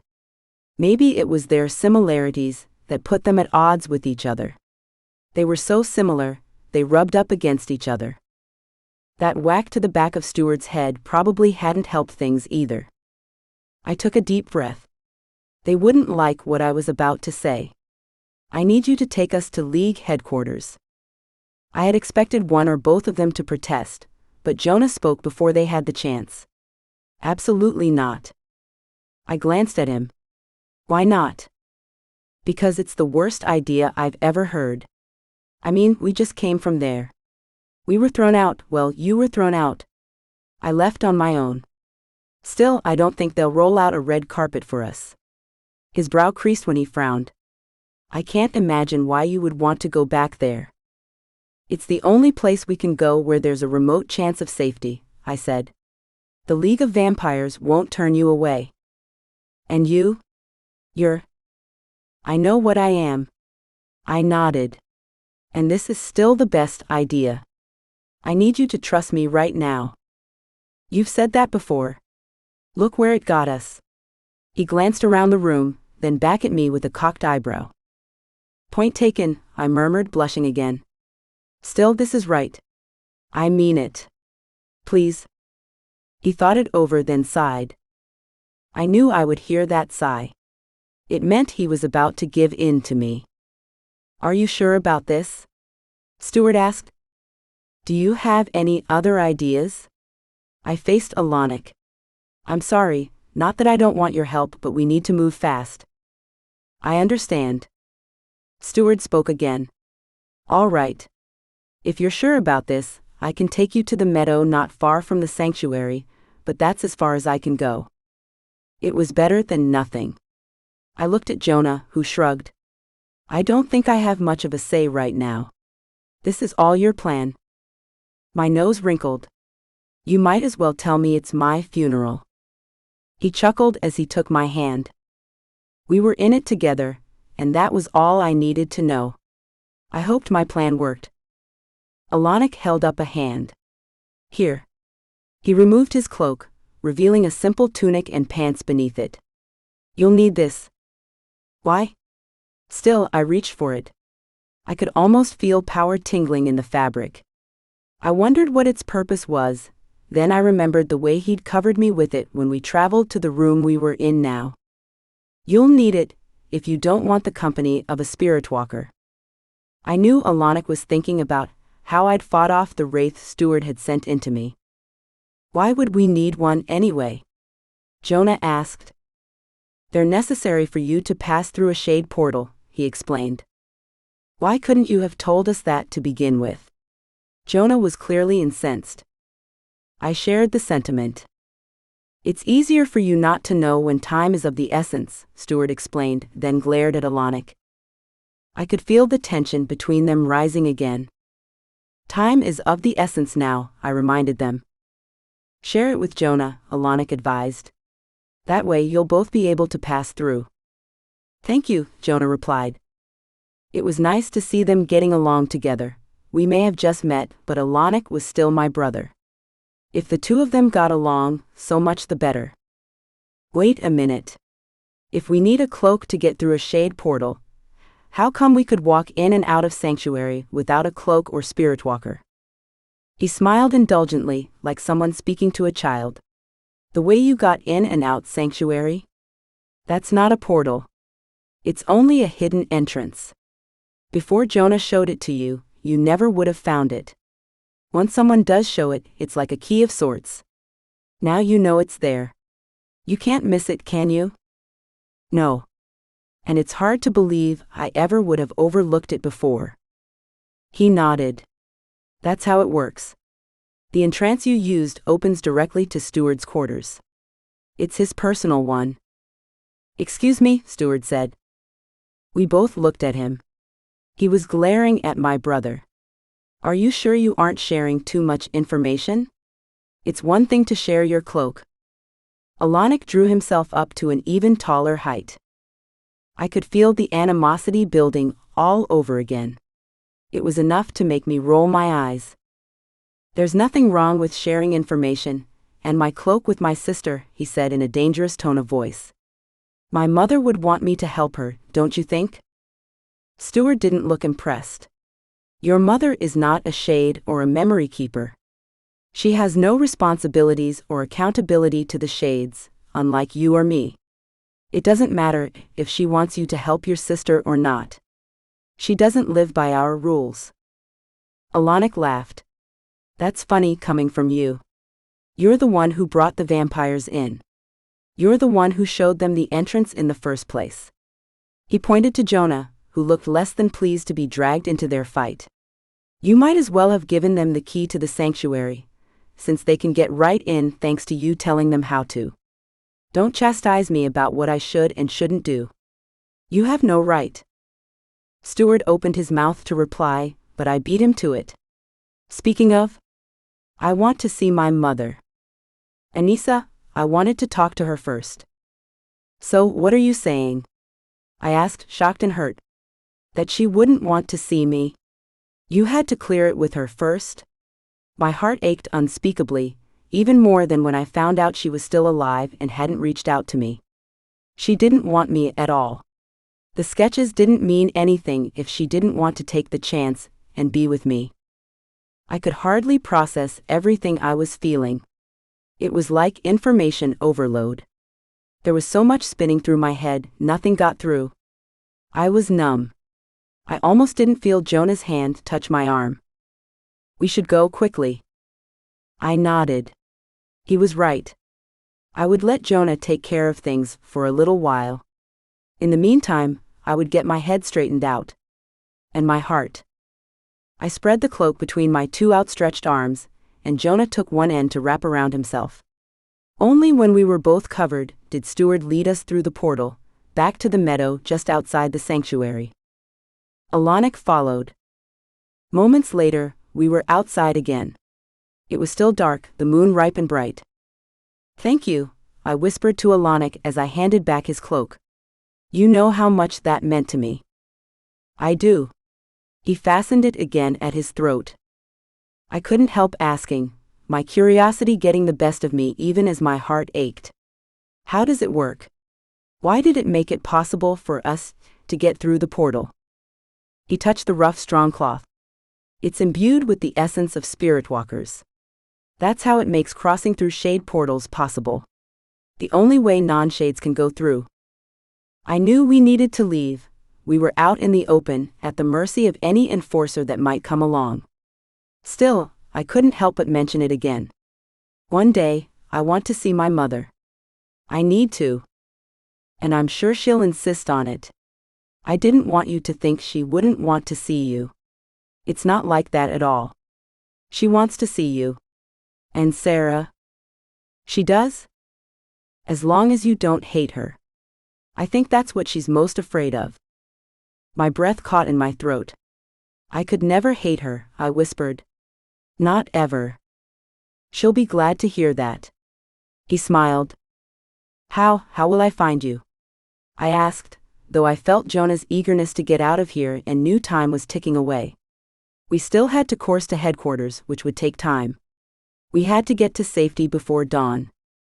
"I'm a shade, remember? I'll find you." I reached for him and he took my hand. Something unspoken passed between us. "You have to hurry," Stewart said, regret in his voice. "You're in danger. I'm sure there are enforcers who will want to find the enforcer you killed." "You killed an enforcer?" Jonah asked, mouth hanging open. "There's a lot we need to catch up on," I told him. I did. And I fed on him. "And you need to tell me about Fane." Stewart cleared his throat. "I'm sure there are shades searching for you too," he added, as though we needed more of a reason to get out of here. "Thank you," I whispered to him, then looked at my brother one more time. I hoped he was right, that he could find me when he wanted to. I needed to see my mother. Knowing she was there somewhere filled me with conflicting emotion. I wanted more than anything to feel her arms around me again. I wanted to rest my head on her shoulder and let go of everything I'd been carrying around for so long. Everything Marcus made me do, everything I went through after saving Sarah. All of it. Only my mother could help me make sense of it. I took Jonah's hand and rested easy in the knowledge that at least I wouldn't have to think about anything while we coursed. He would lead the way. Good thing too, I was so numb, so emotionally spent, I wished I were human. At least humans could sleep. Chapter 24. Philippa. I left Gage in the basement where I'd found him. There was no helping him, and the more I tried, the more hopeless I felt. It was like trying to get through quicksand. The more I fought, the more it sucked me in. "I'll get back to you later," I murmured before leaving him. He nodded, and there was still a hopeful light in his eye. I hated to see it. He had to know I couldn't join him. I couldn't give my blessing to a war. How had things fallen apart so quickly? Vance waited at a distance. I could hardly look at him. His father. Had his father started the Great Fire? Had he blamed my parents? Was he the reason they went away? I couldn't bring myself to believe it, especially when I saw the sincerity in Vance's eyes. It was more than I could stand. "What's wrong?" he asked when I reached him. "Who says there's anything wrong?" "Sure. Act like I don't know you." I rolled my eyes. "Why does there have to be anything wrong?" I talked to my brother. It shook me up a little. "What do you expect?" He nodded thoughtfully. "I guess that makes sense. Is he all right?" "I wouldn't say that," I replied, trying to sound light. "I wouldn't say that at all." He cupped my face. "I hate seeing you so worried," he whispered. "I hate him for doing this to you. I'm sorry, but it's true." I closed my hands over his. I appreciate that, but it's my problem to deal with, not yours. Don't worry yourself too much about it. I wished he wouldn't touch me this way, not that I didn't like it, but because I liked it way too much. It was so hard to keep my heart under wraps when he made me feel the way he did. He wouldn't let go, though I tried to pull away. Have dinner with me, he murmured, gazing into my eyes. I almost melted into him. How could I help it? Where? I asked. Nearby. He smiled, taking my hand in his. Come on. I'll show you. In a flash, I was in his arms. He was too fast for me to protest, and before I could blink an eye, we were coursing to the top of one of the spires on either side of the cathedral's body. I didn't have time to think or process what was happening before we reached the top. Wow, I gasped when he set me on my feet. You don't let a girl get a word in edgewise, do you? I find it's harder for a girl to fight me when I don't give her the chance. He grinned. That's very reassuring. I surveyed our surroundings. We were at the top of the world, or so it seemed. For miles in all directions, all I saw were trees and rolling hills. The sky was clear, the moon shining luminously. It was a beautiful night, and I was in the middle of it, almost touching the stars. I could hardly believe what was waiting for me up there. A table, set up with a tablecloth, lit candles, and 2 crystal goblets. In each goblet was a healthy pour of rich, dark red blood. You set this up in advance? I asked. I had to do something while you were off with your brother, he shrugged. I didn't want to ask him how he'd suddenly become so resourceful. It was better not to know. It would break the spell he was weaving around us. No. I couldn't give in to the spell. That was what he wanted me to do, but it would only hurt me. I'm not here for romance, you know, I reminded him. I hate to think of you wasting your time trying to woo me like this. Were you? Me? He shook his head. I don't know what you're talking about. So you set up romantic scenarios like this for everybody? Maybe I do. Well, you can stop wasting your time, like I said.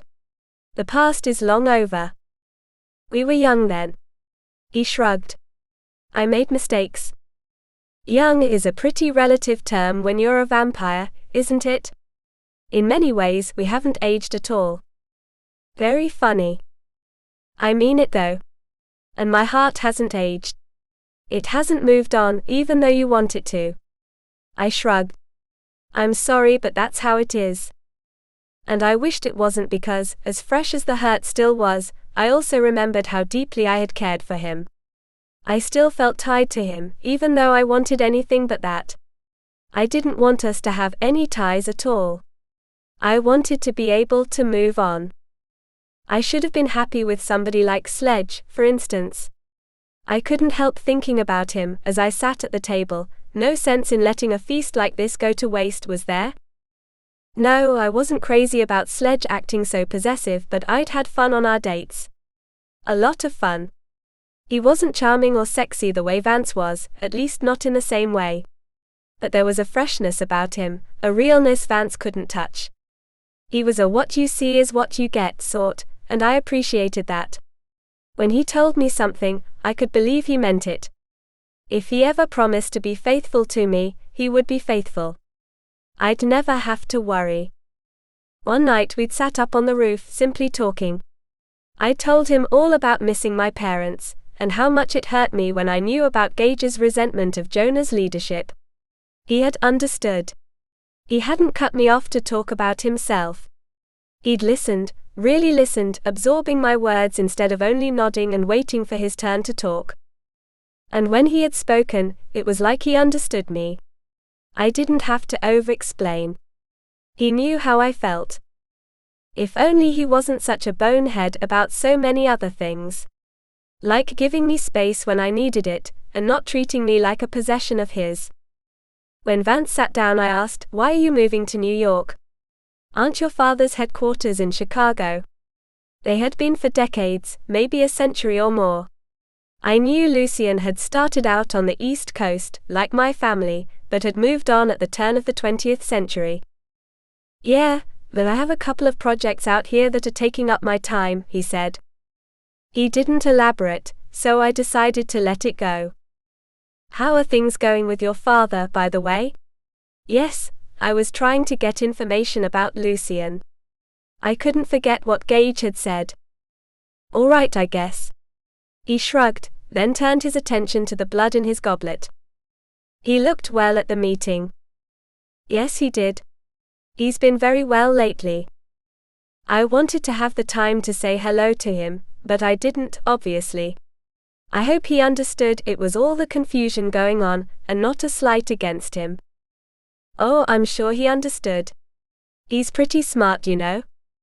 Yes, very smart. Very clever. As long as he doesn't think I meant it against him. He doesn't. I'm sure of it. He was impressed by the way you stood up and took control of the clan, he offered. I smiled as I raised the goblet to my lips. Impressed, was he? Yes, and he looked very pleased. He was very quick to approve my leadership, wasn't he? I couldn't help but view things through the lens of Gage's accusations. I wished he had never told me the things he had. I couldn't get any more from him, no matter how I tried. He didn't seem very interested in his father's work, but that was nothing new. He had never been one to pay attention to the ins and outs of his father's business, much less his political interests as head of the League. He left that up to his siblings. He had always been content to coast along and enjoy life. I wished for once he would be a little more responsible and aware. He wasn't any help to me the way he was. Have you heard anything about Jonah? He asked. I looked down at the silk tablecloth. No. You don't know where he is? Why are you so curious, all of a sudden? He shrugged. I don't know. It seems like as good a question as any. I mean, you found one brother. I was wondering about the other one, is all. Your guess is as good as mine. I didn't feel comfortable telling him anything, even if there had been anything to tell. How far could I trust him? How much did he know about his father? He wouldn't share it with me, of course, even if he knew his father's alleged crimes. His allegiance would be to his family. He didn't seem to think it was strange I wouldn't talk about it. Instead, he turned the topic back to us. Like I tried to tell you after the meeting, I want to see more of you now that I'm moving to the city. I shook my head, laughing a little. I knew you would say that. What's wrong with it? Do we really have to go through this again? Why are you being deliberately obtuse? What's that supposed to mean? He frowned, his handsome face contorting a little when he did. He wasn't used to not getting his way. He expected girls to crumble in front of his charm. It means you refuse to acknowledge how much you hurt me. I'm sorry if I'm not jonesing to get hurt again, Vance. Especially when I have so much on my plate at the moment. It's not fair to do this to me. It was so hard to resist him. It would have been so easy to give in. My heart wanted me to, half of it anyway. The other half reminded me, loud and clear, how easily he'd broken it before. I couldn't trust him, no matter how much I wanted to. He looked like he was about to shoot back some clever reply, one eyebrow cocked, when a sound interrupted us. Footsteps on the stairs. We turned in the direction of the sound, and my eyes went wide when I made out the shape of a beautiful brunette in a slinky evening gown, the red satin cut low in the front to the point where she was barely covered at all. It was tight, flowing over her body like water. And she didn't appear happy when she saw me sitting here with Vance.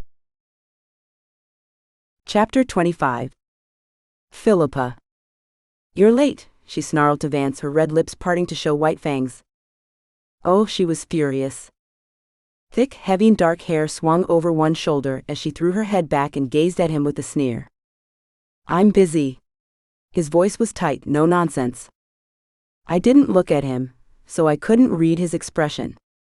I only had eyes for her. Although I knew it shouldn't, my pulse started racing. I was disappointed another girl had shown up, even as Vance had sworn to me it was all in the past. Like I needed proof we were all wrong together. Good thing I didn't take my eyes from the other vampire, because she didn't waste time in lunging at me, claws extended. I leapt out of my chair and caught her before she knocked me down. She might throw me out of the tower if I wasn't careful. I shoved her back and she stumbled on her high heels. I don't know why you're mad at me, but I have to tell you there's no reason. I don't want to have anything to do with him. I glanced at Vance. And I mean that right now. But I won't let you attack me without fighting back. She glared at me. Have it your way. And she rushed me again, ready to fight. Good. I needed something to vent my anger on, anyway. Vance stepped in, stopping her. What's wrong with you? Why are you acting like this, Adriana? You need to go. Now. Don't tell me what to do, she spat. I can't believe I ever fell for your lines, you no good two-timing. Then she lunged at him, wrapping her fingers around his throat. He pushed her away, but she went back for him. They knocked over the table, sending the crystal crashing to the stone floor. I hurried to put out the candles before they set the table on fire. No sense in sticking around to see how things turned out. I used their distraction as a means to slip away unnoticed, coursing down from the tower and all the way back home to New York City before I could second-guess myself. There was so much happening in my head and my heart, and even the strain of coursing to Manhattan didn't help. I could usually lose myself, clear my head. But it wasn't possible. Not when I felt as badly as I did. Betrayed. Terrified for my brothers, both of them but especially Gage. Fearful of another war. How could I lead my clan through a war? Would I be a good leader? No, a good leader stopped a war before it ever happened. I couldn't let Gage take things that far. But what other choice did I have when he was so determined? And Vance. How could he do that to me? Trying to tell me he wanted to see more of me. Yeah, he wanted to see more of a lot of girls, didn't he? The creep. I'd been right about him. It wasn't a good idea to let myself care again. My instincts were always right. I had to learn to value them more, didn't I? I didn't slow down until I reached the high rise, and I went straight up to the penthouse when I got there. The weakness and weariness from coursing and going through so much in such a short time left me desperate for blood. I wasted no time going straight to our supply, forget using a glass. I tore the spout from the bottom of the bag and held it to my lips, gulping it straight down. So what? There was nobody there to see me or stop me. I was alone in essence. Even Scott was pretty much lost to me, too worried about Sarah to care about me or the clan. The empty penthouse was proof of that. Where was he? Not looking for Gage, I was sure. He wouldn't endanger Sarah. I couldn't depend on him. I couldn't depend on anyone. I was alone. The weight of everything hanging over me was nearly enough to crush me. I slumped against the kitchen counter as I drank, desperate for it to give me the strength I needed. The door opened. Before I could stop myself, in walked Sledge. I didn't like being caught acting like an animal, sucking blood straight from a bag, and I especially didn't like that he happened to be the one who caught me. He took in the whole scene, me, the bag, and I saw a knowing look on his face. What happened? He asked. I finished drinking and tossed the bag aside. You don't want to know. I couldn't have described it if I tried. I was too numb and heartsick to go through it all again. It's been a long night. Let's just leave it at that. You look terrible. You're a very smooth talker when you put your mind to it, you know?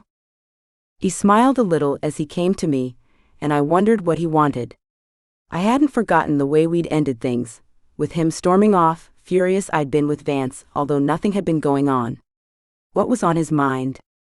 He reached for me, running his thumb along the corner of my mouth. I saw red on that finger when he pulled it back. Never taking his eyes from mine, he placed the tip of his thumb in his mouth. Where did you go? He asked in an almost mournful voice. I knew why too. He didn't have to say what he was really wondering, where I had been with Vance. I slumped even more, leaning against the counter for strength. I went to see Gage, like I said. Remember? That wasn't a lie. Tears prickled behind my eyes, and he went blurry. He did just what I needed him to do then. He wrapped his arms around me and allowed me to rest my head against his chest. And he asked. And I'm confused. I sighed. Chapter 26. Jonah. Once we were alone, I could tell her about Fane. It was impossible to think of him as some mythical being. I couldn't stop thinking of him as Damek, my father. Head of the Bourke clan. What would she think when she knew he and Fane were one and the same? It was mind-blowing. But would I tell her? Or would it be better to keep that to myself, for her sake? And I still needed to know how she'd ended up so filthy. Was it when she killed the enforcer? Since when did she kill enforcers? There had to be a good reason for her to feed from a human. She'd broken the pact. I knew she wouldn't take something like that lightly. There had to have been an emergency while I was gone. And I had left her to that. Well, it couldn't be helped. I was looking for her at the time. Before any of that could happen, I needed to get us to headquarters. I hoped she knew what she was doing, as I led us across the fields, plains, and forests we had already crossed while coursing away from headquarters after the meeting. It seemed like years had passed since then. The moon sank a little lower in the sky every minute, a reminder dawn was coming in a few hours. We had to move swiftly. I didn't know what she would expect us to do once we got there, and we couldn't risk sun exposure. Once I knew we were getting close to the cathedral, I could see it in the distance. I slowed down a bit to conserve as much of our strength as possible. We reached headquarters with plenty of time to spare. I guess we just go up to the door and see what happens. Or did you have some other plan in mind? She shook her head. I couldn't go into specifics back there at the sanctuary, since I know how many feel about me being half-blood. It started coming together then. You want to go to the half-fae world? To your father. In the light of the moon, her eyes shone. She nodded. It's our only chance, she whispered. We'll be safe there. I was dubious, to say the least. What would her half-fae brethren think of me? We didn't get along famously, putting it mildly. Would she have to go through the same thing on my behalf? You don't think this is a good idea, she murmured, even as she led me to the spot where I'd taken her away from her father. I hadn't taken her away from her father. No, she decided against going with him for my sake. It was her choice. Somehow, I didn't think her father would remember it that way. I can't say it's my favorite plan ever, I admitted. I'm sorry to say it. Well, sometimes we have to do what we don't feel comfortable with when it means ensuring our safety. She looked at me from her place a few steps ahead. You're not afraid of the half-fae, are you? Who, me? Not afraid per se, but I certainly didn't trust them. They weren't exactly adored by other creatures, and it wasn't by accident they'd chosen their own dimension in which to live. Nobody else would have them, I guessed, no matter how valuable their blood. We approached the same split trunk tree by which we'd stood during the League meeting. It was like déjà vu. Are you sure? I asked. I'm sure they'll accept you, she muttered, as though reading my mind. I didn't need to explain to her how apprehensive I was. I looked up at the portal, which I could just make out in between the split halves of the tree trunk. All right, I muttered. Let's get it over with. You first, she said, pushing me ahead of her. You're kidding. But I allowed her to push me. There it was, shimmering a few inches beyond my reach. I took one more step toward it and stretched out my hand, intending to test it. I expected to glide through it, as I had the one Fane through. I might as well have tried to pass through a pane of glass. I don't understand, Anissa said as I tried again. No go. No part of me would pass through. It's because I'm not one of the half-fae, I said. That's why you can go through and I can't. Exactly. We heard the voice before we saw the figure of a woman, passing through from the other side into our world. No, not a woman. She was one of the half-fae. Her hair shimmered like silver in the light of the moon and hung down her back in a waterfall. She was almost blindingly beautiful. Felicity. Anissa smiled in relief. I'm so glad to see you. I'm glad to see you're unharmed, Felicity replied in a measured voice devoid of emotion. I could tell she was weighing her words carefully. So Gregor was still furious with us. I was sure everyone in the half-fae world had heard about how Anissa had refused him. He struck me as a proud creature. And I doubted he would be happy to learn we had returned. Anissa didn't seem to care. I had to give her credit for that. I need to bring Jonah through with me, she insisted. You know he can't enter Alvalane without being granted permission. At least Felicity's voice was gentle, even if it was clear she felt we were treading on thin ice. Anissa didn't seem to notice, or she still didn't care. I couldn't decide which it was. Can you grant it? Please. We need to get through. We're in trouble, and we need protection. Felicity's smile was sad. I'm aware of that. We all are. You are. Yes, and I'm sorry to tell you I'm simply not allowed to grant permission. I don't have authorization. Who does? Anissa asked. I squeezed her hand. It was obvious, wasn't it? I'll ask if he'll grant it to you, Felicity replied. Wait here. I won't be long. She stepped back through the portal, leaving us alone. I turned to Anissa. She's going to your father, I muttered, stroking her face with the backs of my fingers. It was very possible he wouldn't grant me permission to go through, and I was willing to accept that as long as it meant she was safe. I would find something to do with myself. I might be able to get into League headquarters. She was the one I was worried about being allowed in.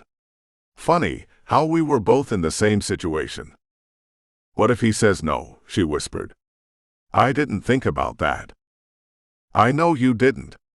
I didn't either, or I wouldn't have tried to get through. I took a deep breath. We were finally alone. I'm so glad you're all right, I whispered. There was so much I wanted to say to her, but that was the one thought that kept resounding through my head. I was so relieved to be touching her. I know the feeling. She grinned. I was so afraid for you. I bent to kiss her, but, in the heartbeat before our lips touched, there was movement from the portal. It wasn't Felicity who stepped through. Father! I stepped back as if Anissa had burned my skin. No way I was going to let Gregor catch me kissing his daughter. I got the feeling I wouldn't have to worry about where to hide out, since he would make short work of me. The dark, murderous expression on his face told me as much. For all her worry, and I could feel it in her elevated pulse, she looked happy to see him. I was glad too, knowing his presence meant she would be safe. I remembered his last words to us. Sign your death warrants. I'm disappointed in you both.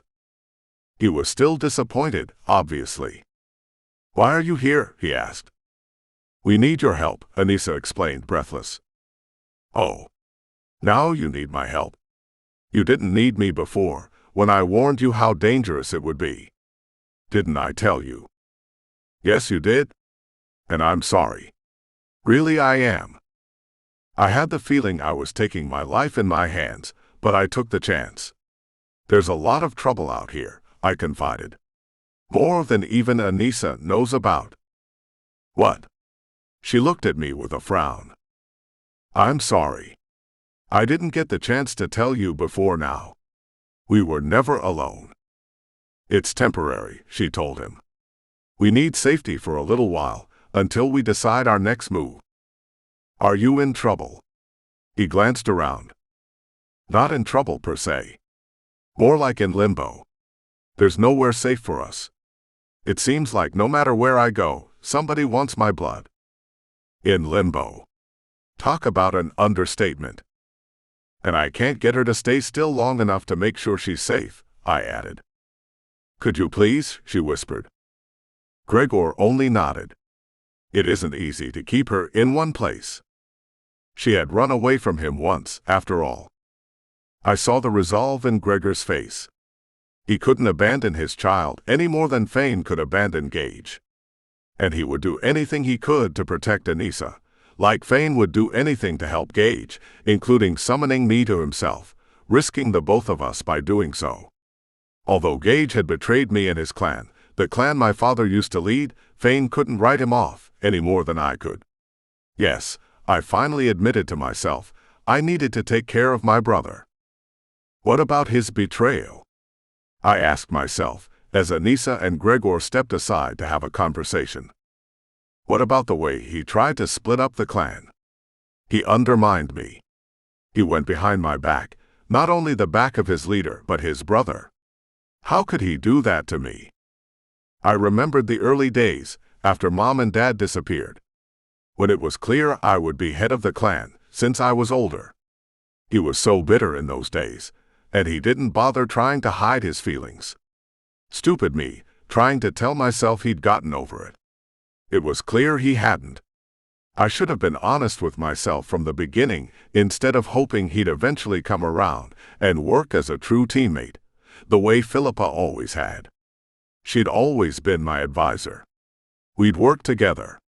Gage was my twin. He was the one who should have been my partner. It wasn't meant to be. And he'd split us up, damn him. He'd tried to take my leadership. Could I risk myself for his sake after he'd done that? I'd already saved him once when Marcus took him prisoner. Could I do it again? Was it worth it? I started to turn my attention to what Anissa and Gregor were talking about. Their whispers had become a little too loud to go unheard. Anissa was gesturing wildly, trying to convince her father to take me. I wanted to tell her to stop wasting her time, but the searing pain in my forearm stole the words from my mouth. A cry of pain bubbled up in my throat, one which I barely managed to stifle. I inhaled sharply, trying to breathe through the pain. What was happening? It seemed to radiate from the inside.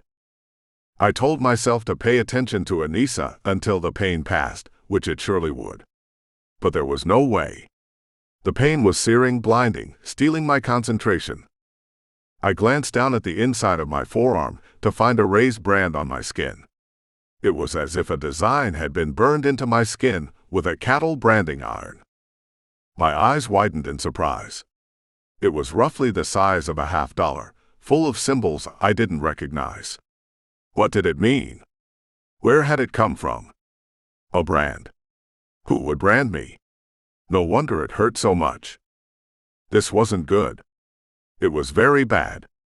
The sort of bad that could put us both in danger.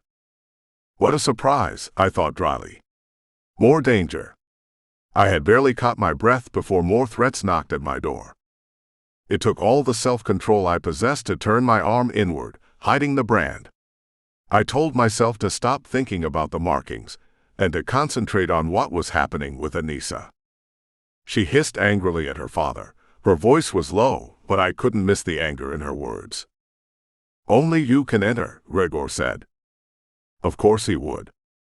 I couldn't blame him.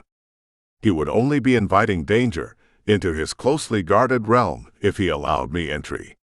I didn't hold it against him. His daughter was another story. Then neither of us shall, she shot back. We'll figure it out somehow. I don't want you to put yourself out on my account. I heard the pain in her voice, the betrayal. I hated thinking I had put her in this position, but that was the truth of it. The next thought that came to my mind was the position this brand would put her in. I didn't know what sort of dangers it heralded. I couldn't risk having her around if things got ugly. I couldn't have her hurt. I had to do anything and everything to keep her safe. I took a step in their direction. No. There's been a change of plans. I moved closer, ignoring Gregor for the moment. I knew he was doing what he thought was best, but I didn't have to be friends with him. Anissa gasped. Her anger and confusion were palpable. Excuse me, but why don't I get a say in this? I looked at Gregor again. I might have a few things to take care of, and I don't want her to be part of it for her own good." Anissa was fuming. Her arms were crossed over her chest, her demeanor unapproachable. I turned to her for a moment. "I'm sorry, but I think I might need to take care of the situation with Gage. And I can't let you be part of that. I know it doesn't sound right, but believe me, I would feel much better if I knew you were safe in Avalane with your father." The murderous expression I'd seen at first had softened into one of concern for his daughter. "Why can't you come too?" Her eyes searched my face, pleading. "Like I said, I think I need to stay behind. But it won't be forever, and I'll get word to you." "No. I don't like this. You at least need to rest after coursing. You need your strength." I didn't think I had the time to waste on that, but there was no sense in arguing with her. If I could convince Gregor to take her, that would be enough. I glanced at him again. So did she. "This is for the best. Stay with your father. I'll come find you when the coast is clear." "Don't do this," she whispered. The pain in my arm pulsed, throbbed, reminding me of the presence of the brand. Reminding me how crucial it was to ensure her safety, no matter how it hurt her in the moment. "It's for the best, like I said. I promise. This will all work out." I had no idea how, but I needed to believe it would. Otherwise, what was the point of everything we'd been through? Chapter 27. Jonah. Anissa glanced at me one more time before Gregor led her through the portal. She didn't simply look at me. She practically cast daggers at me.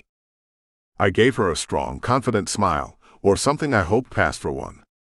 I couldn't let her know how concerned I was over what would happen once she went through. Where would I go?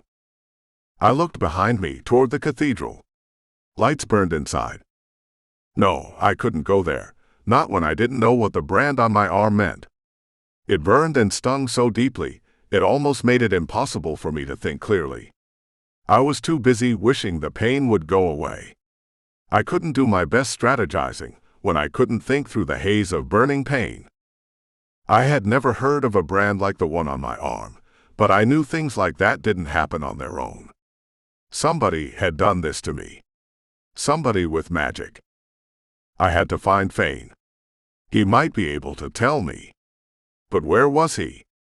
How could I get answers from him when I didn't know where to look? Damn Marianelle for disappearing before telling me anything of value. She thought she could play little games like that. I could have killed her for it. That's how furious and hopeless I was. Fane had been keeping an eye on me all along, using the underground passages. It made sense then. I might be able to see him, or at least sense him, from high above the world. And what better place to keep watch for him than at the top of the clan high-rise? I hadn't been there since I'd forfeited my spot at the head of the family. I wondered if Philippa and Scott would be there waiting for me. I actually hoped not, good as it would be to see them. If they were there, I would feel like a liar if I didn't tell them about seeing Fane. They deserved to know. Still, there was danger. I wouldn't betray him, and I wouldn't put them in that position. With that in mind, I coursed back to the city. The notion of going home helped me push through the weakness I felt from the last coursing session. It was a good thing home wasn't as far from the cathedral as the sanctuary was. It only took a half hour, maybe less, for me to reach Manhattan. The lights and bustle were enough to send pain to my chest. I missed being in the center of a vital, vibrant place. I missed going out with my brothers and sister. I missed the way things used to be, back when I thought I had problems. But now I had Anissa, and she made up for everything else. I wouldn't have traded her for anything. Except I couldn't be with her at the moment. Not until I had everything figured out. Having her pissed for a short time was better than having her in danger. I used a back entrance, one that was secret, and entered from below ground that had an elevator which could only be accessed by secret code, that opened up to a bookcase in my suite. No one knew about it. The first thing I noticed on entering the building was the quiet. What was happening that it was so quiet? Had everybody gone out? Were they searching for Gage? Odds were, that was exactly what they were doing. Filippo wouldn't let it rest. If he was missing, which he obviously was, from the way Fane had made it sound, they'd gone looking for him. It could be a blessing for me if they did, even though I hated the thought of Philippa and Scott getting close to the trouble Gage was in. Why didn't Fane tell me more about that? I hadn't given him much of a chance, though, had I?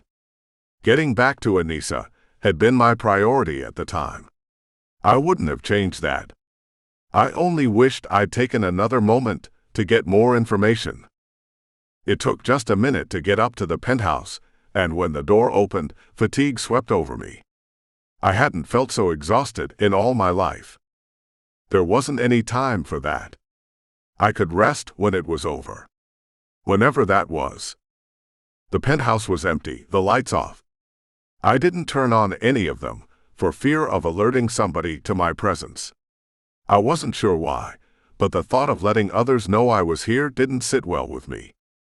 I only stopped to shower quickly and change my clothes. It felt good to freshen up, even if the water stung when it hit the brand. I was careful with it, avoiding contact as much as I could. I finished, then went to the roof to start looking for Fane. The night was dark, but dawn was coming soon. I didn't have much time. I concentrated on feeling him, sending out my thoughts so he might see them. I needed to find him. I didn't have time. Desperation colored my thoughts and my decisions, but I realized that might help me. If he knew the situation I was in, how perilous things were all around, he might be more likely to summon me again. The cool air was good against my skin, especially my arm. He would know who had marked me. I could rely on him. "Where are you, Fane?" I whispered, looking out across the hundreds and hundreds of buildings with their thousands of lights. As though answering my question, two figures emerged from the shadows at the other side of the roof. I tensed, going into a fighting stance as I had in the graveyard before Fane made himself known. Was he one of the figures in the shadows? No. They were smaller, slender. I waited for them to make themselves known. The first, I recognized right away. Her ruby lips curved into a smile, while her emerald eyes snapped at me. "You," I whispered dangerously. "Ooh, not happy to see me." She tilted her head to the side. "When I can help you." "You disappeared. You deserted me." "But I'm here now, aren't I? Don't whine." Meanwhile, the second witch emerged. She was older than Marianelle, and infinitely more poised. She gave the impression of being ancient with her royal bearing, the way she held her head almost defiantly high. While Marianelle's hair was dark brown, this witch's was raven black to match the black outfit she wore. "You seek him," she said, and there was weight in the last word. Almost as though it should be spelled with a capital letter. I nodded. She didn't break eye contact when she spoke. "Go, Marianelle. I will take him to Fane." Marianelle paused. "You're sure?" A brow rose. "Yes." The witch smiled at me. "I'm Seren. I'll take you to him now." She threw a portal. I prepared myself for the sensation of being sucked through. In the blink of an eye, I was back in the graveyard. At least I recognized it this time. Seren came with me, closing the portal behind her. In front of me was my father. "Thank you for bringing me back to you," I breathed. "I have so much I need to know. I have so many questions. I didn't expect to see you again quite so soon." He smiled. "But it doesn't feel as though this is a pleasant social call." I shook my head. No, it was anything but. I bared my arm, turning it so the inside was visible. The brand was darker than ever. At least the pain wasn't quite as sharp as it had been. It had lessened to a deep throb. Seren gasped. "He's been marked for protection." I looked up from my arm at Fane. He nodded. "Yes. That's what this is." "Did you do it?" I asked. I expected him to nod, but he shook his head instead. "This is beyond my skills." I have no knowledge of how to do this. Did you? I asked Seren. You can tell me. I would never do something like this without permission. She glanced at Fane, who looked down at her. I felt a current flowing between them and wondered what it was all about. It didn't make me feel comfortable, seeing my father connecting with someone who wasn't my mother. But my mother was gone, wasn't she? There was so much to adjust to. What about the symbols? Fane asked her. Can you read them? Will that help? I asked. It might reveal who branded you, he explained. But only maybe. We'll see. May I? I won't hurt you. Seren reached for my arm, and I stretched it out to her. She took it in gentle hands, hands in which I felt great magic flowing. I waited while she examined me closely, her face not far from my skin. Both Fane and I were silent as we watched her. She shook her head. This is so strange. It's a language I have not seen in hundreds of years. So, she was much older than she looked. That wasn't unusual for witches. Can you read it, though? Fane's voice betrayed concern. He was worried for me, my father. I tried to push my emotion aside. There would be time for that later, as there would be time to rest. I'm trying, she said. From what I can tell, and this is what truly confuses me, it's Valerius. It seems to be his brand. She looked up at Fane, whose brow furrowed as he frowned. Valerius. He hasn't been heard from in centuries, Fane said. I searched my memory for mention of his name, but nothing came up. He must have been some truly ancient creature, for me to have never heard of him. Another reminder of how much I didn't know. Had I ever been confident about what I knew? Why? This is a mystery. Seren released my arm. I'm sorry I can't be more help. And she sounded sorry, too. Unlike my distrust for Marianelle, I trusted Seren's sincerity. Do you mind giving me a little privacy with Jonah? Fane asked. My pulse raced. What would he tell me? There was so much I wanted to know. Seren nodded, moving into the mist. It was still pitch dark outside, and before long she blended into our surroundings. He looked at me, eyes burning into mine. You came back? I had to. I had to find you, and learn what you plan to do about Gage. And I needed to figure out about this brand. He smiled, nodding firmly. I'm glad to have you with me, son. Hearing him call me that brought up so much. My chest felt tight. I could hardly breathe. His son. My father. I want to help in any way I can, but I need you to explain something to me first. What can I help you with? He asked. Why would Lucian hurt Gage? You said this had to do with him, but you never told me what. He nodded sagely. Yes. Lucian. He's at the root of everything. I hardly know where to begin. He sat on a tombstone, then motioned for me to sit as well. I took a seat across from him on another cold, hard stone, ready to listen. Chapter 28. Jonah. I watched my father closely as he decided where to begin his story. There was sadness and pain in his eyes when he started to speak. It goes back centuries, the history I have with Lucian. All the way back to when I was a human, named Damak. My family made their home in Europe then, in an area which is now known as Germany, though we called it Prussia. We were happy, poor and happy. But we didn't know any better back then. We knew there were the wealthy who lived in the towns, but their lives had little to do with ours. We were content with what little we had. My father was a farmer. I spent my days and nights working, either in the fields or in the home. We were always building onto our little thatch cottage, since my mother never seemed to stop having babies. It seemed we spent every summer expanding to allow for yet another young life. I was the oldest of 10 by the time I became a man, and had to decide to move on and create a life of my own. I hated the thought of leaving my family, since I'd become so crucial to the success of the farm. But it was time, everyone thought so. I considered purchasing an adjoining parcel of land, so I could at least be nearby. That was when I met Lucian. He was human then too, and we were roughly the same age. Only we were not at the same place in life. I was content where I was. Lucian, on the other hand, would never be satisfied. He had come from what is now part of France, seeking his fortune in other places. Only he hadn't found it yet. Lucian's family had been one of merchants, and he was very skilled at doing business. I knew all there was to know about working the land. He had a plan, he said. We would work together. It was intriguing. Lucian had a way of convincing those around him to do what he wanted. He managed to fill my head with stories of how wonderful life would be. We would be rich. We would eventually be able to stop working, hiring others to do it for us. If I stayed where I was, I would only know a life of backbreaking work until I died an early death from constant strain. I suppose I should thank him for convincing me. He was right.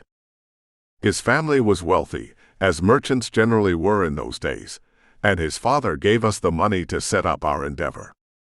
All went well for the first few years. It was hard work, but it was work I knew. I didn't mind it. I enjoyed it. It made me happy. Then Lucian met a girl. He took his time about introducing her to me. He wanted to make sure she shared his feelings before he did so. But he used to tell me about her, on and on. How beautiful she was, how clever and fiery and full of life. He was planning on sharing his life with her. I was happy for him, of course. He was my closest friend, the nearest thing I had to a brother while living so far from my family. I wanted to see him happy, settled down. He always seemed dissatisfied, always wanting more. I thought the presence of a wife and family of his own would settle him down. He would have something to work for, other than his own glory. After months of courting, he announced he wanted us to meet. He brought her over for Sunday dinner. The entire day was spent in preparation. It was all very exciting, at least for him. I remember watching him in amusement.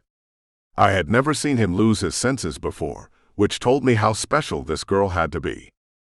Then I met her, and I saw for myself. The instant my eyes met hers when Lucian introduced us, I knew I was in love. It hit me like a bolt of lightning. I couldn't have helped it any more than I could help my need to breathe air.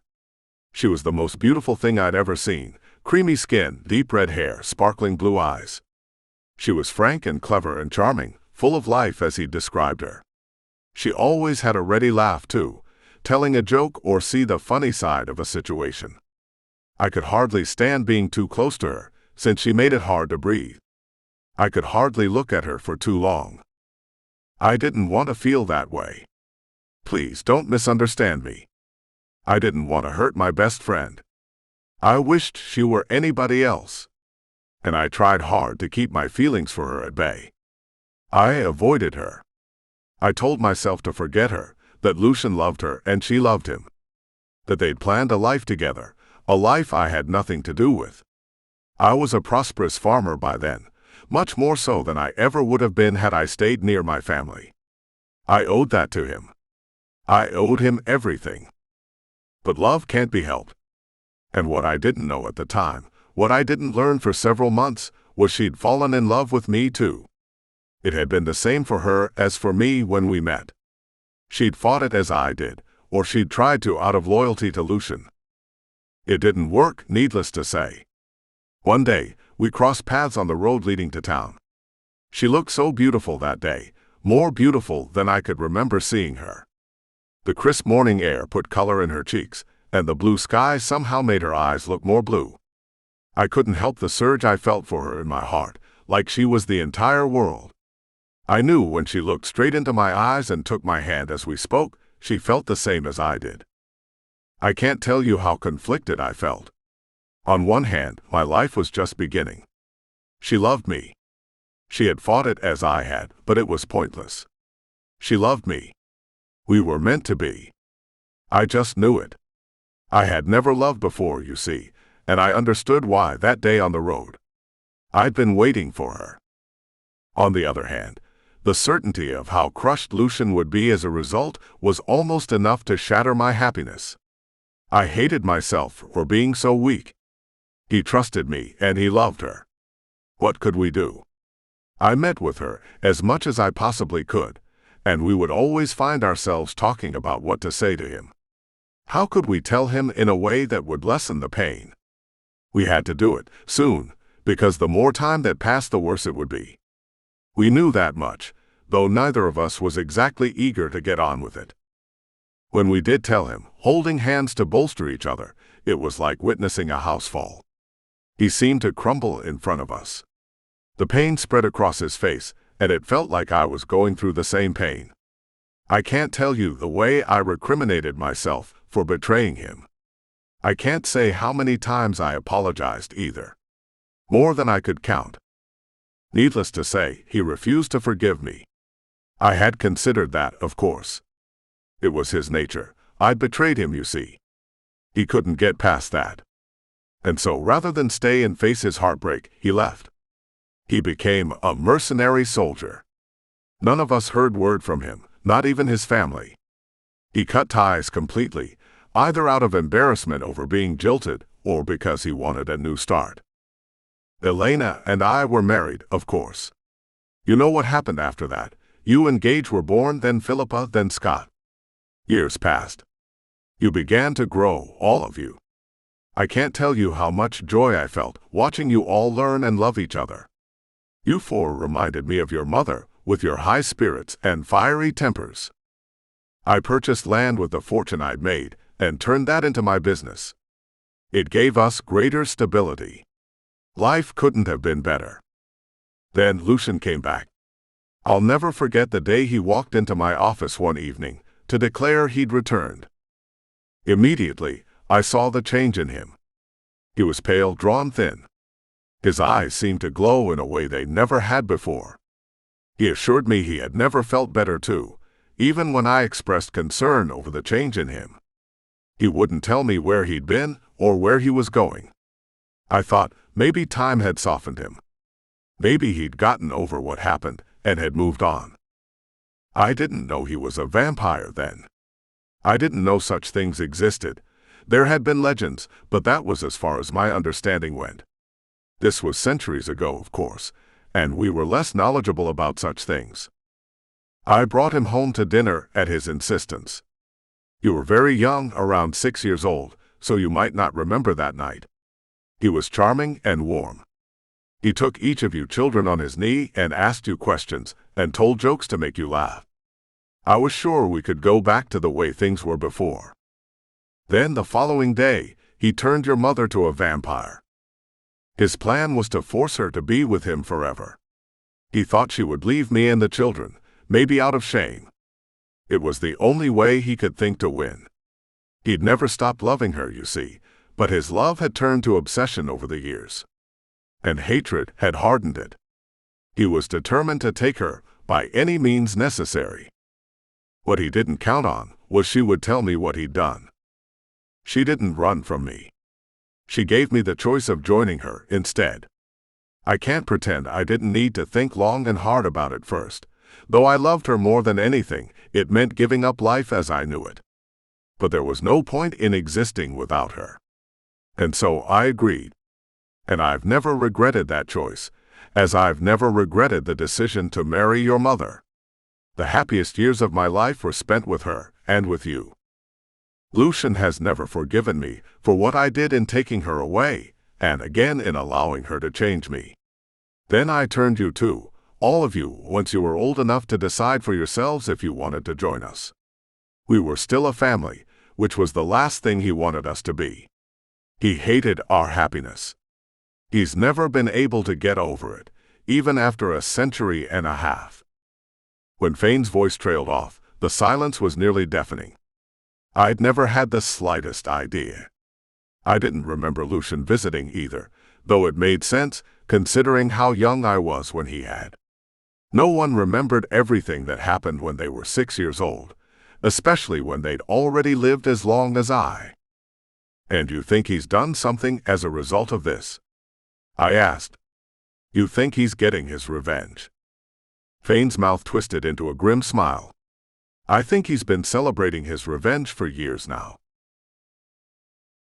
Chapter 29. Anissa. I was so pissed, I swear I could almost see red. I couldn't believe Jonah would leave me like this. After we had damn near broken our necks to get back to each other, he left me with my father and ran away. Why? Why? Why? Come. Gregor took me by the arm without waiting for me to reply. I had no choice but to go with him through the portal and into Avalane. On the one hand, it was a relief to leave the uncertainty and worry behind. I didn't have to fear for my safety with my father and his kinsmen, that much I knew for sure. But what good did that do without Jonah? He must have read the expression on my face, because my father spoke to me before leading me much farther into the settlement. It was for the best. His voice was softer than it had been. That didn't do much to ease the anger I felt toward him. You could have let Jonah come with us, I grumbled. No, I couldn't have. Yes, you could have. You have the power to do that. And you could have done it for me. I planted my feet, knowing I was being a stubborn baby, but acting like one anyway. I was far too hurt to care very much. One day, you'll understand better. Now let's go. He took my arm again. I told myself he wasn't dragging me to his home, but that was how it felt. I sensed gazes on me, eyes looking down from windows carved into the tall trees. They knew why I was here. They had to know I'd already turned my father down when he tried to bring me with him to stay. I ran away. I wondered what they thought of the wayward daughter returning to her half-fae roots, then told myself it didn't matter very much. They didn't know what I'd gone through. They had no idea how difficult it was for me to swallow my pride and come back when I'd only just refused his protection days earlier. Yet no matter how turbulent my thoughts were, and they practically boiled in my brain, my surroundings soon worked their way into my head and heart. I felt my pulse slowing, my fevered thoughts calming as peace crept over me. I would always feel a connection to the trees, and lush, almost overgrown grasses and flowers. The sight of the crisscrossing vine bridges far above my head awed me as much as it had when I first saw them. I couldn't shake the feeling I was home, even though I knew I couldn't make it my home if that meant not being with Jonah. Jonah, who had deserted me. I've had your chambers freshened up, Gregor informed me in the tone of voice a person used when they were granting a great gift to someone else. I bit back the snide remark on the tip of my tongue, since the last thing I needed to do was alienate him. He was protecting me, the way a father would. Without him, I'd be out there with nowhere to go, at the mercy of those who wished to do me harm. Thank you. I had to choke the words out, but I meant them. When we stepped into the elevator, or what passed for an elevator but was more like a cage hoisted by a pulley system made of limbs and vines, the light grew stronger and brighter. I peered down at my hands to find them unharmed. It's not sunlight. I remembered the way my skin had burned and blistered the last time I'd been exposed to the rays. No, it isn't real sunlight. That was all he would tell me. I supposed he didn't want to reveal all of the half-fae secrets with me, especially when he didn't know whether or not I would be staying. I could see the sense in that, even if I was growing a little tired of never knowing the full truth of anything. My chambers were as I remembered them, large, comfortable, and close to my father's. He wanted to keep tabs on me. Well, at least I would have space of my own. The presence of a bed made me smile again. They forgot I didn't need to sleep, though it was good to know I'd be comfortable while resting. I hadn't done that in so long. I needed to regain my strength after coursing. First, there were more important things to address. There was one very good thing about being here, one thing which picked my mood up instantly: taking a bath. It felt so good to wash away the layers of dirt and blood I'd been carrying on my skin. Like I could wash away the entire, horrible memory. I had killed an enforcer. I had fed on him, breaking our pact with the humans. What did they think after they found his body lying there in the forest? It galled me that humans did nothing to curb the enforcers. But that was another matter. Did they take the news of my actions to the League? I'd done what I had to do. Sure, if I hadn't gotten myself into the situation by sneaking around the sanctuary, I wouldn't have had to do it. I hadn't seen any other option at the moment. I needed Jonah. And where did it get me? Abandonment. It seemed like we were always saying goodbye, didn't it? Would we ever have a time when it could just be us? When I left the bath, wrapped in a towel so soft I was sure it was made of magical cloth, and maybe it was, for all I knew, there were clothes waiting for me. So much happened behind the scenes, it was a little unnerving. If I stayed there, which I had no intention of doing, I would have to get used to others doing work like that for me. Coming and going while trying not to disturb me. A knock sounded at the door. I pulled a long tunic over my head and belted it at my waist before answering. There was a girl outside, and when I first looked at her, I thought she was my sister. That was how much she reminded me of her, the expression on her face. It wasn't, naturally. I told myself I was thinking of Sarah, and that made me think the stranger looked like her. Of course they weren't much alike, not really. The white blonde hair was the first and major difference. "Hi," she said, sounding shy. "Hello. Your father told me you were here, and that you might need help with things." "Such as what? Why did he always have to stick his nose in?" "I didn't need a servant, if that was what she was getting at. You know, getting around, finding things. He's very busy, of course. He thought you might like a companion or two of your own age." She shrugged a little, smiling. "You mean you're my bodyguard?" I grinned. No, he didn't make it sound like that. Yes, but I knew my father already. He had taken Jonah's mention of my running away to heart. He didn't want to risk losing me again. "You can come in if you want." There was more than enough room for two of us, and irritating though it was to have company thrust on me, it was nice not being alone. The girl swept into the room with unspeakable grace. She almost floated over the wood floor, and her long shining hair rippled when she moved. It was like magic, and she drew my eye to her no matter where she moved. "What's your name?" "Oh, of course." She held out her hand. "I'm Ardella." Her smile was bright, shining. She seemed to glow from the inside. Once again, I felt an affinity toward one of my own. I felt like I belonged, even if I was part vampire. The more time I spent among the fae, the more I understood about myself. Once I finished dressing, adding a long cloak of sky blue fabric that shimmered a little in the false sunlight, Ardella and I went for a walk along the bridges connecting the innumerable trees that made up the settlement. "Do you know how many trees there are?" I asked. She shook her head. "I don't think there's any way to know. Many. More than one creature could count." "And how many of you are there?" "Us." "You mean our kind? Your kind?" She gave me a slight smile, and her eyes were understanding. "I'm sorry." I glanced down, a little embarrassed. It's not easy, feeling like I belong to two worlds at once. She looked up and waved at another girl, who approached from another bridge, several trees away. We waited for her. I wondered if this was another one of my guards. Why stop at one when I could have two? I held back my opinion. Ardella seemed nice enough, so why make things uncomfortable between us? "Hello." The second fae greeted me with a benevolent smile and a hug. An actual hug. I didn't know they hugged. She was the warmest of all of the fae I'd met so far. "I'm Marigold. I heard you were here. I didn't get the chance to meet you when you stayed with us before, so I'm glad to have the chance to meet you now." "You wanted to meet me?" I asked, laughing a little. Ardella laughed too. Who wouldn't? Marigold moved her gaze from me to Ardella and back again. "You're famous." "Famous?" I pointed to myself, eyes wide. She's exaggerating a little, but just a little. Ardella linked arms with me. "Come on. Let's get something to eat, and we can talk about it." "Eat?" I didn't eat. Their faces fell. "Oh. I forgot about that, Ardella said.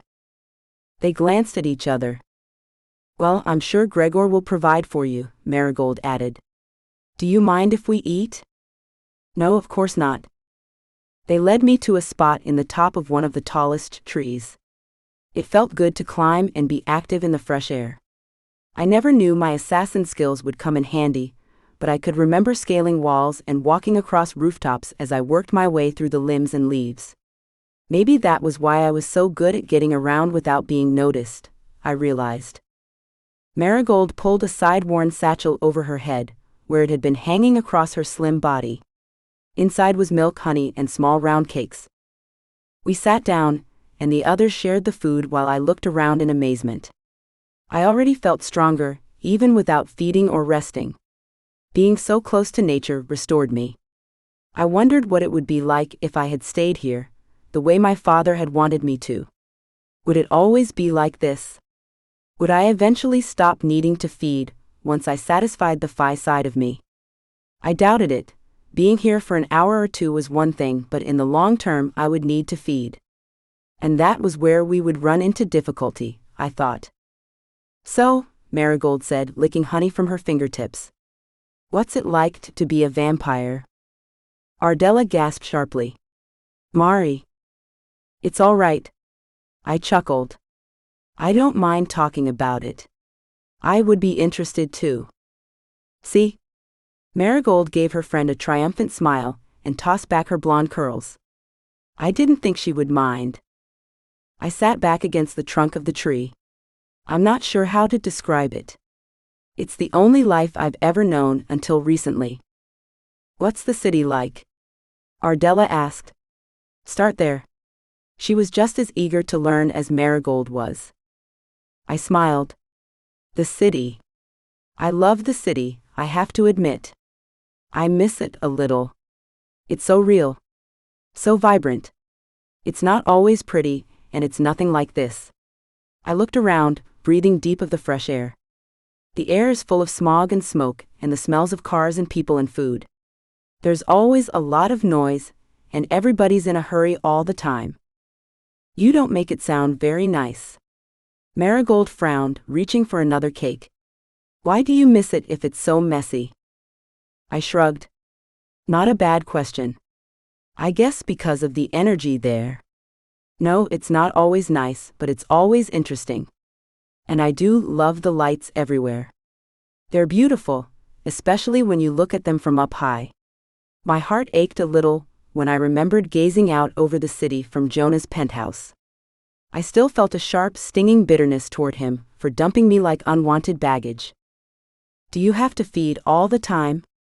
Marigold asked. Not all the time. When I feel weak or hungry, the way you do, I guess. But not as frequently. Do you sleep? No. I would miss sleep, Ardella mused. I love sleep. She looked serious too, like she was thinking about the prospect of never sleeping again. And again, she resembled my sister. Whenever she was thinking seriously about something, even something hypothetical, she looked like her. I giggled. I envy you sometimes. I really do. Marigold stood and stared out over the trees, her hands on her hips. Sometimes I envy you. Why? Because nothing exciting ever happens here. Not the way you described. There's never anything interested or exciting. I laughed ruefully. Excitement isn't all it's cracked up to be. I'm so tired of running around, never knowing what's going to happen next. I could use a little peace and quiet. Then it's a good thing you're here with us. Ardella smiled. She was radiant. Marigold was beautiful, but Ardella shone. They were both gentle and sweet and so kind. At least Gregor had chosen nice companions for me. Chapter 30. Anissa. I was resting in bed, after 2 days in Ava Lane when Felicity came for me. I had been thinking about Sarah, half dreaming about being with her, as close to dreaming as a vampire could come. I'd allowed myself to sink into my thoughts and imagine I was with her. We were smiling and having fun, giggling over gossip about Jonah and Scott. Like two normal sisters would, chatting away about boys. I'd been thinking about Jonah, of course, as well. And Alanik. And my mother. I longed for her more than I ever had when I thought she was dead. It was one thing to know I would never see her again, but another to be away from her when I knew she was out there somewhere. Just beyond my reach. Frustration didn't begin to describe the feeling. I wanted all of them. I wanted to talk to them and be with them and have my family around me. More than anything, I wanted Jonah. I wasn't as angry with him anymore. I wanted to understand why he'd handed me over. I missed him so much it hurt. When would we ever stop missing each other? When would we be together? I only wanted to be with him. It was that simple. Why did everything around us have to be complicated? Felicity's entrance broke through the web of thoughts crisscrossing my mind. Rather than waiting for me to open the door or grant her entrance, she came in the room unannounced. I sat up, feeling groggy. It was never easy to be torn from rest without warning. "What is it?" I asked, shaking my head to clear the fog. "I'm sorry for disturbing you, but your father asked that I bring you to him." "My father, huh?" I slid my feet into the leather-soled shoes provided for me and ran my hands through my hair, hoping I was in presentable condition. "It's about time." "I try not to question his decisions," she said with a shrug. "Besides, he's been very busy. I'm sure he'll tell you more about it." I could hardly wait. We walked along the wood hall, artificial light streaming in through the carved-out windows. "What is the light made of?" "It's not sunlight, I know." "That's a secret of ours," she said, just as tight-lipped as my father had been about it. I guessed I wasn't FI enough to share the secret then. Would I ever fully fit in anywhere? The thought soured my mood a little. Gregor was waiting for me when we entered his chambers. Why he couldn't have come for me himself, I didn't know. Maybe he was making a point that he couldn't be bothered to fetch me. Or he might have acted out of habit. He was powerful after all and not used to doing things for himself. Once we were alone, he asked, "Are you comfortable here? Has everything been to your satisfaction?" "Yes, right down to my guards." I enjoyed the discomfort on his face. "They're not guards," he replied sourly. "No, I do consider them friends now," I admitted, "but don't think I didn't see right through you sending them to me. I'm not dense." "You have a habit of running away," he reminded me. "I promise I'm not this time. I wouldn't have done that in a million years, not when I had no idea what would happen to me once I left. The memory of fleeing from danger was too fresh. Sometimes, when I least expected it, I was back on the floor in that chamber at the sanctuary. I wasn't in control of myself. The shades were hurting me. No, I wouldn't have run for anything. "Come," he said. "I've been wanting to walk with you for days. Have your friends been showing you around?" "A little," I said. "We've explored together." "What do you think?" "It's beautiful. I needed this. I feel rested and, well, complete in a way I'm not used to feeling." "That's good to hear." He looked pleased and sounded that way too. "I want you to feel as though you belong." As we walked, he identified various landmarks. "That's where I meet with my advisors," he said, indicating a large, thick tree. "They live there. It's considered quite an honor." "I'm sure it is." He was showing off a little. I would allow it. I smiled indulgently as he pointed out their library, which contained all the documents pertaining to the settlement's history, and the cluster of trees in which they stored their food. "Do you have seasons here?" I asked. "Much milder than the ones in the human world," he explained. "Our winter is short and not nearly as cold, but it does affect the amount of honey the bees can make. They sleep when they get too cold, you know, and honey is one of our main staples. We have a system in place to keep them warm throughout the year." It was fascinating to learn more about the little world they'd created for themselves, a self-sustaining environment in which they needed nothing and no one else. It was safer that way. And they were happy. Everywhere I went, I saw smiles. I heard laughter, like the tinkling of tiny bells, floating on the breeze that ruffled my hair and skimmed over the fabric of my robes. You know, I can't think about winter without thinking about your mother. He sighed, stopping in the middle of a bridge. He leaned on one of the thick vines used as a railing, looking out over the hundreds of trees around us. He took a deep breath, letting it out slowly. She loved winter. We would walk in the snow for hours. Neither of us felt the weather as keenly as humans, so it didn't matter if the wind blew or the snow was blinding. We walked arm in arm. Sometimes it felt like we were alone in the world, only the two of us, when everyone else was inside. And the snow made the sounds of our footsteps disappear. Everything softened. It almost seemed wrong to say a word and break the silence. There was so much love left in him for her. And she was alive. And I knew it. But I couldn't tell him.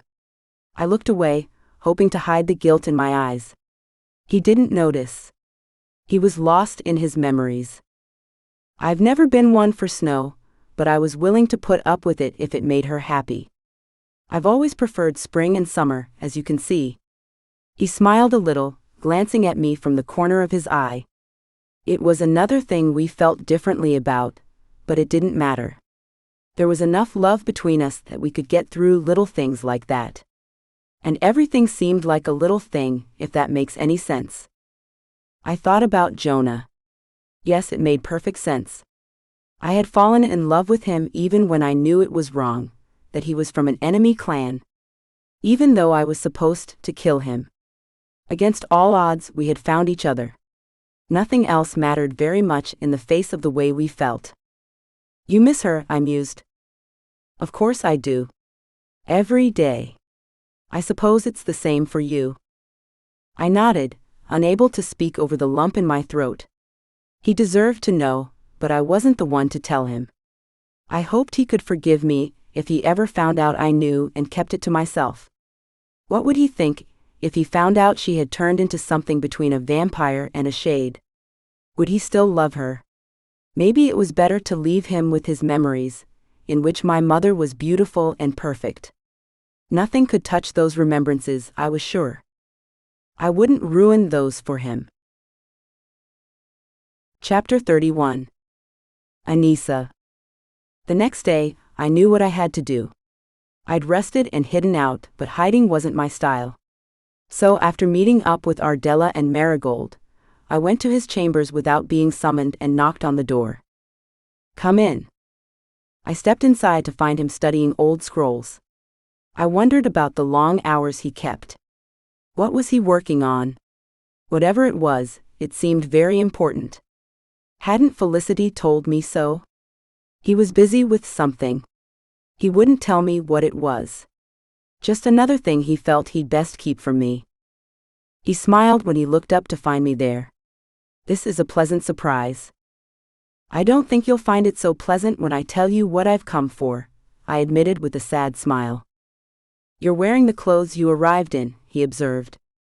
I ran my hands over the top and pants, freshly cleaned.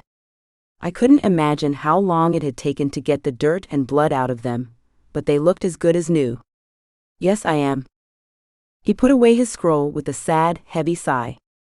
I know what that means. I suppose I should be glad you didn't run away this time. I didn't want to lie to you or run from you. I don't want to give you the impression I'm anything less than grateful for what you've done for me. I'd practiced my speech throughout the night, shortening it until I was certain he couldn't interrupt me before I'd gotten my message across. I expected him to fight me on it. I expected him to tell me I was crazy if I thought he was going to let me go, when I had argued over and over that Jonah and I were in such trouble. I was sure he would use my words against me. Instead, he merely nodded. I understand. That was a surprise. You do. He nodded, sitting on a log stool as he did. I know what it's like to want to follow your heart, even when others tell you that you shouldn't. I know what it's like to have everything and everyone against you, when you feel like there are insurmountable obstacles in your path. His eyes met mine, and I saw sadness sparkling in them. I don't want to be one of those obstacles. My heart opened to him. I knelt at his feet, taking his hands in mine. I don't want you to ever feel like you're one either. I owe you so much. I should have given you more. I should have had the strength you have. You're so like your mother, maybe a little too much like her. My heart ached again when he mentioned her. He continued, she rushed into things without worrying about what others thought.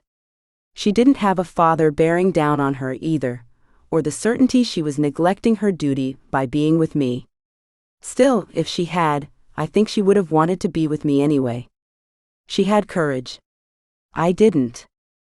It takes courage to give up what you want, I reminded him. Not everybody can turn their back on what they want in favor of their duty. He smiled and ran a hand over the side of my face. You're so like her. You have her heart too. I wonder if you got anything from me at all. He touched my hair. Besides this. I giggled. I'm sure there's plenty of you inside me. That reminds me. He stood up and rang a bell. I rose to my feet as Felicity entered. Bring me one of the casters, he said. She didn't ask questions but instead hurried away. A spellcaster? I asked, more than a little apprehensive. He nodded firmly. I can't send you out into the world again unprotected. What will the caster do? Protect you, of course. You'll receive the same sort of enchantment placed on you when you were born. It's to hide your half-fae blood, so you're not as easily trackable. My heart swelled, and I threw my arms around him without thinking about it. After a moment's pause, I felt his arms wrap around me. He held me, stroking the top of my head, and I made a promise to myself that I would come back to him. Felicity cleared her throat, and I stepped away from my father. The spellcaster entered. I hadn't been sure what to expect and was glad to see another half-fae like any of the rest. A little older maybe, but the same otherwise. I closed my eyes as he cast the spell, speaking ancient words I didn't understand. I waited to feel different, but when the spell was finished, I seemed unchanged. That made sense. I hadn't felt any different when the old spell wore off, had I? How do I know when the enchantment starts to fade? I asked when I opened my eyes. I didn't know last time. Gregor's rueful smile told me what I needed to know before he said a word. You'll know when they start hunting you again. Chapter 32. Philippa. I'd gathered the vampires of our clan downstairs in the basement. Thank you for meeting here with me again on such short notice. I looked around the assembly room at the hundreds of faces staring back at me, intent, waiting for instructions. I know things have been up in the air lately, and I hope we can manage to settle them soon. Scott was there, standing up front. It was good to see him, good to know he supported me. Once he had come back with Sarah, they had gone searching for Gage after all, we'd discussed what I should say next. I had to be diplomatic, careful with the words I used. I didn't want to start a war or even a skirmish. I wanted you all to know Gage has been found. I braced myself for the flow of questions, exclamations, demands to know more. It was natural. They wanted to know where he was. Of course they did. I waited for it to die down before I said another word. He's all right, I told them, holding my hands up to get them to quiet down. I've seen him myself and we talked and he's well. We can call off the search. Thank you all for the work you put into seeking him. What about Jonah? One of them called out and a chorus of voices joined in. My heart sank. I'm sure he's fine too. There's nothing to worry about. I only wished I believed that. I understood it was important to tell them what they needed to hear, although if it wasn't necessarily true. Jonah. Where are you? I need you right now. I need my big brother, my best friend. I need you with me. Why did you walk away? Aren't we important to you anymore? I couldn't help but glance at Scott again, and his smile bolstered me a little. I could rely on him, at least for the time being, when he wasn't wrapped up in Sarah. My eyes fell on her too, since she was right beside him. Where else would she be? I couldn't help noticing there was something different about her, but I couldn't put my finger on what exactly. She appeared the same face, same hair, that sort of thing.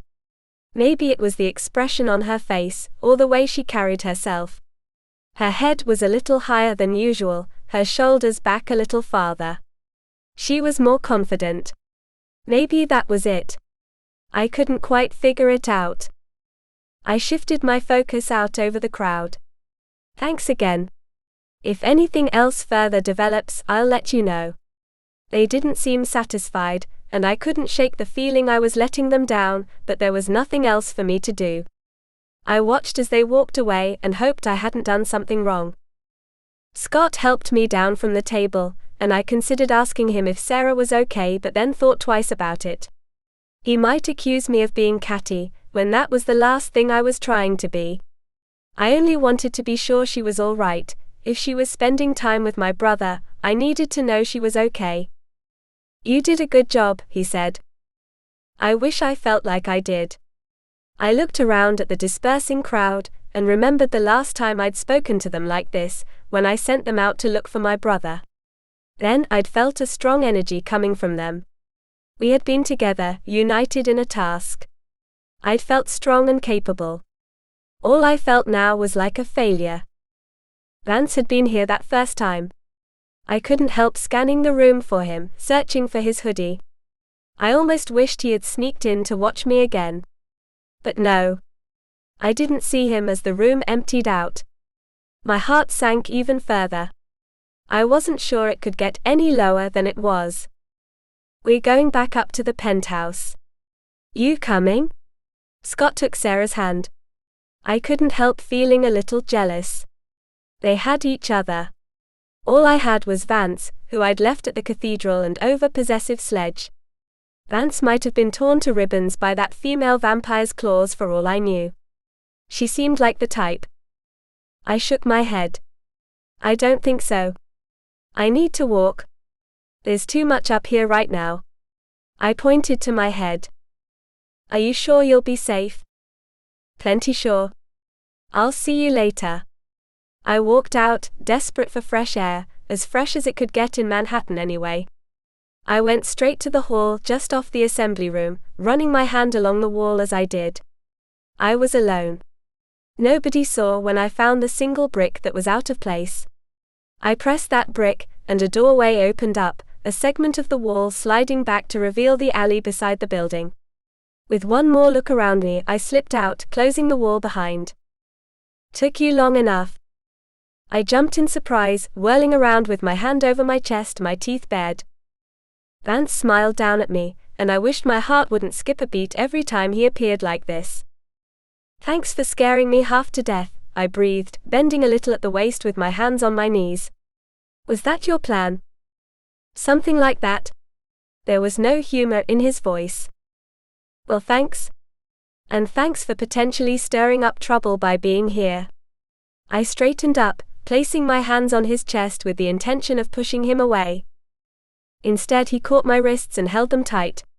We stared each other down for what felt like forever, with me wishing all the while the butterflies in my stomach would calm down. He released me, taking a step back. I looked him up and down. Where's your girl? I asked. Where's your guy? I winced. Why are you here? His expression changed. He wasn't trying to antagonize me anymore. That one little shift was enough to strike fear in my heart. He's gone. What? My pulse froze. You mean Gage? He nodded. I thought you'd want to know. I don't get it. And I had told everyone inside he was safe. Damn it. I leaned against the wall, one hand on my forehead. It was all too much. Where would he go? Do you know? Did he tell you? Remember, I wasn't supposed to know he was there. He would never tell me where he was going. I stood up straight and tall, hands on my hips. Oh, really? You don't know what your father did to him? He blinked. What makes you think he did anything? What's this all about? I tried to decide if he meant it, or if he was playing dumb. He was pretty good at that. But no, I knew him well enough to know when he meant it. And he meant it. He had no idea what I was talking about. He still thought his father was honorable. I had the feeling his bubble would burst someday soon. I can't believe this. He wouldn't run. Not after. I stopped speaking when I realized how close I was to revealing his plan. It's just impossible, I muttered. How would I find him? Who was he with? It was sheer luck that brought me to him in the first place. Vance shrugged. I'm only telling you what I know. Like I said, I thought you would want to know too. He turned like he was ready to leave. I couldn't let him go like this, so I reached out and touched his arm. Why are you moving to New York? I mean really. Why are you doing it? I wanted him to tell me he was breaking free of his father. After what Gage told me, I hated to think of Vance being part of his clan's business even by name. Will you keep it a secret? The breath caught in my throat. Not what I had expected to hear. Sure. He looked around like he was making sure we were alone, before replying.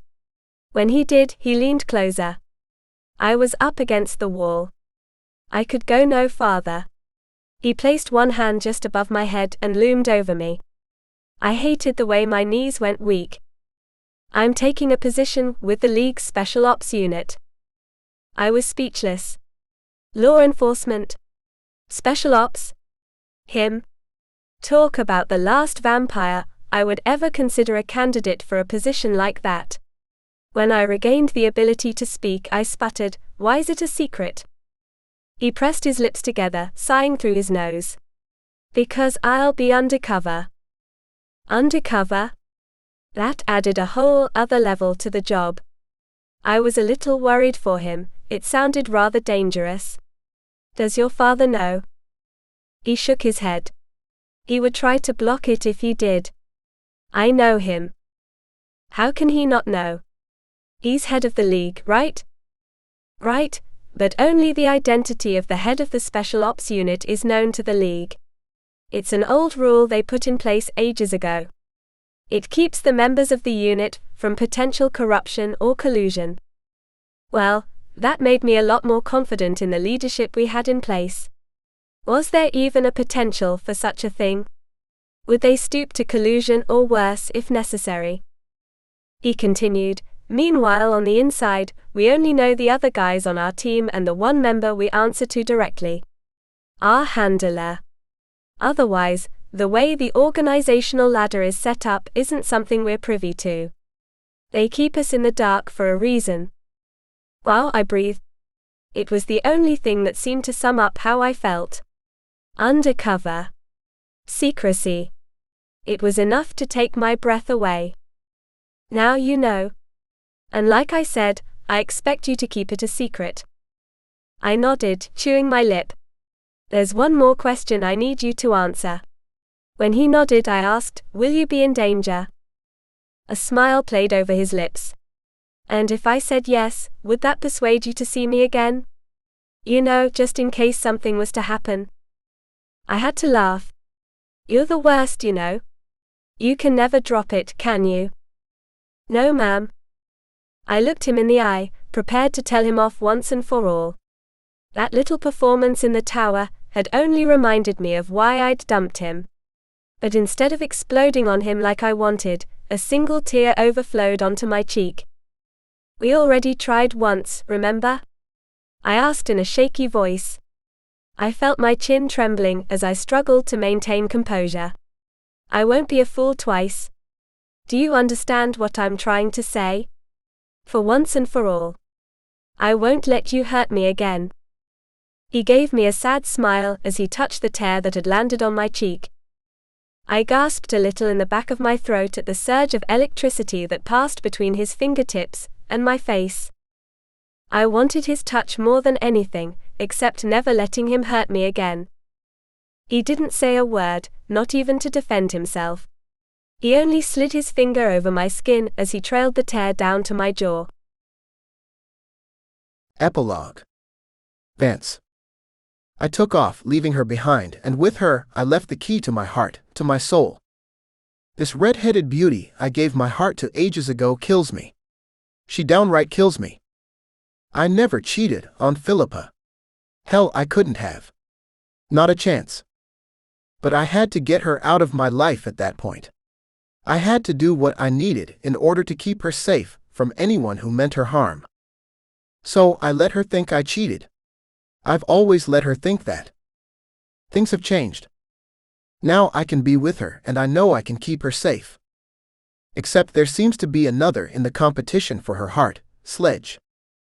I punched a brick wall, wishing it was the burly vampire who clearly was head over heels for my girl. She'd always be my girl. Hopefully one day she'll see it. I hope you've enjoyed this Rye Brewer book. Don't forget to subscribe and to ring the bell to be notified of new releases.